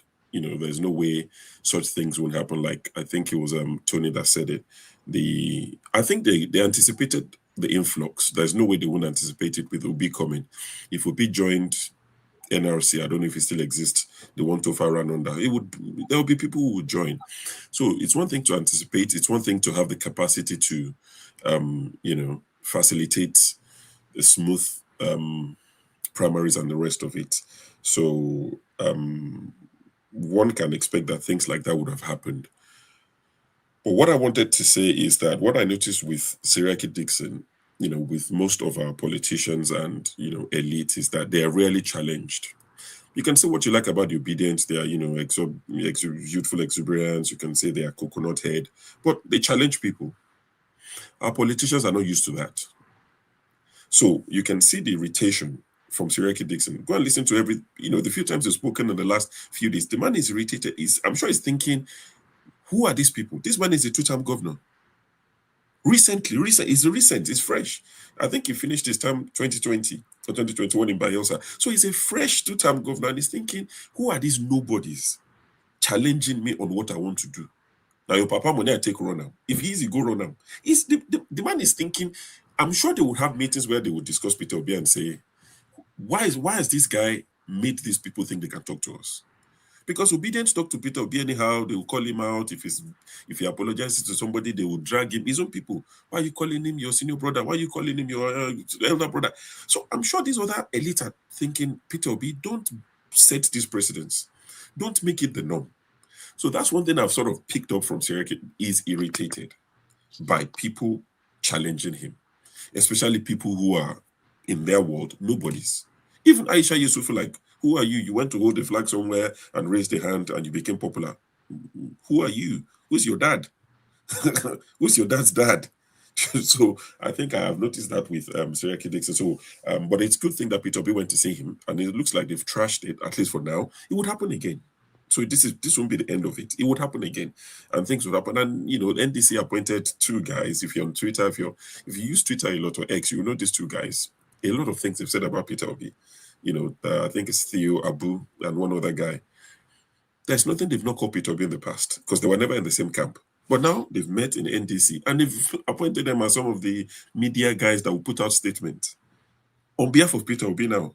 So, that drama is now happening between Obedient and these people online. Like, who appointed you? We don't like you. We don't rate you. So all this infighting will happen. But if the Obedients if they will take my advice, which they might not take, is to focus on getting Peter Obi to Aso Rock, if that's possible at all. Forget the noise. Forget the drama. Forget the distraction. Work on getting your man to Aso Rock if you can. You would have to make compromises. And this would be some of them. Some seats, some tickets, you would have to forego. Nigeria's president is a very powerful president. So if you can get your man in, it can now from there facilitate how you can get in 2031 as part of the deals he would do. So that's what I can say regarding that. I want to talk on. Sorry to take away from this conversation. Okay, actually, still talking politics. ADC quickly. I'm hearing that Atiku is likely going to have Rotimi Amici as his running mate. I've seen clips of Rotimi Amici where someone was asking him at an interview, would you consider being the running mate if you don't win? Oh, he said, if you want to talk to running mates, go and call them. I'm not here for that, but it looks like he'll probably be the running mate. I don't know how that's going to work with Dele Momodu, because Dele Momodu actually put out a tweet a few days ago where he did a poster. Did he do that himself? I saw that. Was it him that did it? He posted it. I don't know who did it for him. This is Ovation magazine. I mean, they can create anything. He has the tools and the resources. So they did this flyer of Dele Momodu as the VP. He was basically advertising himself to be running mate. So I don't know how we would take that now that Amici is likely going to be the running mate, because think about it, Amici is more popular than him in terms of getting numbers. I'm not sure that would be enough anyway, but I think Amici will be the running mate. And also Kenneth Okonkwo, I saw a video of him acting as an usher, in Atiku's house, welcoming Amici, sat in the hallway, lobby, whatever. And I watched a snippet of an interview that Precious did, I think yesterday, I saw it a few minutes ago, where someone who I think is one of Peter Obi's spokespersons, he said is the lead or head of their whatever media team. The man said that the crux of this issue with Kenneth Okonkwo and Peter Obi is that Kenneth Okonkwo, he actually didn't, when he said it initially, it was like a cryptic message. So Precious now said, oh, you told me this the last time you came. So Precious now spilled the bean, basically saying that Kenneth Okonkwo approached Peter Obi for money to rent a duplex. And Peter Obi said, rent a flat. I can give you money to rent a flat. Approach Peter Obi for money to forget renting Dr. Catch. Now. And Peter Obi said, rent a flat. Okay. I can give you money to rent a flat. So Peter Obi must have told him to rent a flat, let's cut costs. Peter Obi now cutting costs is his thing. So Kenneth Okonkwo wasn't happy as a big man. How can he be living in a flat? So I think when he spoke to Atiku about it, Atiku, embraced him, promised him. But apparently Atiku still ended up renting a flat for him. Not even the duplex. But based on the fact that Peter Obi didn't rent him a duplex, that was the major disappointment for him, and that's the beginning of the end. Now, I don't know if that's true or not, because Peter Obi's people will come out and say anything. It's up to you to believe it or not, but that's what the man said was the beginning of, because the way Kenneth Okonkwo speaks about Peter Obi now, you would think Peter Obi took something from him, like his wife or something, very personal. There's a lot of venom and anger in the way he talks about Peter Obi.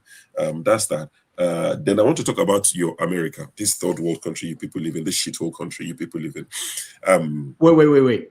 Your visa, I'm not coming. I have no interest. But you were going to come last December. I'm not coming anymore. You can come to the UK. I'll host you. Come with the wife and the big kids. I'll host you.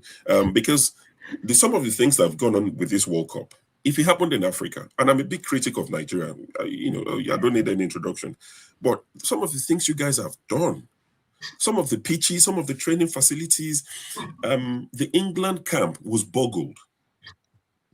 The England camp was boggled. Football boots, training kits stolen. What city are they Kansas. in? That's typical America. You are smart. That's a normal for America. It's normal. Are you sure? That's the Mexico part of America, It was in Kansas. They broke into. That's the Mexican part of Texas. That's not the real. If this happened in Abuja. Master, imagine this happened in Abuja, that they boggled the England national team's training camp in Abuja. You see, sure, you are preaching to the choir. I'm old enough when Katrina happened. Yeah, hurricane, yes. That was when we realized America is a shithole country. Sorry, Mr. Rudolph. Go and check the Katrina videos. Went back that has happened. We saw Masca, we'll make sure you don't step foot in America. Look, I don't need to step up anywhere anymore. I'm here in Nigeria. I've outgrown your levels, Tony. All of you that think that you are just jumper. No, yeah, I'm here. So some of the things that have happened with the World Cup, the England boys, honestly, it's no joke. I mean, that would destabilize them. if you have your training boots stolen, and sometimes when you get boggled, or most times it's not what they take, it's what they live with you, the fear of, we could be attacked at any point. And America is where you all carry guns, anyway. So the person who boggles can decide just to shoot up the whole place just because, they're just crazy about things. So that happened in America. People have been quiet about it, except those of us who don't like you and what you're doing. Also, some of the footballers, when they arrived. Before you continue, that is just one small part of America. There's the good, the bad, everything you want to see. So it's the bad that we want to highlight for you people, so instead of talking down on us all the time. So the footballers, what they were subjected to when they arrived, those who were unfortunate to touch down in America, who are having their group matches in the US. We saw how the Mexicans, welcome people, how the Canadians welcome the teams who were playing there. But you saw people like Kevin De Bruyne. I mean, this is the Belgium national team. We're not talking Iran. We're not talking Senegal. We're talking Belgium. Kevin De Bruyne, these guys, not even in the airport. This was on the runway. Literally come out of the plane and they are frisking you down. They are patting you down. And what is this about? And this your security, this your president, this your wheeler dealer guy. See what he did. A Ghanaian player was not allowed into Canada. I don't know if he's been allowed now. His name is Thomas Partey. He used to play for us now. I think he now plays in Spain for Villarreal. He wasn't allowed into Canada because he has a RAPE case allegation. Still allegation. I had somebody say it was a minor. It wasn't a minor. Adult, but he has that allegation going on. He has not been convicted. He wasn't allowed in. Cristiano Ronaldo's case, allegation, happened in Las Vegas. Because a lot of players in Europe, when they are on break, they go to US. They love coming to the US. Especially Ronaldo is a party boy. He went to the US. He was alleged to have, forcefully engaged with a lady over 10 years ago. He's not been to the US since then. Everyone knew that it was because of that case. He might touch down and you people will carry him. Like I tell people, if Tinubu goes to US, Canada is British controlled. I know it's British controlled, and because Thomas Partey's case is in England, so it's linked. I'm just saying Ronaldo never stepped a foot in the US since 2016. Until last November, not mysteriously, he was part of the entourage of the Saudi Crown Prince to visit Trump. If you go to the White House website, there's a full article, like 10 pictures of Ronaldo and Trump in the Oval Office. So they took him in November last year to iron out everything that could cause issue for him. So Ronaldo, because Portugal are playing it. It should be answered that in a Democrat. A Democrat no allow Ronaldo come in. Let him finish. I'm just going to round off quickly. So that deal was done for him, and all of a sudden he can go there. Despite what's happened in the past, so they've straightened that. They've straightened every kink that could have, be an issue for Ronaldo. So I'm just saying this to say, if all these things happen in Africa, they will say, oh, this corrupt African leader, because Saudi Prince went there in November, they've bribed them. But it happened in America. In your America, this great bastion of democracy, the great nation, faultless. So I'm just highlighting this. This is when we start shouting USA. Of course, when you have nothing else to say, you just stand that rubbish. So you people, when you want to talk to us, yes, you can talk to us on some things, but it's not perfect there as well. All these things, and I hope and pray that they don't take the World Cup back to you people. It's not even your national sport. You're not interested. This is your Knicks and whoever is playing sports. You are more interested. Go and play. Sure. Did you talk about how much we are selling the tickets? We're making money for FIFA. Do you understand? I mean, tickets big money. FIFA will come back. I hope they don't take it back, honestly, because you guys, you've done a disservice to the World Cup. You're more interested in the halftime show, in the pre-match show, in all these fireworks. Nobody's interested. We just want to play football and go home. So the last thing I'm going to say is that the referee that wasn't allowed to come in, the Somalian referee that they said has links to all these terror groups, Canada said it's okay to come and officiate in Canada if the US doesn't want him, but the guy's back in Somalia now, and UEFA, which is like a brother or cousin to FIFA, have said is going to officiate the UEFA Super Cup. That is the game between the winners of the Champions League and the winners of the Europa League, which is going to be PSG versus Aston Villa, and that's going to be played in Austria. So UEFA said, we'll have him officiate that game, which is a big game, to give him a platform. So just to tell you that, there's life outside the US. I don't care. Your A-star, can cancel your A-star. I'm not interested. Hold your visa. So why that referee know FIFA go officiate for Canada, because before the official kickoff of the World Cup, all the referee normally have like a camp for a few days where they will give them something. So since he missed that part, there's no point in taking part anymore. So that's why it's gone up, and it's going to officiate that big game before the season starts. And the last thing I just wanted to shout out, if you guys have not seen on the show in a while, Eagles Air, I think he's in India. I hope he's all right. Righteous Man, I don't know what's happening to him. I haven't seen him in a while. Nobody's going to update us on the price of things in Lagos. It's okay. Okay. But you don't talk Tinubu campaign team. In some sense, but I spoke to him, I think, last week. Okay. Yeah, to tell him I said hello. Ngozika, obviously, Blackstone, I think is in Germany, and there's this gentleman, Ebi. Is it Ebi, or I think it's Ebenezer? Ebi, he lives in Canada. Ebenezer, yeah. So I just, just a few names that came to mind. I've not seen some of them in like 6 months, So I just thought, just to shout out that we do remember them, and I always advocate for people to take breaks, because this is not football, it's not soccer, it's not WWE that we discuss. This would play on your mental health, because there's nothing that evokes your emotion like your religion and your nation. So this is something that would weigh heavily on your mental health. I advocate, as much as we want you to come, take the necessary breaks. Please do, because the election is coming up and you'll be here. It's going to be a marathon. So if you need breaks from this, switch off. 2 weeks, 3 weeks, a month, however long you need, but don't forget to come back. Don't go and find another channel and just disappear. Tony, I was listening last week, and I was listening last. No. So the thing is, I've not been around social media for a while. Not because I'm taking break. I just have life issues that I'm dealing with. But was it last week, and somebody was ratting Tony out, say, I know where Tony goes. I said, leave Uncle Tony alone. So. I just thought I would mention all of those things. But thank you, Rudolph. I wish I could step in and host. But if you're going to be gone for like 10 minutes, just like a toilet break or something, I can. Yeah, I'm going to take a break now. When we come back, we rant and then call it a day, because tomorrow is still hanging in the balance. We're trying to get a guest. Technical issues. So if you are available, we can do the rant and go, and then we can sort out that thing so that we can have a show tomorrow. If we can't sort it out, there won't be a show tomorrow. I don't want to say it out loud, because people will be able to figure out all the people I'm talking about. Rudolph and all this octogenarian is inviting. They don't know how to. We want to hear from everybody. We can't limit it to young people who are in America or for full disclosure.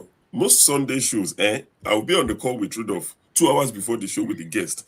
We'll be, press this, click this, type this, press this.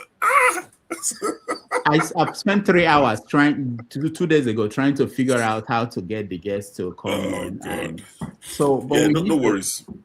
I'll be here if you need me to do that after. All right, let's take a break. We'll come back and do the rant. All right, good night, everybody. Even me, I'm running off. Good night. Yeah, Master, thank you so much. We appreciate you. All right, let's take a break. We'll be back.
All right, welcome back, everybody. Thank you so much for staying with us today. I think you're muted.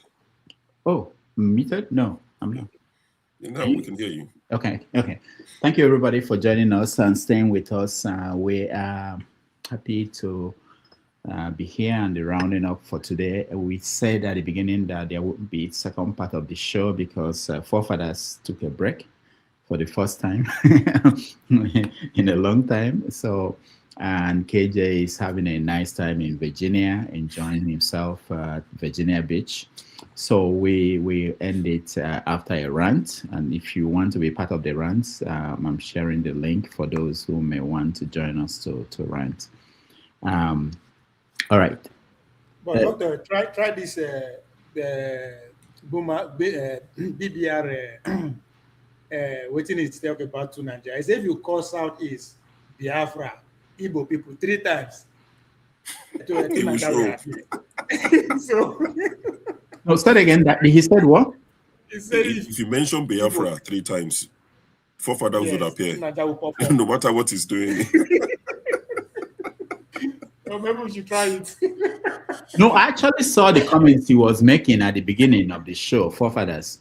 I think he was having some issues with the state police. I was surprised. I thought that someone who is looking for more police, more security people wouldn't care whether it's state or local government. He was, but when we see him, we hear from him. It's interesting that he was having issues with that.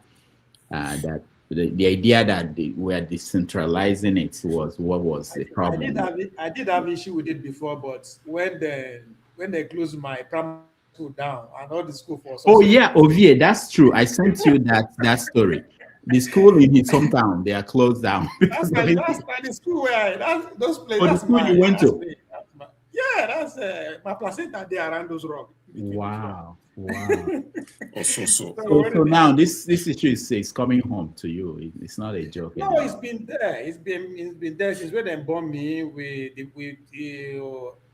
should I say we coexisting with the Fulani, because also now the last place for Edo State. So after us now, Okene Ibra people. So we use the same land with the Ibra people take the farm. Then the Fulanis were, the good Fulanis, the Nigerian Fulanis were there coexisting. But now that things are becoming out of hand, so they are now approaching. All right. The kidnapping don't enter. Yeah, those are my schools. Those are now only 3 schools. There are 2 secondary schools there and other 3 primary schools. So when they show it to me, I said, so when maybe during my rant, I actually wanted to rant on my governor's speech, because I see where you. Oh yeah, we played that. I will accuse the show, not just the academic show, because it's unbelievable. That's unbelievable. I'll come to that. No, that is spot on.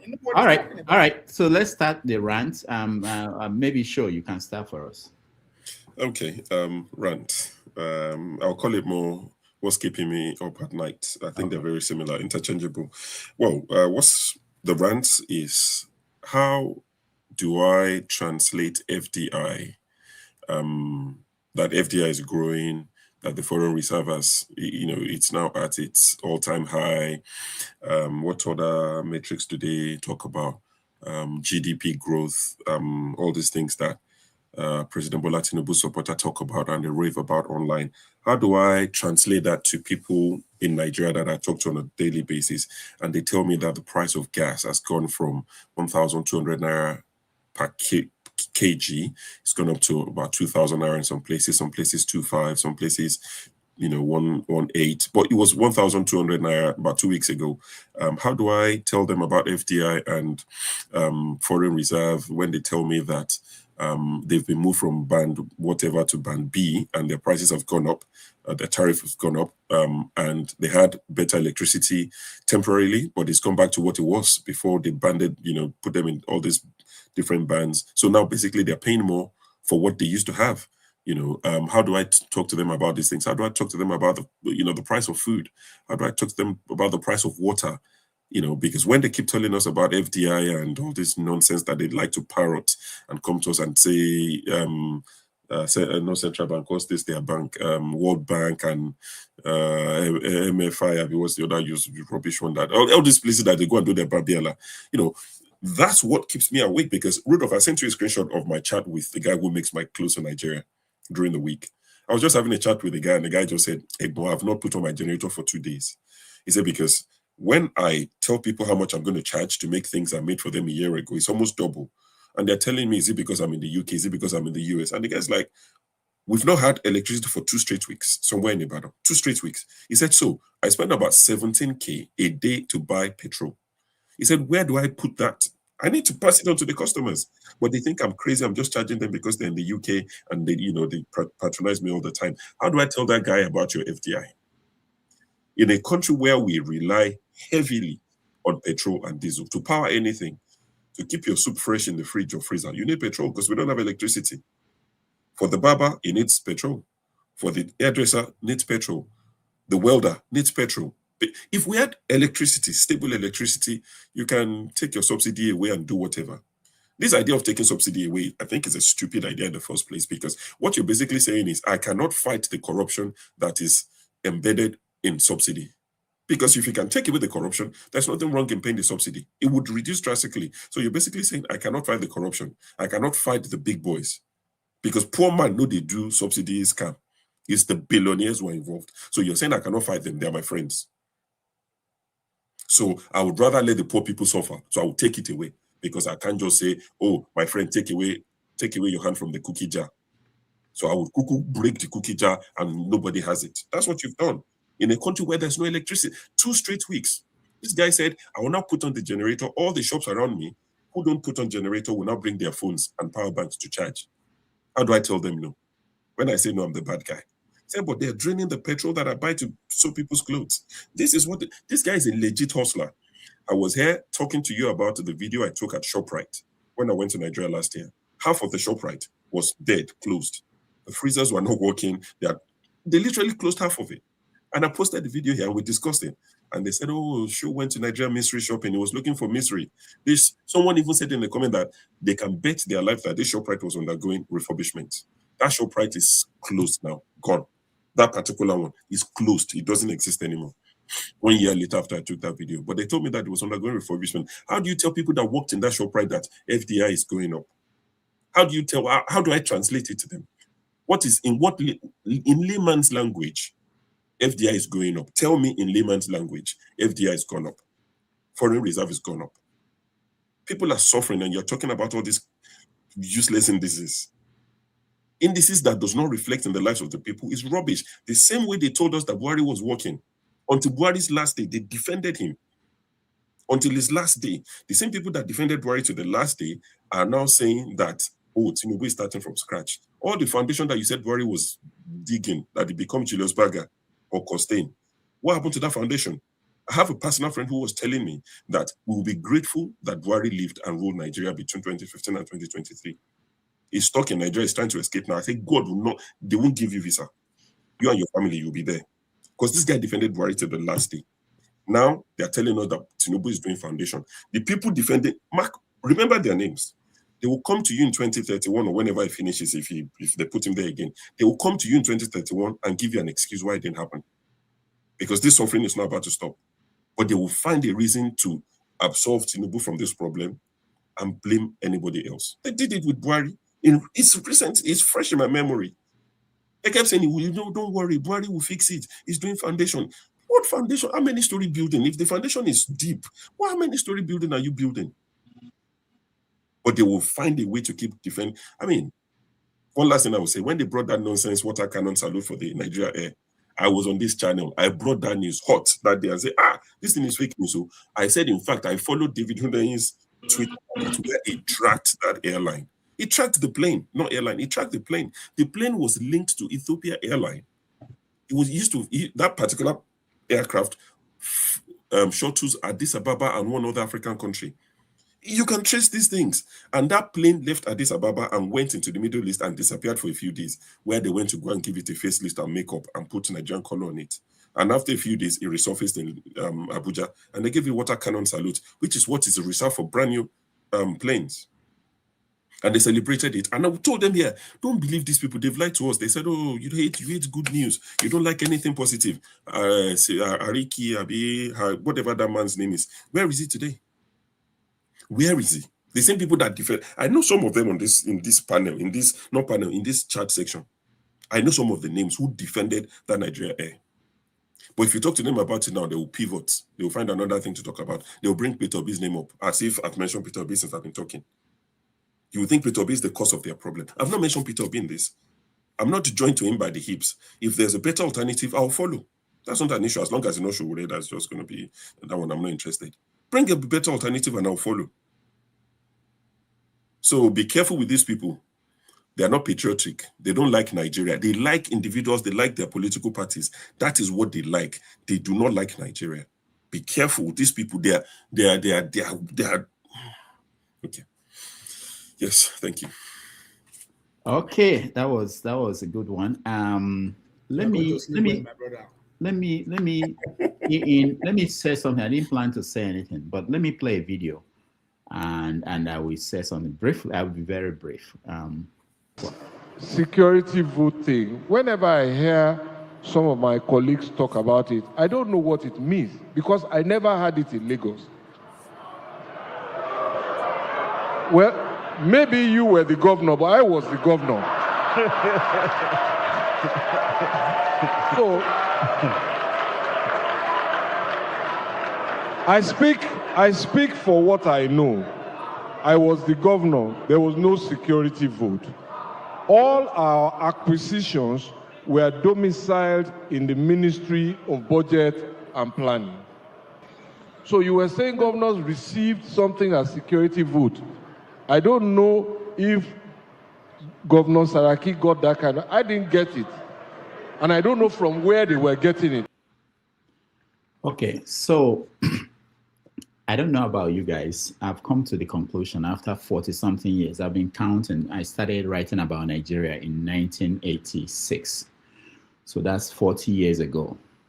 And I have come to the point where I look at these things. I don't know where to keep my hope, something to hope that it makes this sense in what we're doing.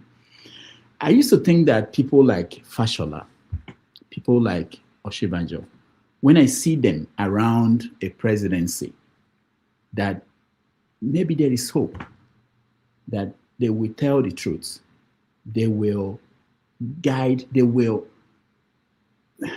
that they think about the nation. Forget about the figureheads. But again and again, I'm beginning to get disappointed. Look at Fashola saying that he doesn't understand what security votes. He never got one. Did the person before him get one, who is now the president of the country? When he looked at the budget, at the money coming to the state government for 8 years, did he see the one that was spent by the past government? Is he collecting retirement benefits, the one that they passed in Lagos State that is outrageous?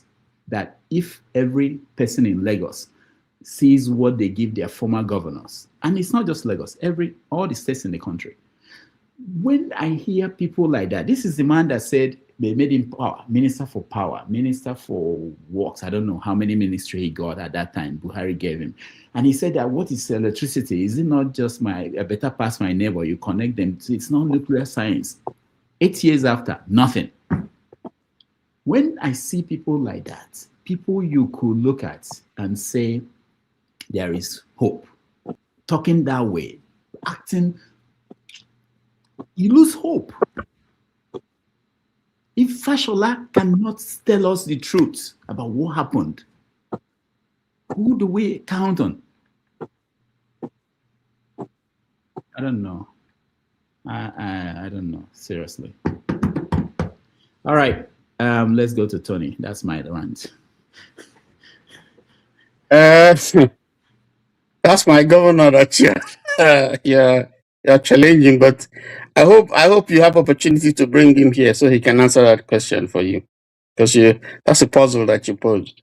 I'm sure he will do justice to that question. Anyway, I wish I can give Shu a bottle of water, so he can calm down. I think Shu should be concerned more about the struggle as to who becomes the Awujale. You haven't spoken about that, and leave Nigeria matter. It's a crazy as long stuff. as it's not Kwam1, we're good. Yeah, he spoke quite a lot of things that I would have said, but you see, my greatest regret is that Nigeria is not in the World Cup. But I'm happy that we have a Balogun playing for my adopted country, and he's doing America good. So somehow, somewhere, that name Balogun, yes, an American, but is a Nigerian name, it's a Yoruba name. So it speaks somehow some representation. I'm sure there will be some others there, also playing. Maybe we'll see Saka, maybe we'll see, some other Nigerians all over, finding it. There's an Oluwaseyi playing for Canada. Yes. So, but it's a shame, like I said, it's a shame. It's a shame that, like I said before, if countries that are less than 1 million can qualify, a country that is over 230 million cannot get 11, just 11 players, who can hold their own and beat the world. And even in Africa, we're still struggling with people like South Africa and, Congo and, all those nonsense. It's a shame because we needed that to take away Nigerians from the misery that they're facing today. Because if you begin to delve into issues concerning Nigeria, you just won't die. Because every day is bad news. A country where bandits will put out a notice there in social media that you should send in your account that they pay you money. And they actually pay some people money. And you need to see the comments from Nigerians. Someone asking, how can I join? How do I join the organization? How do I? And you can't trace them. You can't trace them with all the technologies that you have in the world today. So when you begin to discuss Nigeria, anybody who thinks that this is normal, a person is lying to himself because this is not normal. Think about those kids who witnessed the beheading of an innocent teacher, or those who have witnessed the beheading of military chiefs. Just think of them, the trauma that they're going to deal with for the rest of their lives, if and when they are set free. It's horrendous. It's unthinkable. You just can't fathom. And yet this is a country. And it happens day in, day out, and all we hear is praises, is the assurances, is promises, and so on and so forth. Promises don't bring anything. So when I look at the country the way it is, my heart bleeds. It really bleeds. For some of us who want to come back home, for some of us who have made their little contribution before we came here, and who still want to make more. When you see things like this, and you see what people tell you here when they talk about Nigeria, how can you be so blessed? And yet, we live in a this is a self-inflicted poverty. Oil has become a curse. In fact, there's a book called The Curse of Oil. And Nigeria is an example. So you look at all that and you begin to wonder, when are we going to sit down? 2027 is yet an opportunity for us to really sit down and use our teeth to count our tongue. Is this the direction where we'll proceed? Is this what we want? If we can put down our ethnic cleavages, our religious jingoism, our provincialism, and look more at what is good for the nation, irrespective of where you come from, so that this thing would stop. I think that would have been the beginning of that dream of a great Nigerian that some of us are craving for. That's my rant. Thank you, Tony. Normally I don't challenge rants, but China and India, you talked about Nigeria's population of Nigeria. Why is it that we're not at the World Cup? China and India We're not as populous as they are. They are not here. They've not been here. They have a game that China is cricket. They're good in cricket.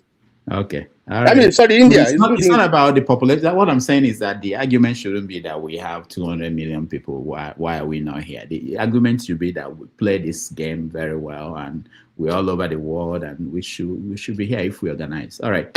Thank you, Tony. Go ahead, Ovia. Okay, Lameji, let me bring you back to writing, not to give up. You need to understand that to climb to power is designed to bring out the worst behavior in you. It's a constant trade-off between survival and idea. So to scale the ladder, you have to play the game as it is, not as it should be. That's one understanding. That's why you see all those men, they speak the way they are.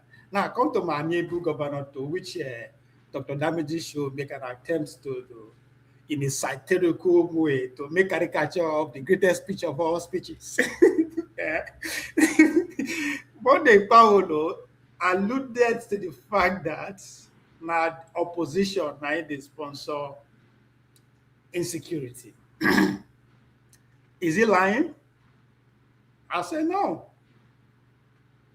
All you need to do is to look back, not to distant history, between 2013 and 2015. Now the same playbook, they weaponize insecurity with all the kidnappings against Goodluck Jonathan. They weaponize the hardship, the economic situation of the country against, and most importantly, they weaponize media, to which Sahara Reporters was at the center of it, as is so safe haven for in diasporas. They are primarily unregulated because now they live in New York. You can't regulate that kind of house for systematic leaks, whistleblowing, and leaked scandals. They give them that. What will be the difference between that and now? Because they refer to Goodluck Jonathan as clueless, right? This one, the Tinubu is a callousness. The difference there is that while they weaponize this insecurity, kidnapping at scale and all that, today they decided to make it locally. They kidnap and all that. I'm not saying those are not our reality. I am saying that it is here that the United States Congress came out to the rest of the world and say, we sponsor Boko Haram. We sponsor all those insecurities. The same period. So I am not making this up, not do my governor taken out of context. Right? Today, they are also weaponizing the same economy. Of course, the president carried a reform that I don't think even himself understand. They are weaponizing that. But most importantly, the media this time around, it is no longer the way they make a Sahara reporter so propaganda harm of the weaponization. Now they don't democratize and thanks to social media. So that's why you keep seeing people like VDM, the feud between VM and Showore. It just reminds me between the fight between Showore, Sahara Reporters, and the rest of the media in Nigeria at that time. When they come out, they accuse them, they see that they give them opportunity when he was running for president. They were fighting, there was tension, right? So now power also. So now the state have decided to design another person to take that power away from Sahara Reporters. They democratize it via social media. Leaks they come out everywhere now, not necessarily as it was monopolized by them. So it is the same playbook, but the difference here is that one of the author of that book, as at that time, I am the president now. So they need to work over time to see if they could give up. So it is not a coincidence that at a time that insecurity is becoming a daily occur, the same United States of America who started the whole bombarding and accusing the administration of doing well, at the same time they are praising him of just doing what? Say just to say, okay, I will oversee the creation of state police. So there are more to it than meet the eye. So when my governors speak, not saying that Obi, because he's an opposition, is responsible, or Article, or anybody that is opposition. No, it is bigger than the way we see it. And I'm, as I said, I'm not making this up. This is if you go United States Congress, Congressman Perry, I think that's his name, verbally stated in English, speak, we all understand it. But what will we do? Logistically, they are behind them. I mean, we can trace them to the Muslim, the Arab brothers, and I mean, so many angles to what into Nigeria. As I would like to term it, it is going to be the century. Now, only 1 century will take of our own emulation, just like the China experienced it, century of emulation. So, my governor was on point. It is the opposition. It just depends on how you understand and reach. We all know there's opposition. Policies were carried out. Some people go lose, some people go gain. They just lose and go to bed. They fight back. So it's unfortunate that we're in this situation. But my knows what he's talking about. All right. Thank you, Obi. OBE, welcome to the show and welcome to the rant. Yeah, thank you, Rudolph. And Oga Obi, hello. Due respect, okpewolo.com. Yeah, it's spot on. Rudolph, it's always difficult for me to do the weekend because weekend is always my time on, and I come in by 2:30. So it's always, I just sneak out now to see that people were not in the studio. I say, okay, I can also do 1 or 2 minutes. The fact is that we should be very intentional in our trying to, deal with the issues of Nigeria. Is very obvious. When I was home, Okpebolo, as it is very intentional. You could see it in his though the outspoken situation had issues based on his eloquency and his issues, as it were, in the public. But be that as it may, if Okpebolo, his insecurity is like something he needs to fight with his blood. You could see it in him that he doesn't give them any mercy at all. It hits you rather than strikes straight on. So at the federal level, when you are saying that your opposition is actually the person frustrating you, isn't it an opportunity for you to crash them down? It's an opportunity for you to grant them if they're actually the one that you think they are intentional to destroy your government. You have the powers, you have the military, you have everything, and you're looking at them. So I think it's gone beyond opposition at this point. But at the level of the state, he's dealing with it as much as he can. He pursued them. But the federal situation, I think they are looking away based on interest, based on maybe he's waiting for a second term to do the other thing that is in his mind. But I think we're not patient enough because people are dying. Kids have been held up there. We don't even know. You could imagine you killing somebody in the face of kids. How those people would be. Would they be a normal human being after them? So the issues are too much that it's not about opposition this time again. Anybody give it a narrative, you just make some of us begin to say, well God, what did happen now? Stop. It's that gone beyond that. It's not about opposition now. It's about the country is being destroyed. And you are the person who is in charge. You're supposed to follow suit about these things. And I just look at that. They say, just like in America now, they'll say somebody just carry 40 children. They don't carry and they run, they go. The way the police go pursue them with leg, with gun, everything, they pursue them as if they're going to die, they pursue. Then you are telling me that, at the end of the day, you now see the way they are playing politics. The person that is important, he will quickly do his own. The one that are children that are not commoners, you will ignore it as in talking and fine-tuning and doing negotiation behind. For what now? Pursue them with your state actors, and get them up the way since they are oppositions. So we've gone beyond that. Rudolph, I think if we miss it this time, this election, some of us will just need to probably just begin fine-tune here to retire. Because you could imagine plus another 8 years of damage to that country, or plus another 16 years of damage. We would then be on the 6th floor. We will be 60 in our age. We're done already. That means we cut out already. So you're already close to retirement in America. At the end of the day, if we're going to go home to do what? For healthcare or for whatever. So you see a government where they are buying hundreds of millions of cars around to do campaign. They don't have ambulance in every local government.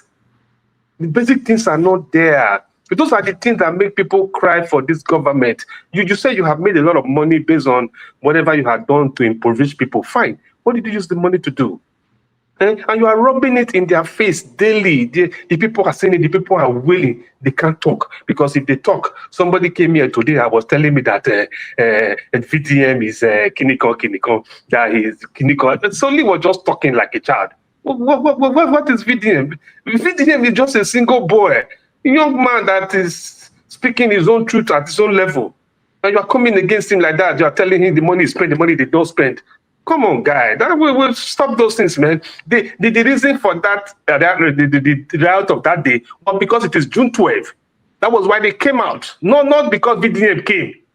It was June 12th rally that was called. It was obvious. It was not that they came to welcome in the airport, so there was a spontaneous marching in the street. No, it was planned. Just to speak up to say, man, we don't like this thing where they have people are dying, release our children. Just another voice. And you are telling me the way they should not obstruct the road. They were not there during the Babangida Moscow. They shoot us for New Benin. You don't remember? All the way from Unive, we marched to New Benin. They carried my brother to Jos. My elder brother was taken to Jos. My father was a military man. They took him to Jos from New Benin there. At the end of the day, my father told him, I told you not to leave the house, and you left. You're going to be there for some time so that they will treat you for it. He came back. They brought him back after them. My father did not make any move. He said, I told anybody, stay indoor, because he got information that they're going to be picking guys. But bros won't go see what did happen for that side. And he go see, unluckily for him, he was among those that were picked. You know, so these guys that are just born in the 80s, they didn't see anything in the 90s. They didn't see anything. They're telling me they shouldn't march in the street. Those were military era, not democratic government. And yet people were speaking out. Today you can't speak. If you just speak, they will look for your phone and they gag you somewhere and they take you in. And we expect this country to move forward. Even America, as organized as we are, there is still this force of rioting and making the point known, and nobody arrests nobody. You know, the police only barricade and prevent injury and collateral damage. That's what they do. You know, so we must be very intentional to make sure that to me, it's not as if Obi is a god or whatever. I want to change. That's all. I want something else to happen. This status quo, I think, is enough. And Ovie, bro, sorry, Kwakwaso, that you are plotting for whatever. You think Kwakwaso is that weak for him to have come down to accept Obi? You knew his position during last time when they approached him. Obi was not tested then. He couldn't make that decision, though he knew it was Southern time to take over power. But because he think he was a more senior boy, was a more bigger boy and all that. But when the results came out, it was obvious that this small boy, when they underrate, it be like say the boy, he don't walk past me small. That was why he's doing this, and he also has a future plan too. And if it doesn't go like this, he will be like an article at the end of the day. So he is very smart to have taken this move. Either he's been belittled or small boy is going to give him instruction or he's going to lead him. It's not the matter now. It's saving the soul and also his political ambition too. So for you to say he can never be obese, whatever, at this stage, he knows he will be person for the numbers, will be person for the popularity, will be person for every level. But is in a doctor, fine. Him na clinical, Amedi's experience, he has whatever, fine. But we must give and take. That is how life is. At this time, somebody is at the narrative, and it's OBI. So for him to say, I want to run with you, they didn't force his hand up.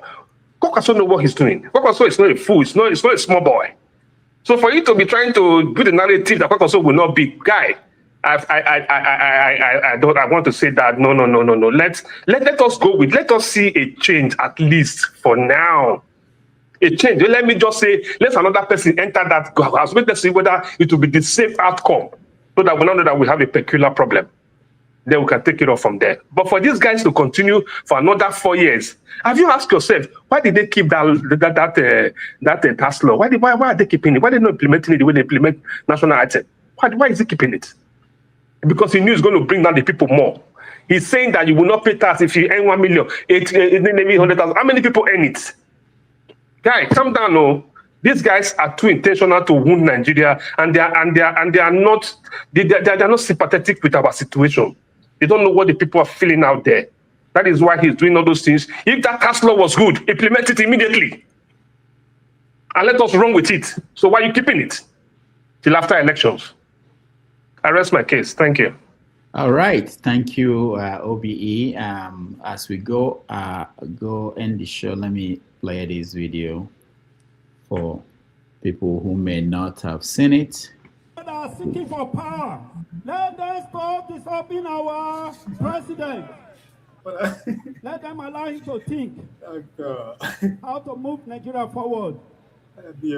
Let them stop kidnapping. Kidnapping cannot give them villa. Kidnapping cannot give them government house. Kidnapping cannot give them House of Assembly. It cannot even give them Senate. Not even House of Rep.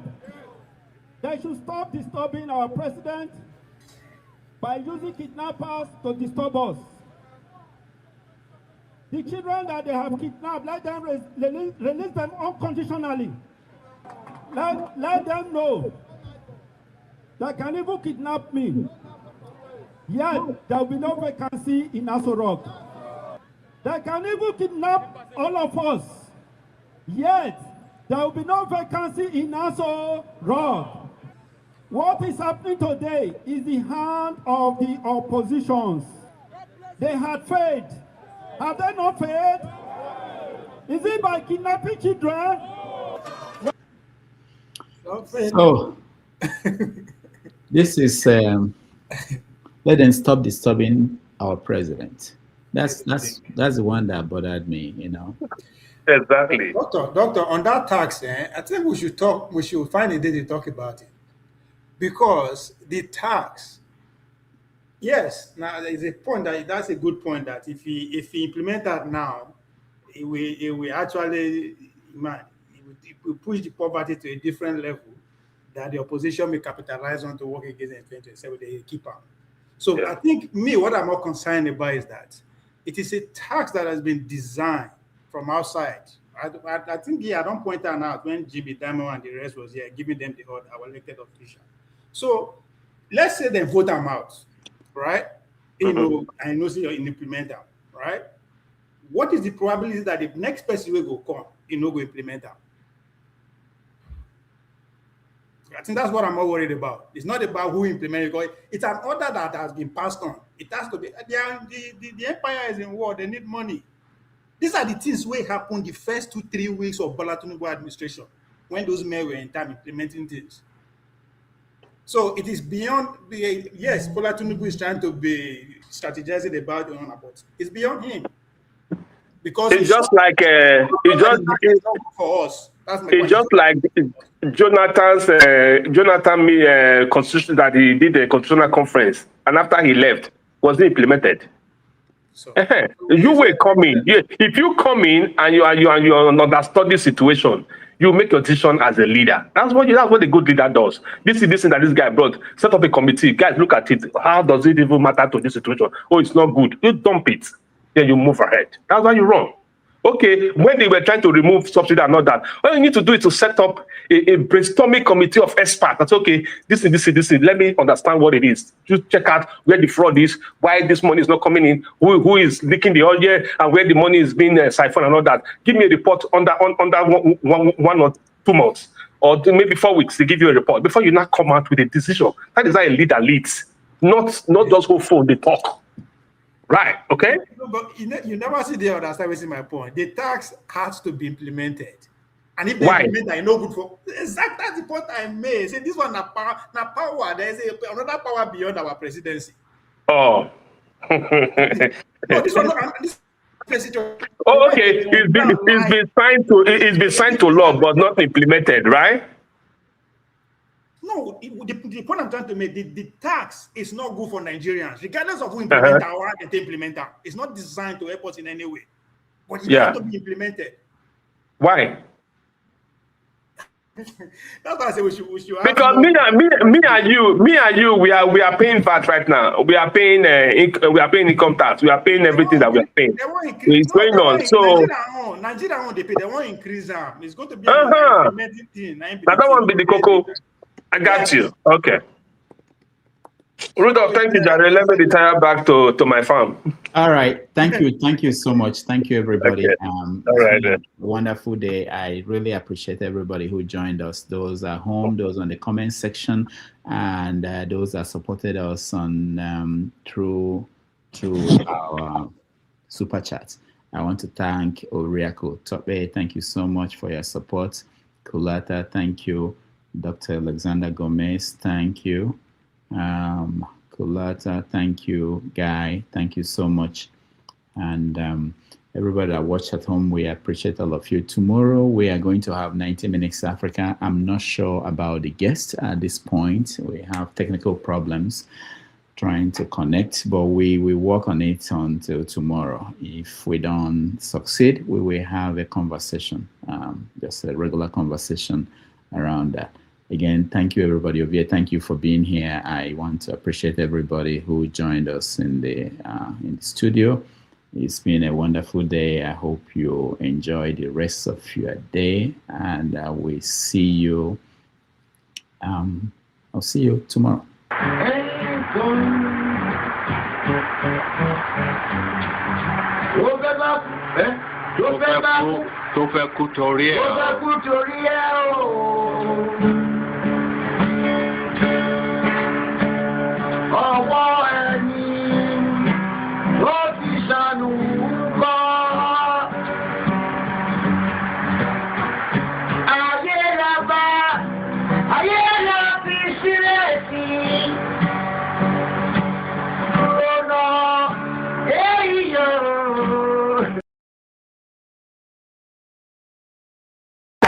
Thank you so much for watching. Thank you. Have you subscribed? Yes, you. Have you subscribed? You. Yeah, before you go, click. It's free. Click.